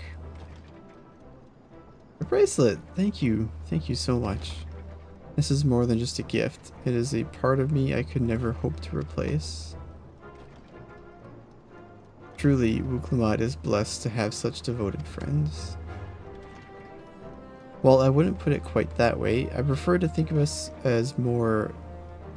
I prefer to think of us more as long-standing acquaintances. Regardless of how you choose to describe it, there's no denying the depth of your bond, though I'm sure you'll continue to do so. Can't say I'm surprised the deputy chief turned out to be the bandit's leader. I always knew something wasn't right about him. An easy claim to make with the gift of hindsight.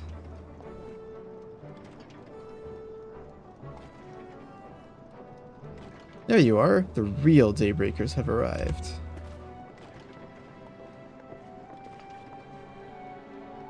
I'd like you to meet my two best friends, Huikana and Lobine. If it wasn't for you believing in Zekoa and doing what you did, we'd still be locked up. You have no idea how satisfying it was to see that bastard Wihute put behind bars. We never gave up hope that Zekoa would find a way to get us out. He always was the best of the Daybreakers. Glad he was able to convince you to go along with his plan. Unfortunately, our group is smaller now and lacking in strength. Besides, some outlaws might see us as an easy target. Even so, if anyone should give the Dust Watch the slip, the Daybreakers will be there. We'll train night and day so no one will get the better of us ever again. Isn't that right? Right, and you'll teach us how you draw your pistol so fast, won't you? Well, we don't need to duel if all goes as it should. But on the off chance it doesn't, we'd best make sure everyone can match or beat my speed. We owe you a great debt, and one of these days I'll be sure to repay it.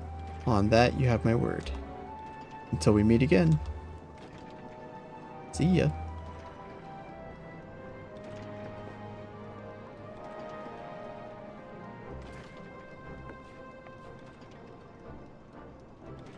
If you'll excuse me, I shall find a quiet place to rest. As I'll be here a while yet, though, do let me know if there's any way I can be of assistance. Were you not planning to take the train home? Oh, train service has been suspended, didn't I tell you? Huh? You mentioned no such thing. Something about the tracks being damaged in the last quake. The tunnel was closed as well. An earthquake? It must have happened when we were still down south. They've been quite a few tremors of late, and a rather large one struck not long before you two arrived. I can only hope no one was hurt.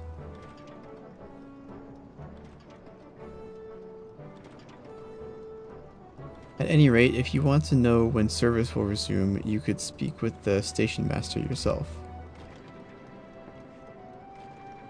Let's do that. The station is just over there.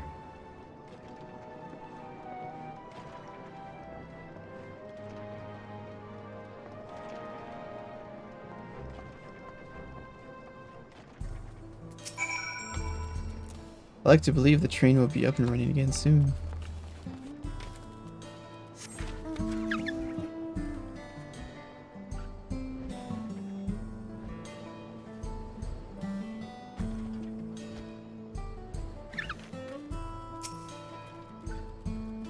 Seems people aren't too happy about the train delays.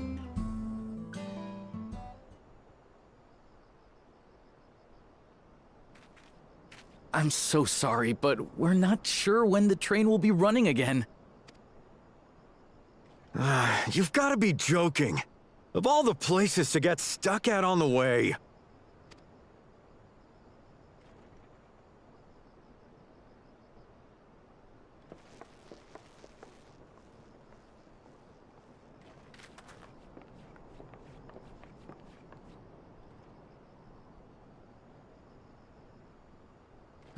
Please don't tell me you've come to complain too. We heard that the earthquake had caused disruptions and wanted to ask when operations would resume. But I see that it will be a while yet. I'm afraid so. Too few hands for too much work. It's time-consuming enough to inspect the tracks after every quake, but this last one we got after the succession ceremony was massive. Made a mess of a whole bunch of railroad ties. The succession ceremony? We would have been in Tuliolal at the time. If it was as violent as you say, we should have felt it as well. I have to admit, it was a touch strange, having seen my fair share of tremors. If I had to describe it, it felt more like the rumbling from an explosion.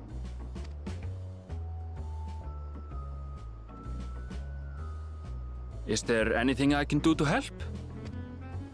Seriously? You're offering to help? What about you, my friend? If you'd rather strike out on your own, I understand. Though, if you were willing to lend us a hand too, we'd be truly tremendously grateful.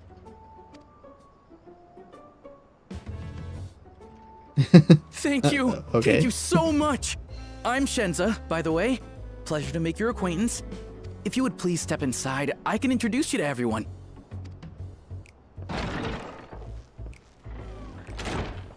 Sorry for dragging you into this. No worries. Gotta get the train up and running anyways. Might as well do something while we wait. There they are. That's them, the 2 volunteers. Walika is our station master, and over there is our top driver, Nitoikwe. And this grizzled mug is Zopia, an engineer who joined around the same time as me. Much obliged for the help. I'll make it worth your while, I promise.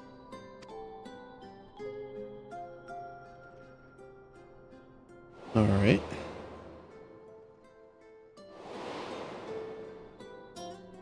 Something the matter? Like I've met them before.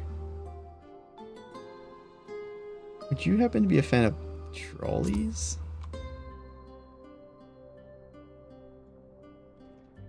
Trolleys?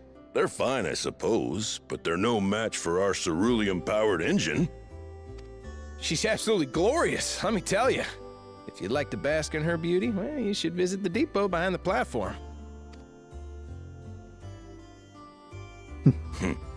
Right then. What I'd like you two to do is help us procure timber. We'll be using it to fashion new railroad ties, so it needs to be the strongest stuff we can get.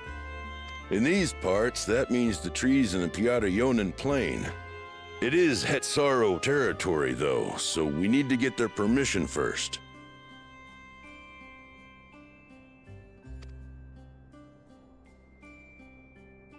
Come on, no time to waste.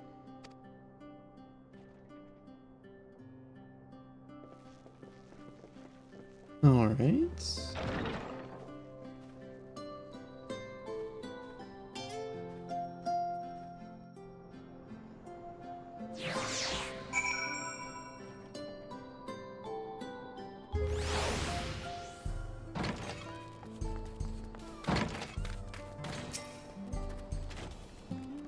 Though no small number live in Shaloni, I must confess that I've never visited the home of the Hetsaro. As they largely live in accordance with older traditions, I suspect they may have a dim view of the railroads.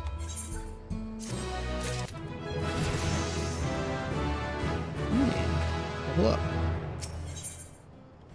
Alright, so we got to 96 quests. Perfect. So I'll end the stream here. Just do a quick little recap. And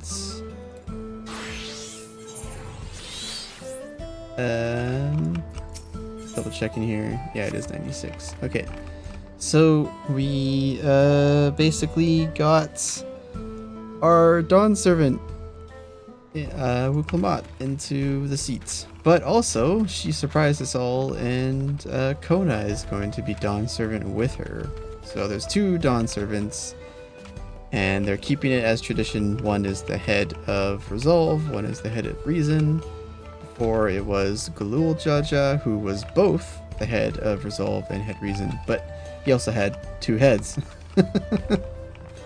And he was considered as 2 different peoples. So yeah, let's see here. And then we found out that Ketamram was here all along and is still alive.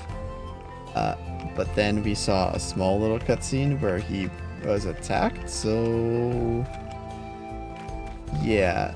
And Xbr'aal Ja is gone because the first promise, he got keys to the Golden City, and now he is attempting to open it before we do.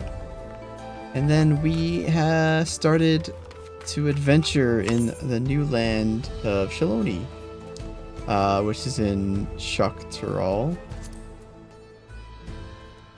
So this entire zone down here, and it is Western themed, so very interesting.